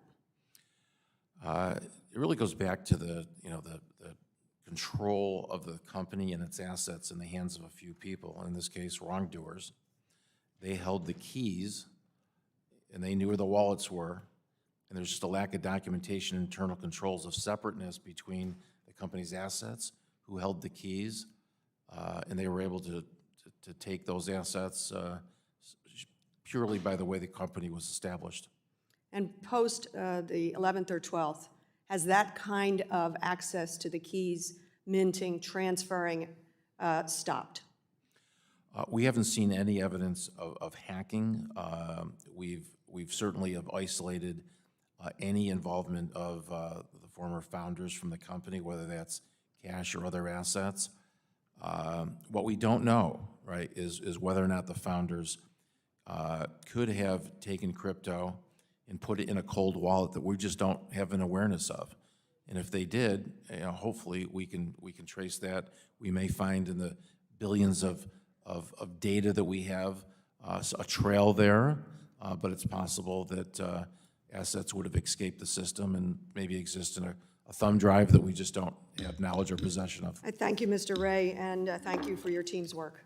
Thank you very much. The gentleman from New York, the gentlewoman from New York, Ms. Ocasio-Cortez, is now recognized for 5 minutes. Thank you very much, and thank you for coming here to testify today, Mr. Ray. I have a lot to get through, so we're going to try to get these answers as quickly as possible. I want to put together a little bit of a timeline of this collapse between November 12th and yesterday. On November 2nd, we have CoinDesk leaking these balance sheets. On the 8th, Binance signs a non-binding letter to acquire FTX, and Bankman-Fried freezes or pauses withdrawals from FTX. I would like to submit to the record your declaration to the U.S. Bankruptcy Court, or FTX's declaration to the U.S. Bankruptcy Court that was filed yesterday. Now, on November 9th, the day after those assets were frozen, Binance announced it would not go through with the purchase, and according to this filing, the same day, Bankman-Fried emailed the Bahamian Attorney General with an offer. That offer stated that he would offer to unfreeze withdrawals just for Bahamian customers on FTX, quote, so they can tomorrow fully withdraw all their assets. Correct. Is that correct? Yes. Now, on November 10th, FTX DM, the next day, was placed into a foreign provisional liquidation in the Bahamas, correct? Correct. The next morning. Now, after that, Bankman-Fried then made good on his offer, on his previous day's offer, in that email to the Bahamian AG, opening withdrawals just in the Bahamas for a period of 25.5 hours. Is that correct? Correct.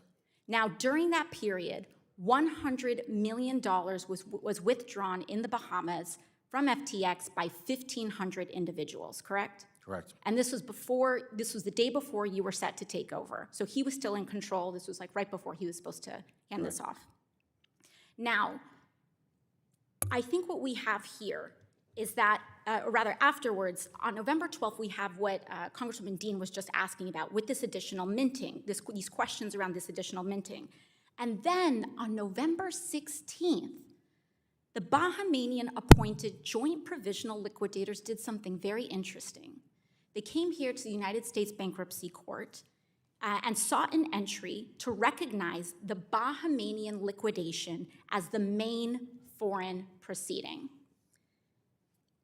Would that additional control be of any potential value to Mr. Bankman-Fried for that Bahamian proceeding to be the main one? Well, clearly, there seemed to be an effort by the Bahamian Commission to get control of the bankruptcy process, and I think that was evident by their filing, which, by the way, was made up in New York, not Delaware. Oh, thank you. Thank you for that correction. Now, did you uncover any evidence that demonstrates that this window, that 25.5-hour window, opened in exchange for any consideration offered to Mr. Bankman-Fried by the Bahamian Attorney General or any state official, including a promise to initiate liquidation proceedings which might offer a path towards Mr. Bankman-Fried retaining some control or influence over FTX.com? We intend to investigate that very thing. Thank you very much. Now, I'd like to dig into a little bit of the timeline of yesterday. Yesterday, you filed that same declaration that revealed some of this explosive information. What time did you file this? That was late. Around what time? Yeah, 3 or 4 o'clock. Around 3 or 4 o'clock. Now, when you file this information, that requires, that essentially discloses that you are sharing this information, and it discloses that to opposing counsel, correct? Yes, we docket it, and the world knows about it. Now, if opposing counsel essentially becomes notified of this, that would mean that Bankman-Fried and potentially Bahamian officials would have been potentially privy to that information starting around 3 or 4 p.m., correct? Correct. What time was Mr. Bankman-Fried arrested yesterday? I believe it was in the early evening hours, after 4 o'clock. so I believe it was 7 around- o'clock, perhaps. It was in the evening, after that filing. 6, 7 o'clock, yes. I would like to submit to the record the statement from the Attorney General of the Bahamas issued yesterday on the arrest of Mr. Samuel Bankman-Fried. And after submitting that to the record, I would like to note that in this statement, they stated at such time as a formal request for extradition is made, presumably by the Southern District of New York, but they do not state when that request for extradition was made. Do you believe that information is important for us to understand in order to piece together a timeline, Mr. Ray? Yes, sir. I certainly don't have that full timeline, and that's something that we look forward to learning. Thank you very much. Thank you. The gentlewoman from Texas, Ms. Garcia, who is also the Vice Chair of the Subcommittee on Diversity and Inclusion, is now recognized for 5 minutes. Thank you, Madam Chair, and thank you, Mr. Ray, and thank you for your patience today as we come towards the end of this hearing. Let me just say that I was one city controller of Houston, and under me was the city auditor, so I've done a lot of audits, overseen a lot of audits, and this has got to be one of the most ridiculous, loosely-goosey operation I've ever seen. I wouldn't be surprised if you come back and tell us you found money under somebody's mattress, because it seems like there was total lack of controls, total lack of transparency, total lack of any accountability. And it's much like an onion that every time you peel a layer, it gets a little smellier and uglier. So I know we need to stay tuned. I wanted to also go over a little quick timeline, following up on my colleagues' questions. And FTX International was founded before FTX US, correct? I'm sorry, could you repeat the question? FTX International was put together before FTX US. Yes. So before FTX US, US customers didn't have a forum or a platform to participate in, because, as I understand it, FTX International was for non-USA customers. That's correct. So do you happen to know how many FTX US customers there really is? We don't have an accurate customer count. We do have a user number, which is about 2.7 million. But customers did have multiple accounts, and some of those accounts have zero balances. So We need to get to the bottom of 2.7 it. million. Right. We were told that I saw some information that said that it was about, I think it was 2% of the total picture of FTX customers. Is that about it? Yeah, I don't know how they're calculating that. I mean, on a relative basis, though, the U.S. number of U.S. users and the value at the petition date, is relatively small compared to .com. Well, I've been curious to find out, and I've asked this question of the White House Working Group and another number of people that have appeared before us just about this whole crypto space. Who is the consumer here? Who are the people being harmed? I'm not talking about hedge fund managers. I'm not talking about investors. I'm not talking about entities. How many real people are being hurt? Well, we haven't, we don't have a breakdown by, say, institution versus individual. Clearly, there's a lot of individuals harmed by this, a lot of individual accounts. Crypto accounts are certainly something that, it's available to consumers. So I would expect the population will include a large amount of consumers. So when you say that, are you telling me you have no consumer data, you just have account numbers right now? We have account numbers. We can ultimately, figure out the names associated with those accounts. What we don't know, of course, necessarily is, what the identity necessarily is behind some of those account names. So you don't have any information on their demographics or states? You can't tell me if I Not have at- any not from at my my fi- district? yeah, not at Or my you fingers- can't tell Mr. Auchincloss if there's any from his district? Not at my fingertips. We certainly can accumulate that and break that down. Well, I would be really interested, because obviously, for many of us, it is our constituents that we want to make whole. Well, we have a concern for the entire crypto space and all of the people who participated in any of these trades on their platforms. we have a deeper concern, if you will, for our own constituents. And we need to make sure that we do make them whole. And I know in response to a previous question, you said you weren't sure when you'd be able to make everyone whole. Is that answer the same for the people for just the U.S., or is that also the same for the people in the FTX International? It's same for all, for all the customers. I mean, obviously, the extent of the harm appears greater on the international side. So, we're hopeful, again, on the U.S. side that the dissipated assets are not significant, and that obviously would lead to a greater recovery and a sooner recovery. But it's a little bit premature to really nail that down today. Well, thank you. And when you do the demographics and the consumer data, keep in mind that Morning Consult study showed that about a quarter of Black and Latino respondents own cryptocurrencies. It's a quarter compared to 17% of white respondents. We need to make sure that when we talk about making everybody whole, we're talking about everybody. Absolutely. Thank you. I yield back. Thank you very much. The gentleman from South Carolina, Mr. Timmons, is now recognized for 5 minutes. Thank you, Madam Chair. Thank you, Mr. Ray. Let's go back to Enron. That trial was from January 30th, 2006 until May 25th, 2006. Pretty lengthy trial.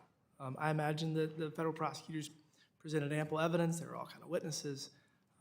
Would it have been helpful to have the defendant testify before Congress for like 6 hours and answer a whole bunch of questions under oath prior to that trial? Would that have been helpful to federal prosecutors? Well, by that time, the company had been confirmed out of bankruptcy. We had before he was arrested, would it have been helpful for him to come before Congress and testify for hours on end and answer every question that we could come up with? Oh, absolutely, absolutely. Yes. So it would have been really helpful. Yeah. Oh, yes. Okay. Okay. So why 36 hours before he was scheduled to testify before this committee for hours on end did the Southern District of New York send a provisional arrest warrant to the Bohemian government to facilitate his arrest, to preclude his testimony, which would have been incredibly helpful in the prosecution of Sam Bankman-Fried? I mean, I obviously can't speak for the agency.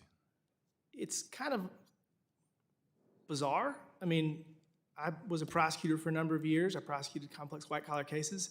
The thought of getting 6 hours of congressional grilling for a target of investigation or a defendant, that would be great for my case. So I just don't understand. I guess the grand jury returned the indictment on the 9th. Technically, you can delay weeks if you want to. So this was a decision made by somebody at DOJ to prevent Sam Bankman-Fried from coming here in a couple hours and testifying before Congress, answering questions in front of the American people. I've read his alleged testimony that he was going to give. He's basically saying that he lacks the criminal intent. He lacks mens rea. He's saying that his attorneys pressured him into filing Chapter 11, that he immediately, after doing a DocuSign to sign away everything, said, I don't want to do that, told his attorneys, again, this is all what he says, told his attorneys that undo it, I do not want to do that. And it seems that he's been taking steps ever since that to try to wrangle control of his companies back. Is that fair to say? You know, I can only read what you read in the press. I haven't talked to Mr. Fried. So my friend from Wisconsin was talking about Chapter 15 versus Chapter 11. And that's basically the Bohemian government or outside, what do they call it? Joint provisional liquidators are trying to wrangle control of this bankruptcy. Is that fair to say? It seems that way, yes. And arguably, you're going to be going after the $100 million that was allowed by 1,500 Bohemian citizens to take out that was allegedly owed. You're still going to get to the bottom of that. So you plan on going after that money, correct? We'll investigate every potential cause of action. And if 1,500 people in the Bahamas were allowed 25 and a half hours to withdraw $100 million. Do you plan on trying to get that back and distribute it appropriately? Yeah, we will certainly pursue every course of action to recover. Okay. So where do you go from here? You're obviously going to do everything you can to maintain control of it and keep it in Chapter 11. Is that fair to say? It is fair to say. I mean, we think the bankruptcy process here is the one place that has transparency and has the greatest ability to maximize value for creditors. But these things aren't usually mutually exclusive. We work with liquidators all the time on a cooperative basis, so this is a little bit unprecedented. I think that's fair to say. This is going to be a law school exam for many students in years to come. I'll end with this. I really look forward to figuring out why the Department of Justice issued the provisional arrest warrant to preclude Sam Bankman-Fried from testifying before us this afternoon. I do not understand it. As a former prosecutor, the thought of him going on the record for 3, 4, 5 hours and answering every question to try to keep his alleged mens rea out of this would be wonderful. So I look forward to figuring out why they did that. With that, Madam Chair, I yield back. Thank you. The gentleman from Illinois, Mr. Garcia, is now recognized for 5 minutes. Thank you, Chair Waters and Ranking Member McHenry, for hosting this important hearing. And thank you, Mr. John Ray, for joining us today.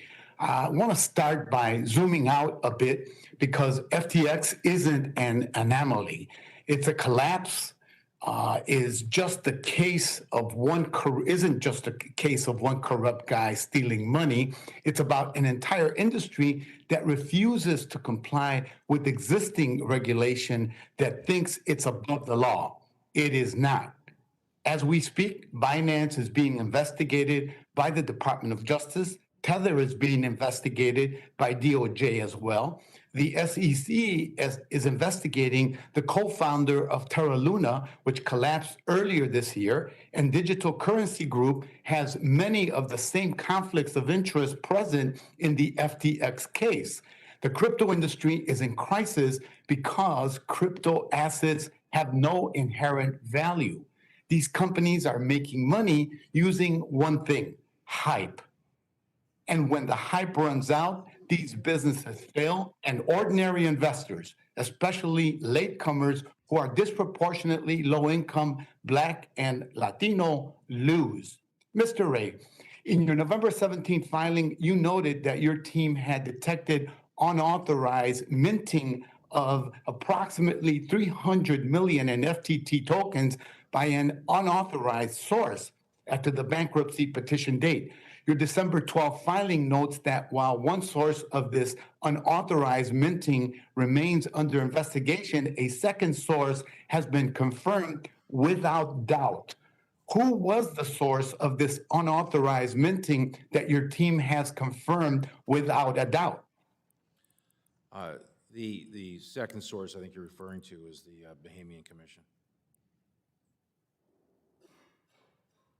And Mr. Ray, one of the unacceptable management practices at FTX that you identified was the absence of independent governance throughout the FTX group. People from the same group were leading various companies, and there were potential conflicts of interest because of this. Could you tell us more about the lack of independent governance, and what risks were created as a result? We had no independent board of directors, and with the lack of oversight by an independent board, it leaves the company in the hands of a small group of individuals, and the company is effectively sort of naked when it comes to internal controls. So that was certainly the case here, and it's something that is atypical of companies of this size. And customers report, and you've confirmed during the hearing, that FTX was asking customers to send money to Alameda instead of FTX. Mr. Bankman-Fried claims this is because in the early days of FTX, the company did not have a bank account. On a Twitter space yesterday, Mr. Bankman-Fried said he does not know if assets were moved over from the Alameda to FTX after those early days. To your knowledge, how long were customers instructed to send funds to Alameda that were meant for FTX?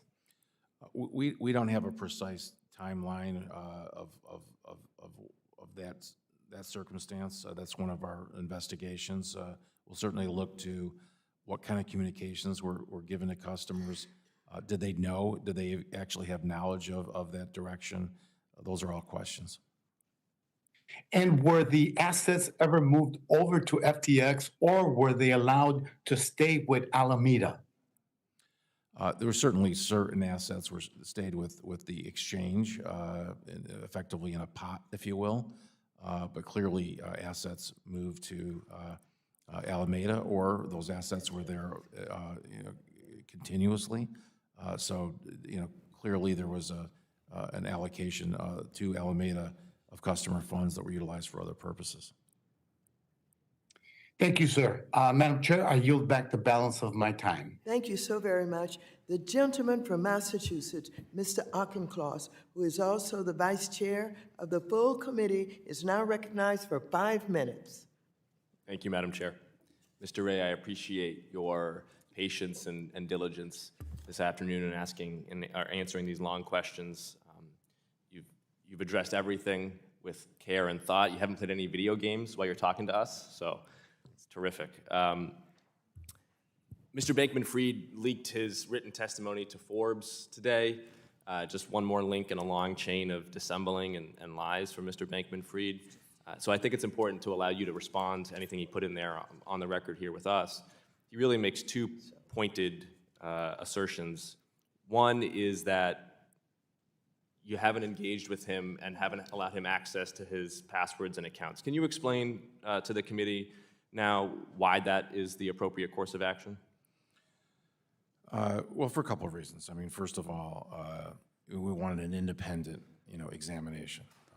We didn't want to rely on people who were potentially compromised, and as we now sit here today, we know that was a wise decision, right? Yes.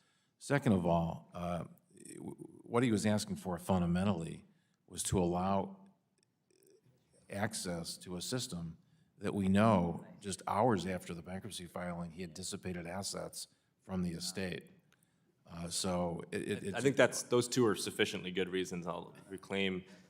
The second broad point he makes is that were he allowed to restart FTX, he could raise the financing and make customers whole. That's, I think, a fair paraphrasing of what he's asserting. Again, can you respond to that and whether that's true and credible? In my history of doing corporate restructurings, I don't find that remotely believable, because the first thing an investor would have to do is pay several $1 billion just to have the company, back to the position it was in. So it's a fantastic idea. It would be throwing good money after bad in the biggest sense of the word, right? Correct. Good, thank you. I just wanted to give you that opportunity. And I also want to associate myself with the very thoughtful line of questioning from both Ms. Ocasio-Cortez and Mr. Timmons, actually, from both sides of the aisle on the timeline here, and I'll just reiterate the timeline quickly. On November 6th, FTX Group was facing a liquidity crisis. On November 8th, FTX withdrawals were halted. On November 9th, Mr. Bankman-Fried sent an email to the Attorney General of the Bahamas saying the Bahamian customers could make withdrawals as they had, quote, segregated funds for all Bahamian customers, end quote, despite his awareness of FTX's withdrawal halt. And then on November 10th, 2 days after withdrawals were halted, nearly $100 million in cryptocurrency was withdrawn by those, quote, asserting to be Bahamian customers. And then, quite conveniently for Mr. Bankman-Fried's counsel, he is arrested right before he was due to provide hours worth of sworn testimony to Congress.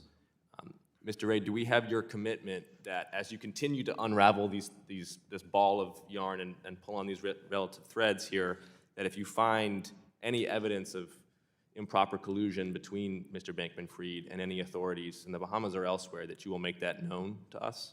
Absolutely. Thank you. And I want to close really with comments directly to the broader industry here. And I've long said that I'm neither a crypto bull nor a bear. My job as a policymaker is not to deliver new products or technology, but rather to advance laws and regulations that protect consumers, that preserve market integrity, and advance the US dollar as the world's reserve currency. And I maintain this market and tech agnostic position. I think it's the appropriate one. We need strong and clear regulations here from Washington. But I do want to say that my patience with the crypto bulls is wearing thin. It's been 14 years, and the American public has heard lots of promises, but it has seen lots of Ponzi schemes. For crypto, it's time to put up or shut up. It's worth noting that ARK, the innovation investor, several years ago identified 5 general-purpose technologies of the future: DNA sequencing, artificial intelligence, robotics, energy storage, and blockchain. And yet those first 4 disruptive technologies have already delivered game-changing innovation that affects my constituents in daily life. Blockchain has thus far delivered white papers and podcasts about Bitcoin and DAOs and NFTs, DeFi, and more. And it's all interesting, it's exciting even, but none of it has achieved product market fit at scale. And it's time for the blockchain investors and entrepreneurs to build things that matter, or to lose more credibility. Madam Chair, I yield back. Thank you very much. Without objection, I would like to enter into the record the closing statements from Ranking Member McHenry and myself. And I'd like to thank you, Mr. John Ray III. Chairwoman Waters. For your presence here today. Chairwoman Waters, I've not had an opportunity to testify or to question the witness. I'd like to thank you for your presence. Chairwoman Waters. And for the time. Parliamentary inquiry. Yes. Are all members entitled to question witnesses? You are, and if you would like to miss the votes on the floor for everybody. Hey, it's just the one chairwoman's moment. prerogative to call a Just recess. one moment, That's your please. decision, not mine. Just one moment, please. You may go right ahead. Ooh, there is and some have 5 heat coming on here, everyone. Thank you, Madam Chair. You're certainly welcome, sir. Mr. Ray, earlier today you said FTX was one of the worst bankruptcies you have handled in your 40 years of legal and restructuring experience. Under Mr. Bankman-Fried, FTX had almost no record-keeping, risk management, or accounting. In fact, FTX had 0 accountants on their payroll. Mr. Bankman-Fried explained to Bloomberg Businessweek that FTX's accounting was done by him, and in his head, quote, "I was real lazy about the mental math. The complete lack of any basic record-keeping makes it difficult to track down assets and untangle this mess." Are you aware of any additional wallets the co-founders potentially have access to that contain debtor assets? No, we're not. There's also been very little attention to the banks that FTX had a relationship with. I don't know that I've heard about any questions today, but the ties between FTX and Farmington State Bank began in March when Alameda Research invested $11.5 million in the bank's parent company, FBH. Do you have any insight or additional information as to why a small agricultural lending bank with really no footprint in fintech or crypto has a relationship with FTX? No, that's the subject of our inquiry. I mean, we do know, obviously, we made that investment. Well, thank you. I appreciate that. You've also stated that Alameda's business model as a market maker required deploying funds to various third-party exchanges, which were inherently unsafe and further exacerbated by the limited protections offered in certain foreign jurisdictions. To your knowledge, are any of the FTX co-founder or their family members affiliated with third-party exchanges that received funds from Alameda? We're certainly investigating that. It's going to take some time to dig through that, but that's clearly a part of our focus. Thank you. I appreciate you coming here today, and I'd like to yield the balance of my time to the ranking member, Mr. McHenry. I yield back. Thank you. Thank you. As I was saying before, without objection, I would like to enter into the record the closing statements from Ranking Member McHenry and myself. I would like to thank you so very much, Mr. John Ray, for the time that you have spent here today in the way that you had helped us. And with that, I would recognize the Ranking Member for a minute. Well, thank you, Madam Chair. And first, I want to say thank you to you, Madam Chair, and your team. Over the last 4 years as ranking member and chair of this committee, there are times we've worked together, there are times we haven't, There are times where we've agreed in public and disagreed in private, and then other times we've done the opposite. But I want to thank you for how we have attempted with one another to treat digital assets and the bipartisan work we have here. Mr. Ray, thank you for you and your team, your willingness to participate today, and the forthright nature by which you've handled a hearing like this. We know there will be ongoing conversations in the new year. The title of this hearing was Part 1. Part 2 will be next year. And as chair of the committee, it's my intention to continue the work of Chairwoman Waters when it comes to this matter. We know more because of your testimony. You had somebody who's a crypto genius, but behind closed doors was using QuickBooks. We know somebody who was a pretender to the technology, but was doing everything possible to obscure something that is innately a transparent product. Now we understand why, a lot more of the why. We wish you well in resolving these matters and look forward to continuing the conversation. Thank you, Madam Chair. Thank you. Without objection, all members will have 5 legislative days within which to submit additional written questions for the witnesses to the chair, which will be forwarded to the witnesses for their response. I ask our witnesses to please respond as promptly as you're able. Without objection, all members will have 5 legislative days within which to submit extraneous materials to the chair for inclusion in the record. The hearing is adjourned. Thank you. Well, the hearing is adjourned, ladies and gents. Thank you very much for watching on this. At the end of this video, what I will do, well, actually, I got to pick up my son, but once I'm done picking up my son, I will do a summary video on the CPI data as well as this hearing. Now, remember, if you want to listen to the hearing in full or the CPI data release, you are welcome to do so because these videos will be in the live stream folder. So holy crap, did we hear a lot of stuff going on there. Essentially, wire fraud everywhere across the board. It is what we're hearing right now. We're hearing securities fraud. We're hearing lots of issues here. And at the end, you saw some tension there. The reason there's some tension is because there's going to be some changing of the guard, all right, when it comes to this committee. And we know that there were some people out there that were playing a little defense for Sam Bankman-Fried and his cronies. But let's be honest here, everyone, this is a shady, shady mess. What I'm going to do right now is I'm just going to let the music play for a little bit, throw the heat map on. I'm going to kill my camera. You guys do what you want to do. Say your thanks, say your goodbyes to everyone out there. Chat with your friends on the chat. But what I do, I'll do a video later today of CPI data as well as this hearing to give everyone a summary. So what I'm going to do is I am going to get rid of my camera. I'm going to keep my mic on. That way y'all can say your goodbyes. So from me to you, thank you very much for watching over 6 hours of live streaming today. Holy shit, everyone. We just went crazy. Yep, we did over 6 hours of live streaming today. With this stream that we're seeing right here, over several thousand people watched it. I think I was at 2,300 views for this live stream.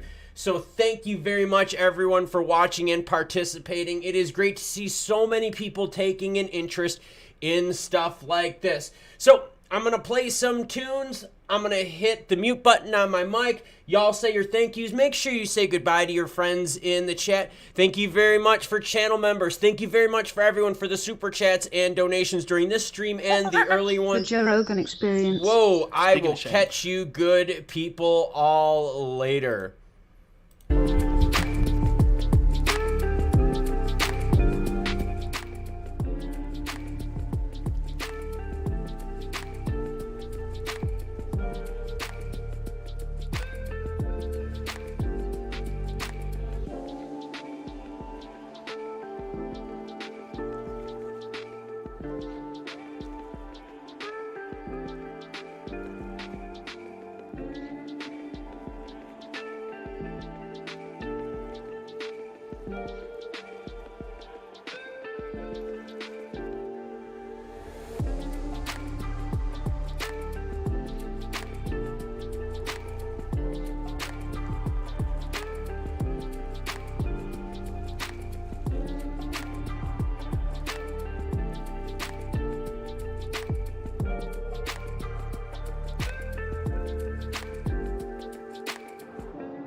All right, everyone, I am going to be signing off so that I can pick my kid up from school. And don't worry, I will have a recap video regarding CPI data as well as this hearing coming out later today.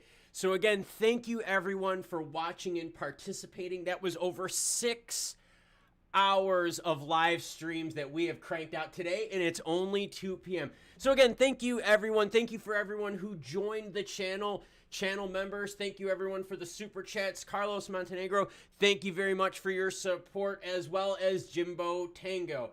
So as more news breaks, I'll be sure to share it with you. I'll catch you cool cats later.